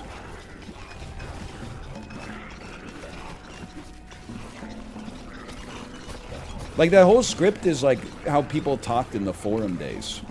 You, like, meet someone for the first time. For you, this is the first time we've ever met. For me, this is the middle of a beautiful journey that I've been on for time immemorial. And you're like, what the fuck are you talking about, bro? You got a Sephiroth signature.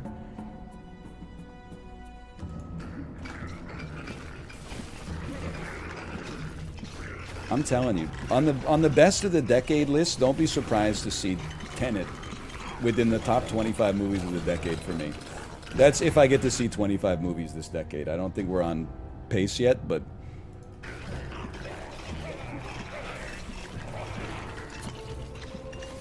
we might get there.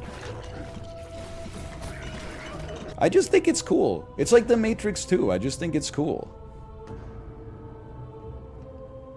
Yeah, I don't know. Let's do trans fiction. I don't really know what it is. I'm shooting now like a beam that weakens. The pen is mightier.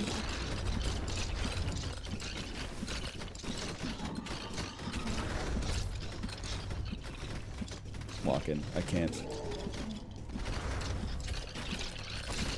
They have fragility. Of my city. Of my city. Dude, I'm feeling like this is by far my best run. I can actually afford to take some damage. Some positive things happen when I take damage. I have abilities. I'm able to, like, kill bosses.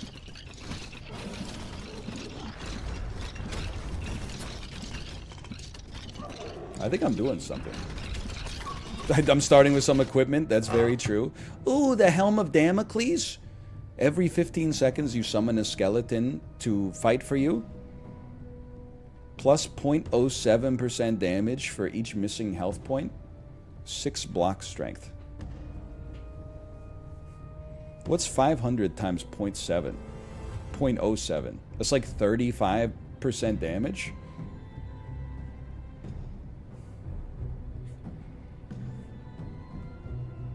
I do have a lot of HP. You're not wrong. I think we gotta go Amulet. For it shows up on the screen. They do the math. R/ they did the math for me. 50% damage bonus. Holy cow.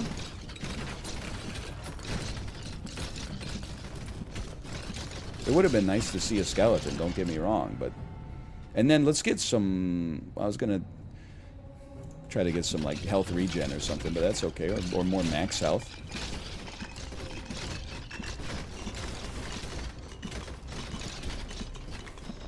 Has anyone ever beaten this game? Or are we, like, is this a world's first situation? World's first? Okay, I'll focus.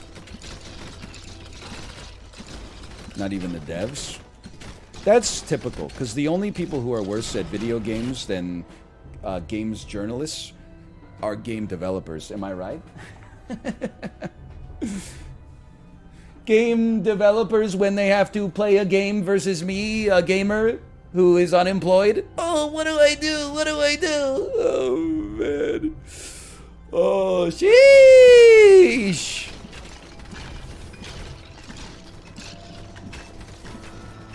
Developers, game developers, when they have to tell everybody at Thanksgiving what they do for their job. Developers.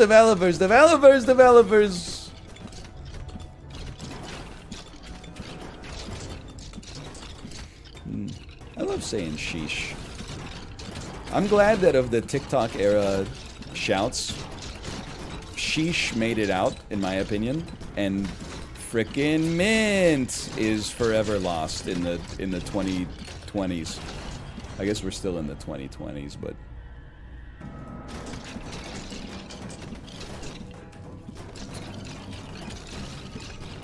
I think it obviously is going to be different, like person to person.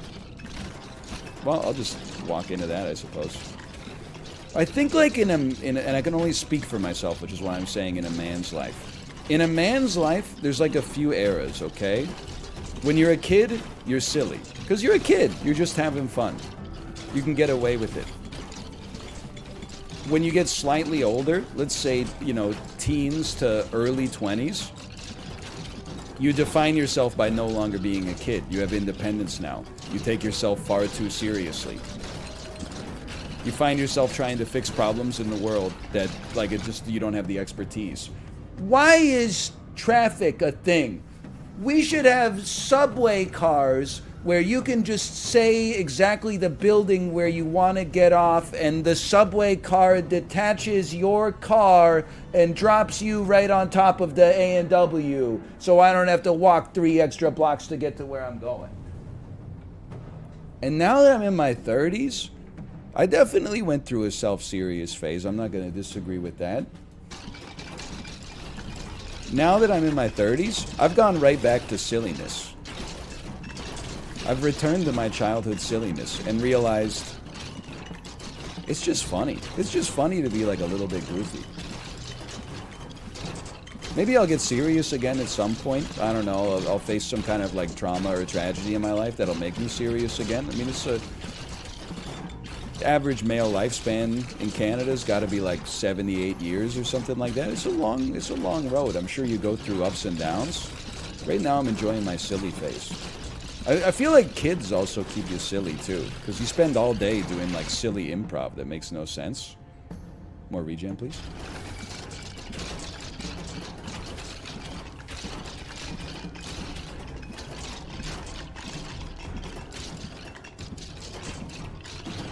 Mushrooms helped me find the silliness again.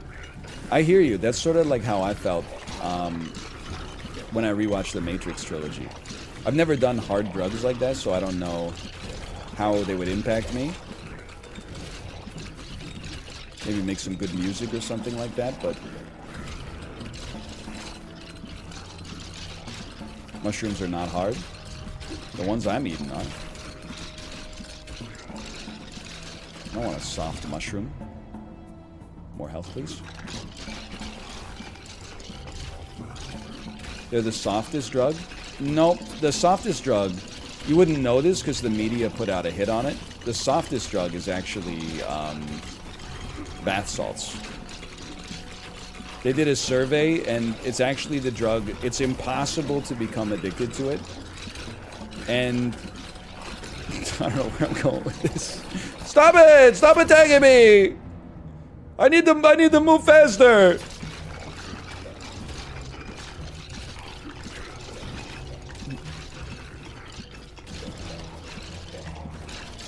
Let me out, let me out, let me out, let me out, let me out. Just keep swimming, just keep swimming.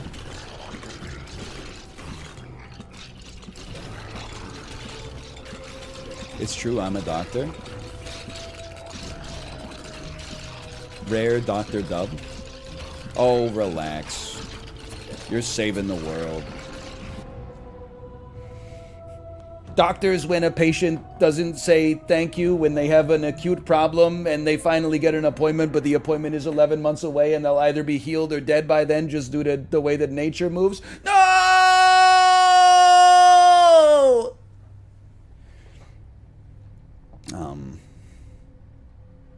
I need to move faster. I respect doctors! In fact, I respect doctors so much, I wish that there were a lot more of you so that one of them would see me in a timely fashion.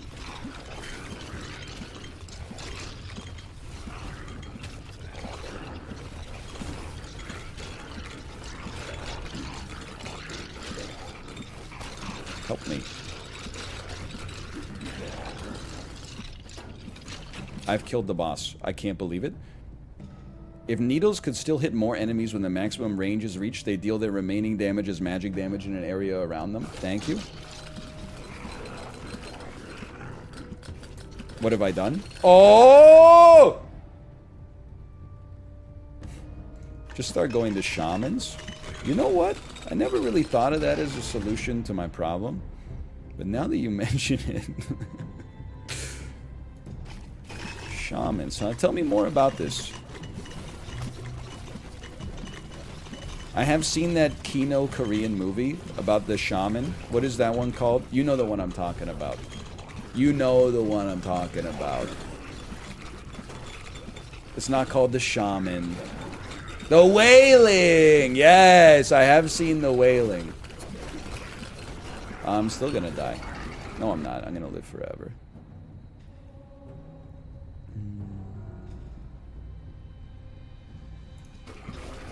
Run. Run. Don't step in the poison. Run.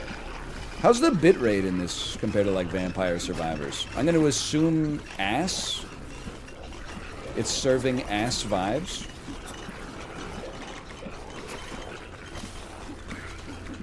It's actually pretty good. Wow. I would not have expected that.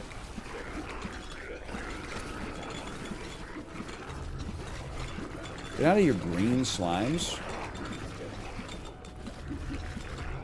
Holy frick. How can they expect one man to deal with this?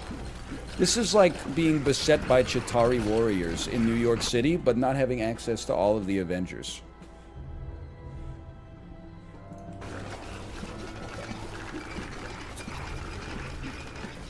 Even the strongest Avenger, Iron Man, needs help sometimes.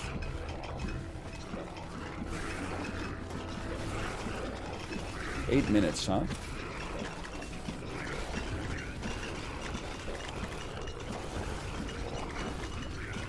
I've got a 95% damage boost. That's pretty good. Pretty good. Got quite a lot of gold. No, I don't. I have 400 gold. Thought I had 7,000. We killed 7,000 enemies. Ooh, large lads and ghosts. And skeletons. Whoa, that's bad. Thank you for the block. Okay, make space. We're in kind of the Vampire Survivors death spiral right now. We're not getting enough EXP to have a reasonable chance to be strong enough to kill the enemies that are increasingly getting stronger.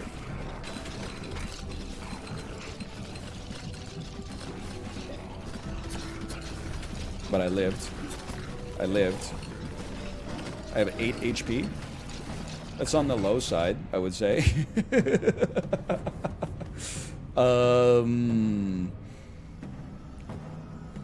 More needles? Now that we got Phantom Needles, all we need is Phantom Thread. You hear about this one, Kevin? Yeah. Alright, alright. I mean, it's the best we've ever done. Because of the damn meta progression, man.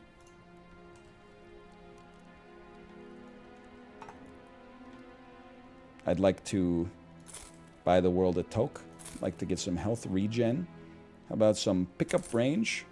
Honestly, I'm like the oil drillers in Armageddon. You know how they never wanted to do income tax ever again? I never want to have to worry about pickup range ever again. Just give that to me.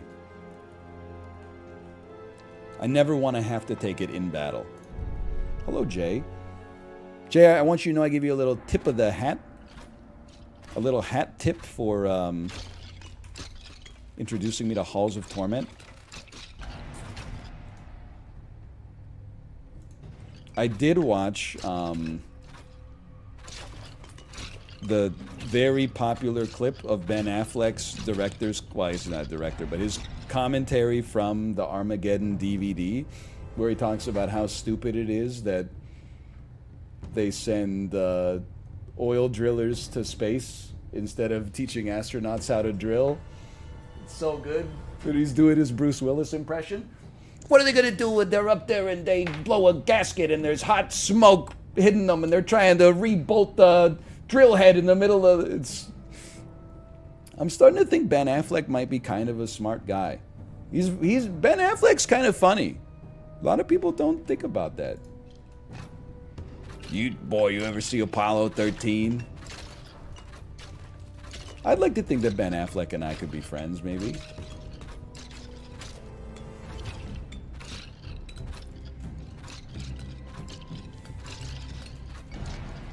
Everyone thinks he's smart? No, that's Matt Damon. He's wicked smart. How do you like them apples? I thought he was dumb because he's, like, hot. That's my bias. That's my own cross to bear. But he did, like, co-write Good Will Hunting and, like, other movies as well.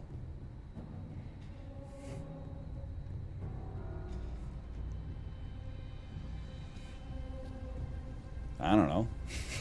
Health regen, maybe? No, we don't need it. No. Critical damage. No. Duration on channeling and then get the ability.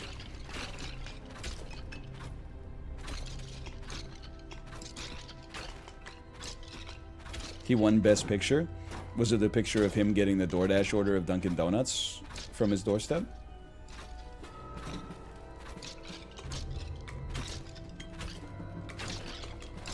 It's one of the best pictures, I'd say.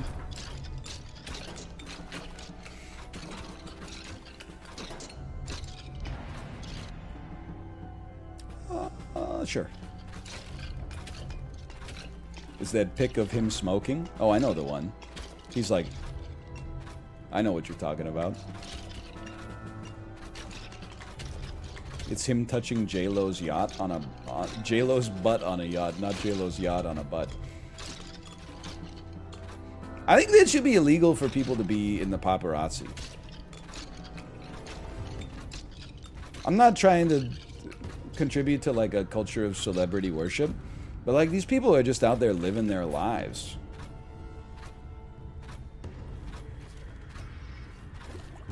Do you imagine what it would be like every time you got out of your car You were hounded by people.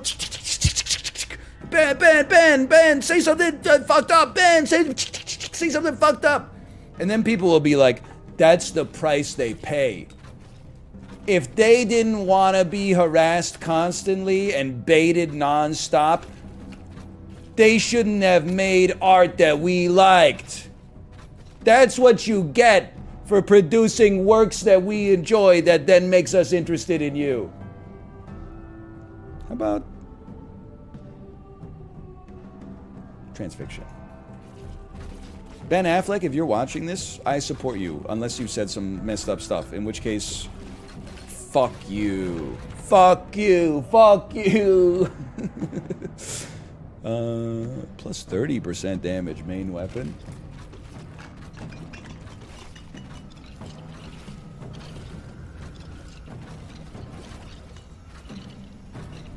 I mean, this guy's torched, dude. He's fragile. Nassim Taleb could never. If you'll excuse me. Thank you. I'll still take lightning strikes. He breathes through his skin. What are you talking about? Are you talking? It sounds like you're talking about like a frog. Is Ben Affleck an amphibian?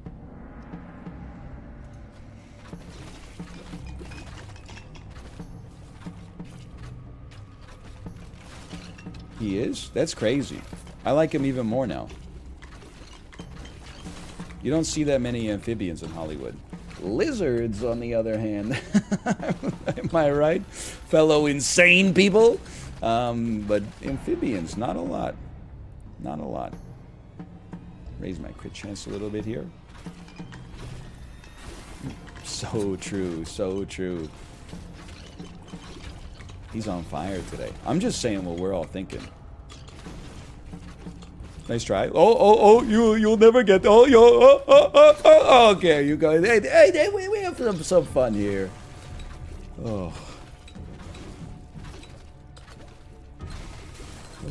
Got me pretty good, man. Got me pretty good. More projectiles. I've always wanted 15 more basis points of arrows per shot. Not true. I was thinking about pizza. I could go over some pizza this week. For sure. It's been a minute.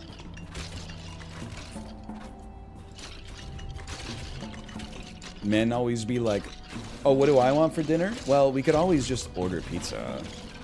Anyone else here married? What do I want for dinner? I don't know. We could always just order a pizza or something. Men, when they want pizza for dinner, you know, if you're not feeling like you want to cook tonight, we could just get like a pizza. We could just order a pizza or something.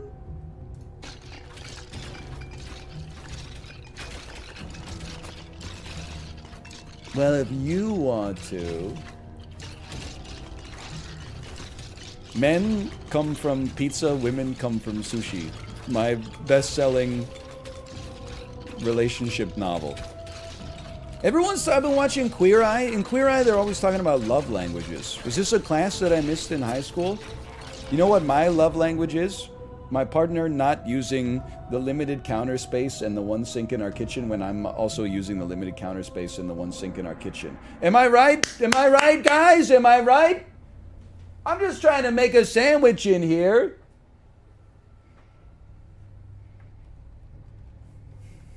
Holy shit, +2, +2. Finally, someone's saying it.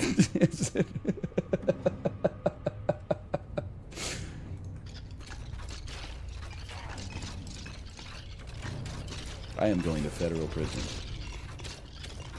It's the realest shit you've ever said. It's not a men and women thing, though, because I do it, too. Like, sometimes I'll be in the kitchen, and I'll be, like, doing something, and then Kate will come into the kitchen and start doing something unrelated at, like, exactly the same time. And I'm like, damn, girl, why didn't you do that, like, before I had to come out here and get something done? And then she'll be doing something in the kitchen, and I'm like, oh, my wife's in the kitchen. I want to talk to her. And then I come out and bother her while she's doing something. And then I'm like, well, while I'm in the kitchen, I might as well have a snack or, like, a glass of water or something. I'll just go, fucking like get in her way, and then like, oh, I see she's using this side of the island. I'll go use the other side of the island, but then she's got to walk past me to get to the fridge. And I'm gonna like move my shit out of the way, and now I'm chopping bell peppers on like not even a cutting board, just on the kitchen counter.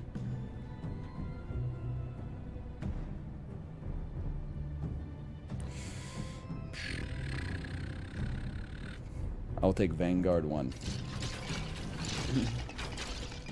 Imagine having an island. I bought it from IKEA. I built it myself as well. I'm not trying to brag. I built a tricycle this weekend. Took me like 45 minutes. I felt like a real man. I mean, it had I didn't like make the parts for it. I just assembled it. Built maybe is not it's not the right word, but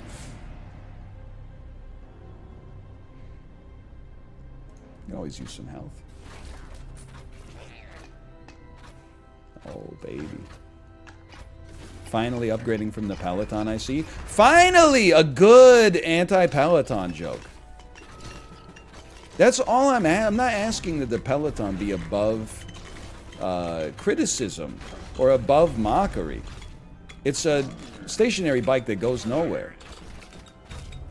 It costs more than a bike that goes anywhere. Like, I understand the innate humor involved there. All I ask is that you mine this very low-hanging fruit for a little bit of a laugh. Instead, people are like, didn't ask, plus your bike is too expensive. And I'm like, I know. My wife's the one who pays the bill.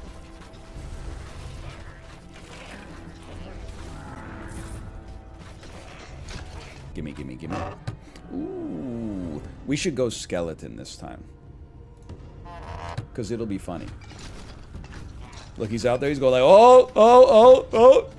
He's going, oh, oh. I walked through you for 30 damage. I walked through you for 30 damage. I walked through you for 30 damage.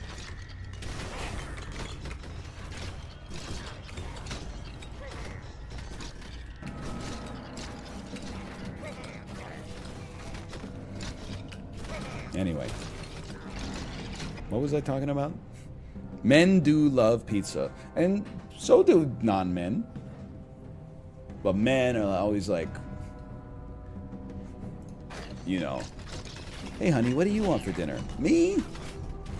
Nobody's ever asked me that before. Me? For dinner? No, it's a lot of responsibility. I guess it wouldn't be, if we're just looking for something easy, we could always just order a pizza or something. Why am I getting hit by this?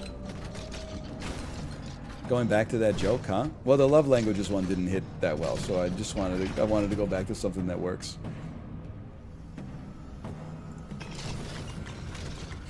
Does pavement exist in the Peloton universe? No, they're really leaving like a lot of fruit on the table, man. They really, anyone else here that rides a Peloton, there's like 40 of us. We give each other high fives every day. They'll tell you they have like, they do 10 rock rides a week. They just play the same 15 bands over and over.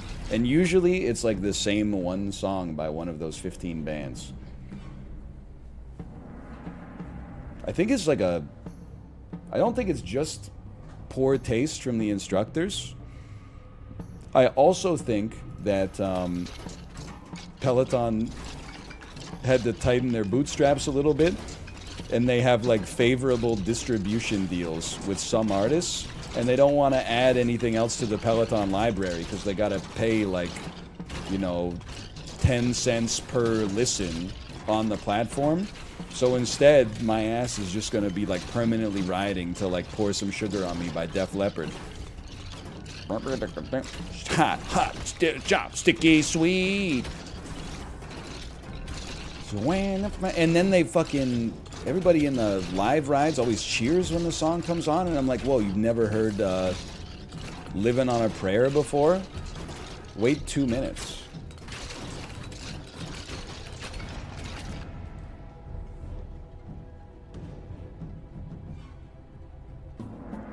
Sure, faster lightning that stuns.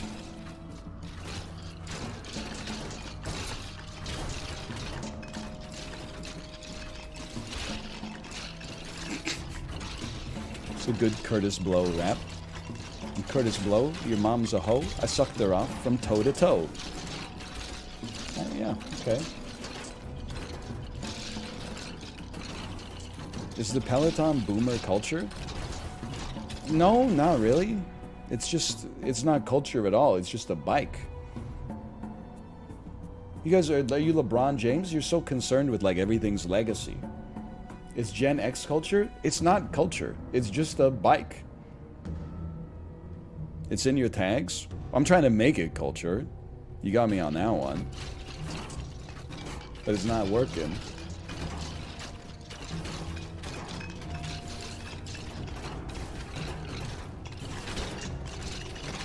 Not everything that you don't have is only for boomers.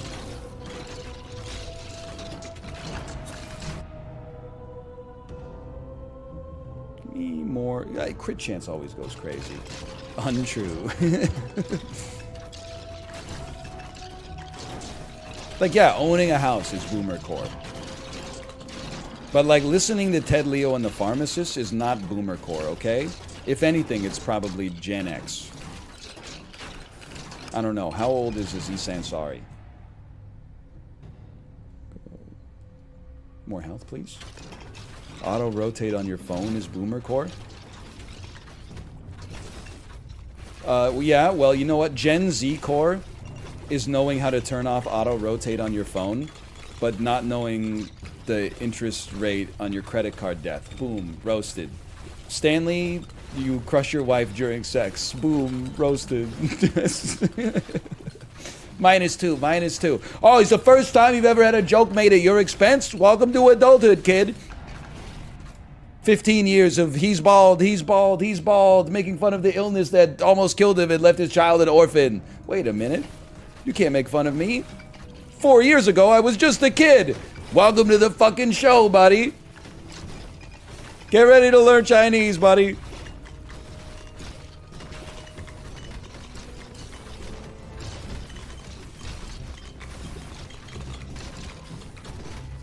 We've lived for 11 minutes.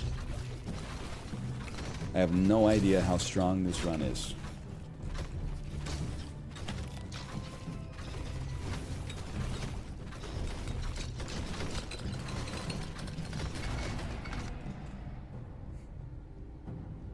I will take health regen. NL's out here dunking on toddlers. Other parents will tell you, I make fun of toddlers all the time. Not to their face, but like, if I'm at the playground and there's like another kid doing some like weird stuff, I'll like give Kate like a little elbow and be like, look at this weirdo. Look at this little weird dude here. But like, how could you not? Like, when we were at the playground, this was like 2 weeks ago, Kate said that a little kid came up to her with his finger like a gun and then said, bang, I almost got you. How are you supposed to react to that? Apart from saying, like, what a weird little dude.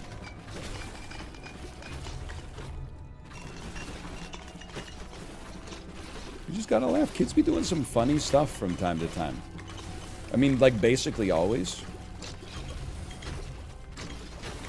Did you guys see LeBron James post that Comic Sans photo that said money calling and then he wrote BRB, I gotta take this? I don't watch basketball, by the way, but it's he's just a funny guy, man. You didn't see that? It's like one of the funniest moments I've ever seen in social media. That's boomer core. Thank you. Thank you.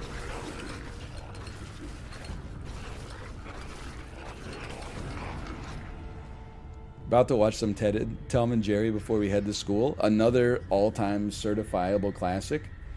That's another great one.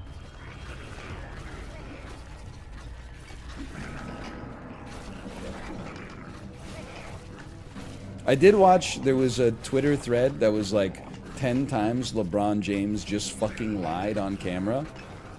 And then it was just clips of LeBron James telling, I mean, not harmful lies, but just like, just making stuff up. Like he was on like ESPN somehow talking about soccer. And then he's like, oh yes, when I was in England, I had the opportunity to go to like to see your football club play. And then they were like asking him questions about Liverpool, and he was like, yeah, I wasn't around for that, but when I was there, I had the opportunity to see you all play, and I just really respect like what you're doing over there. The Godfather one I forgot about. And I really must stress, I know basically nothing about LeBron James's playing career. I only know him as a celebrity, basically. But him saying that he watches The Godfather like once every few months, and then a journalist said, what's your favorite quote from The Godfather? And he's just like, oh, you know, there's just too many to mention. And the journalist was like really, like, just any quote from the movie would be fine. And he's like, I just can't do that. Like, I mean, how could you possibly do that? There's so many. He's just, I don't even mean it in a negative way. It's just really funny. Like, the man is fully spec'd for basketball.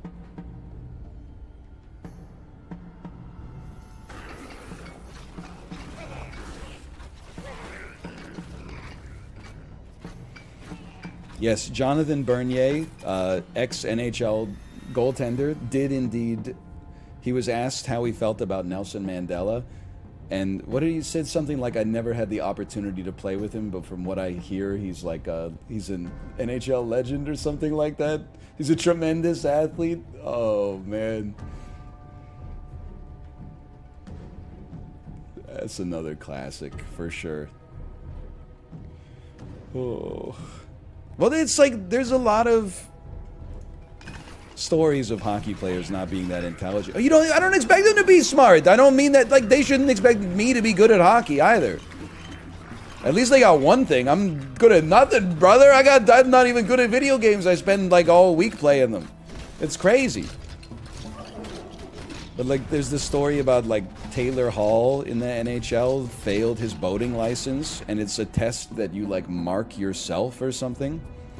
Just, like, just some comical stuff.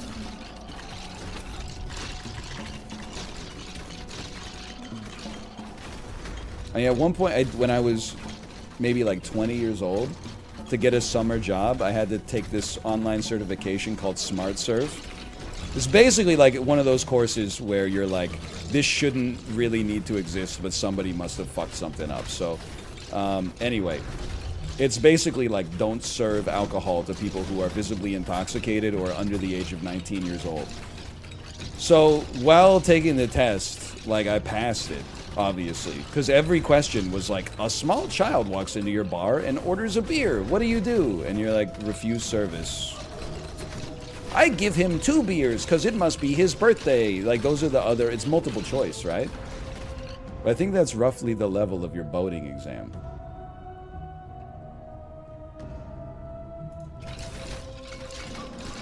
Equipment. Fastest we've ever killed that guy for sure. Dude. We gotta go. The amulet again. And then start pumping that max health.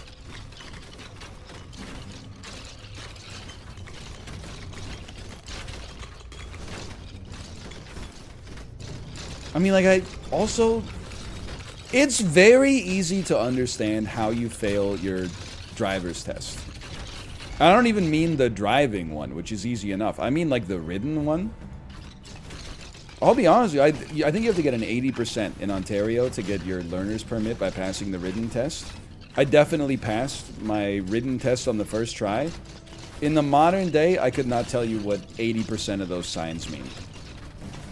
I know stop, yields, wrong way, one way, you know, must right turn here, no left turn here. But there's some of them are like, you know, you're just never going to see them, or you might see them like a couple of times over your entire life. But I could see how people would fail that. But, like, how could you fail your boating exam? Like, what is there to get wrong? It should be like one question, and that's like, you know, should you be drunk driving your boat? And the answer is no. And then they give you the keys. What is the blue part? Oh, plus 2 you for that one.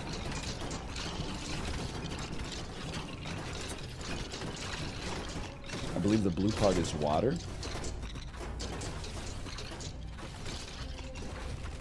There's a lot of flags with meanings.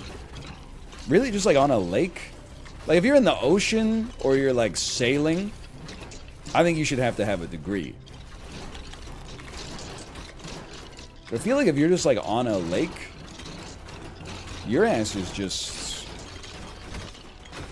You're just a guy. I don't know what else to say. I feel like it's like needing a license to walk on the street or something like that. Like, I wish people walked, you know, single file or maximum, like 2 across on the street as well, but I'm not saying they should have their sidewalk privileges taken away.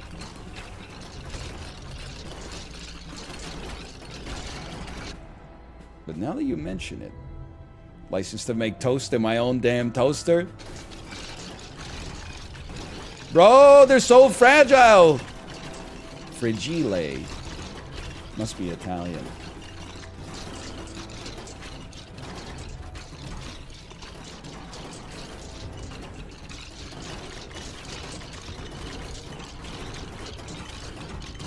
I think you should have to pass a test to prove that you can drive a car. Boo! It's an all-timer.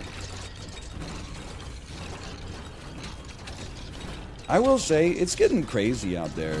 Driving's getting crazy. I don't know why I'm phrasing this like as part of my stand-up bit. Oh, if it goes over well, maybe we'll put it in there. Anyway, along with the men love pizza, women love sushi bit that everybody loves so much. Especially, like, driving in the summer gets hard here. Because, like, everybody on the road only cares about getting to where they want to go as fast as possible. And if you had to die for them to get there 5 seconds earlier, they would take that trade 100 times out of 100. But then also, you have cyclists who are just doing whatever. And I mean that in a positive way. They're not, you know, offending me. They're just trying to get to where they're going or, like, get some exercise. But it adds another level of complexity. Some of them are respecting the rules of the road, some of them aren't. And then you get the pedestrians as well, some of whom, nothing, of all the vehicles on the road, now these haters will say these are not vehicles, of all the vehicles on the road, nothing annoys me more than me, like, having to turn right in my car, the light turns green, there's a pedestrian on the sidewalk that is facing like they're going to cross the road. The walk signal turns on, and I'm like waiting for them to walk, but they're just looking at the light, and I'm like starting to inch forward, and I'm like, I don't want to start making the turn because I'm going to kill them. And then they're like looking around, and then they look at the light, and they're looking around, and I'm like, because the guy behind me is pulling out a gun to shoot me if I don't take this turn in 0.25 seconds. So he can only be an hour and a half late for his kid's birthday party.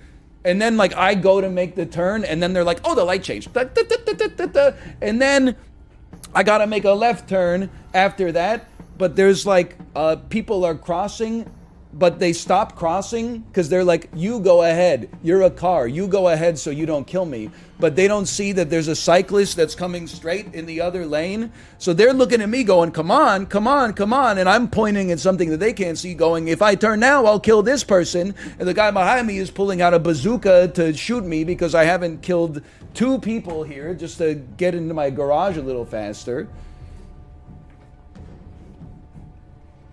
We need to make Midgar a reality. Pedestrians walk on the base layer. Cyclists ride up a little ramp, and we build a whole new road network 10 feet above the ground. And then cars drive up a 20-foot ramp, and they drive on a second road in the sky. Then you only have to worry about it when you're crossing the plains. What if a cyclist falls off?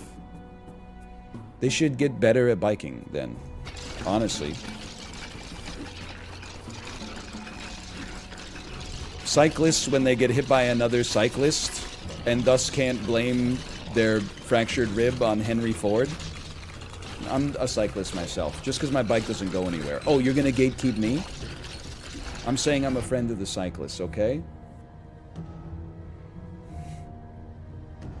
I need more health. We could win this one.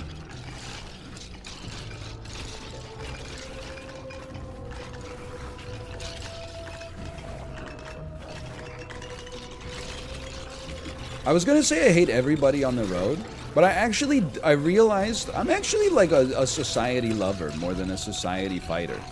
It's just that the squeaky wheel gets the damn grease, you know? The people who annoy you get your attention because you notice them more.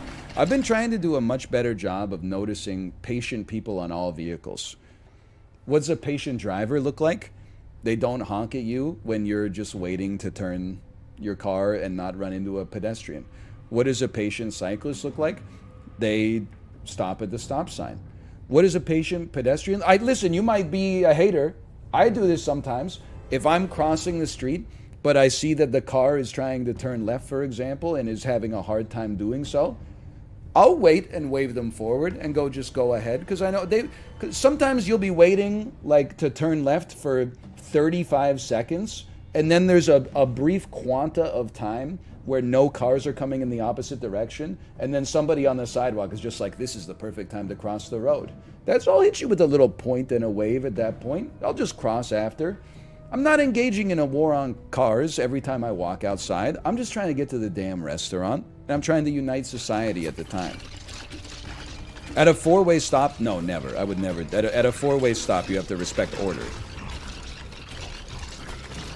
This is different. A lot of people in chat are saying you should never give up your right-of-way. There are times, listen, I understand, like in Dayton, Ohio, it might be a little different. There's times in the city you might need someone to give up their right-of-way just for a second so you can actually make a left turn. Because they haven't invented protected left turns in Vancouver yet. I'm hoping like at some point it happens, but it has not happened yet. Don't get close to me. I'll use arcane splinters. And the same thing, if I see somebody that clearly wants to change lanes, like into my lane, I always slow down to let them in.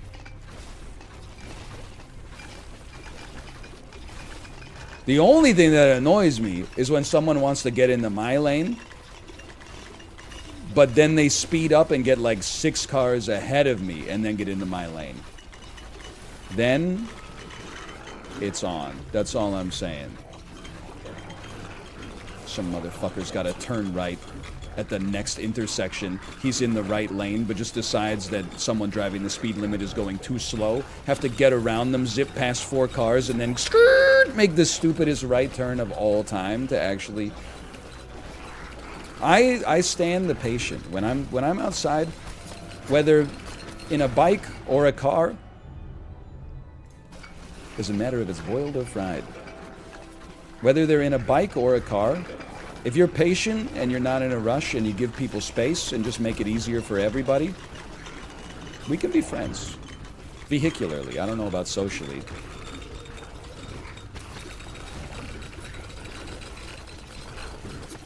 I walked in the damn poison. Ooh. Return to camp. Alright, let's buy some stuff.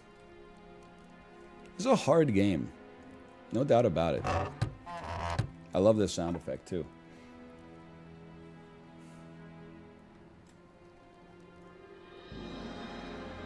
Also, I know we've been down this road many times before. Stop me if you've heard this one before. I vow to never honk in anger. I only honk if it's to avoid an accident or stop someone from hitting me. I will never honk just because I'm upset.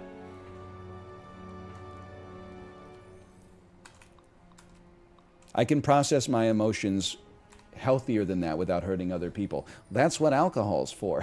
I'm just joking. It's coconut pineapple bubbly. It's 2 p.m. It's like perfect timing. Okay, slash marker. Halls of Torment. Honk to tell someone they did something wrong after the fact. I would never. I would never. I feel like most people know what they did wrong after they do it. I don't want to make the other people around me feel like they're making a mistake. Anytime I hear a honk, I always assume that it's like me that's done something wrong, even though I could be like the 4th person in a 10-person line just waiting to go straight and barely moving.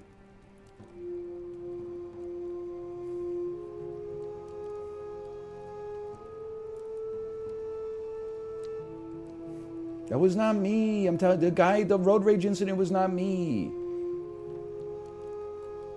Dude, I just realized I'm like really hungry. I'm gonna see if Kate is ready to go live. Hello. Smiley face. Are you ready to go live? Also, America, answer for your crimes. Why is the stock market closed on Memorial Day? It's all fucking computers, man. There's no old-timey Chicago dude in suspenders down there. Oh, 1 share of NVIDIA. I've got a buy order for 1 share of NVIDIA. 1 share of NVIDIA. 1 share of NVIDIA. I got you for 1 share of NVIDIA. It's just beep, beep, boop, beep, boop, beep, boop, beep, boop, beep, boop, boop. Just keep the thing open. Huh? Just keep the fucking thing open. Come on.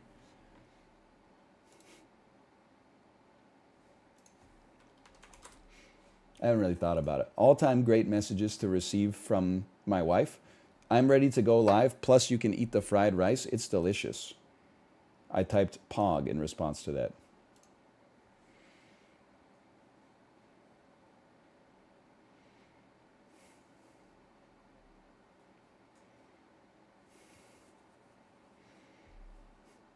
Fried rice.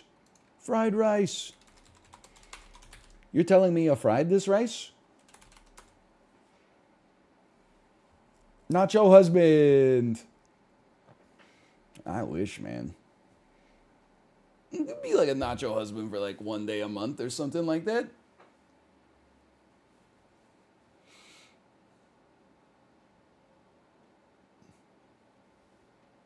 This sounds pretty good. I don't know. Just trying it on for size. Many people are saying this.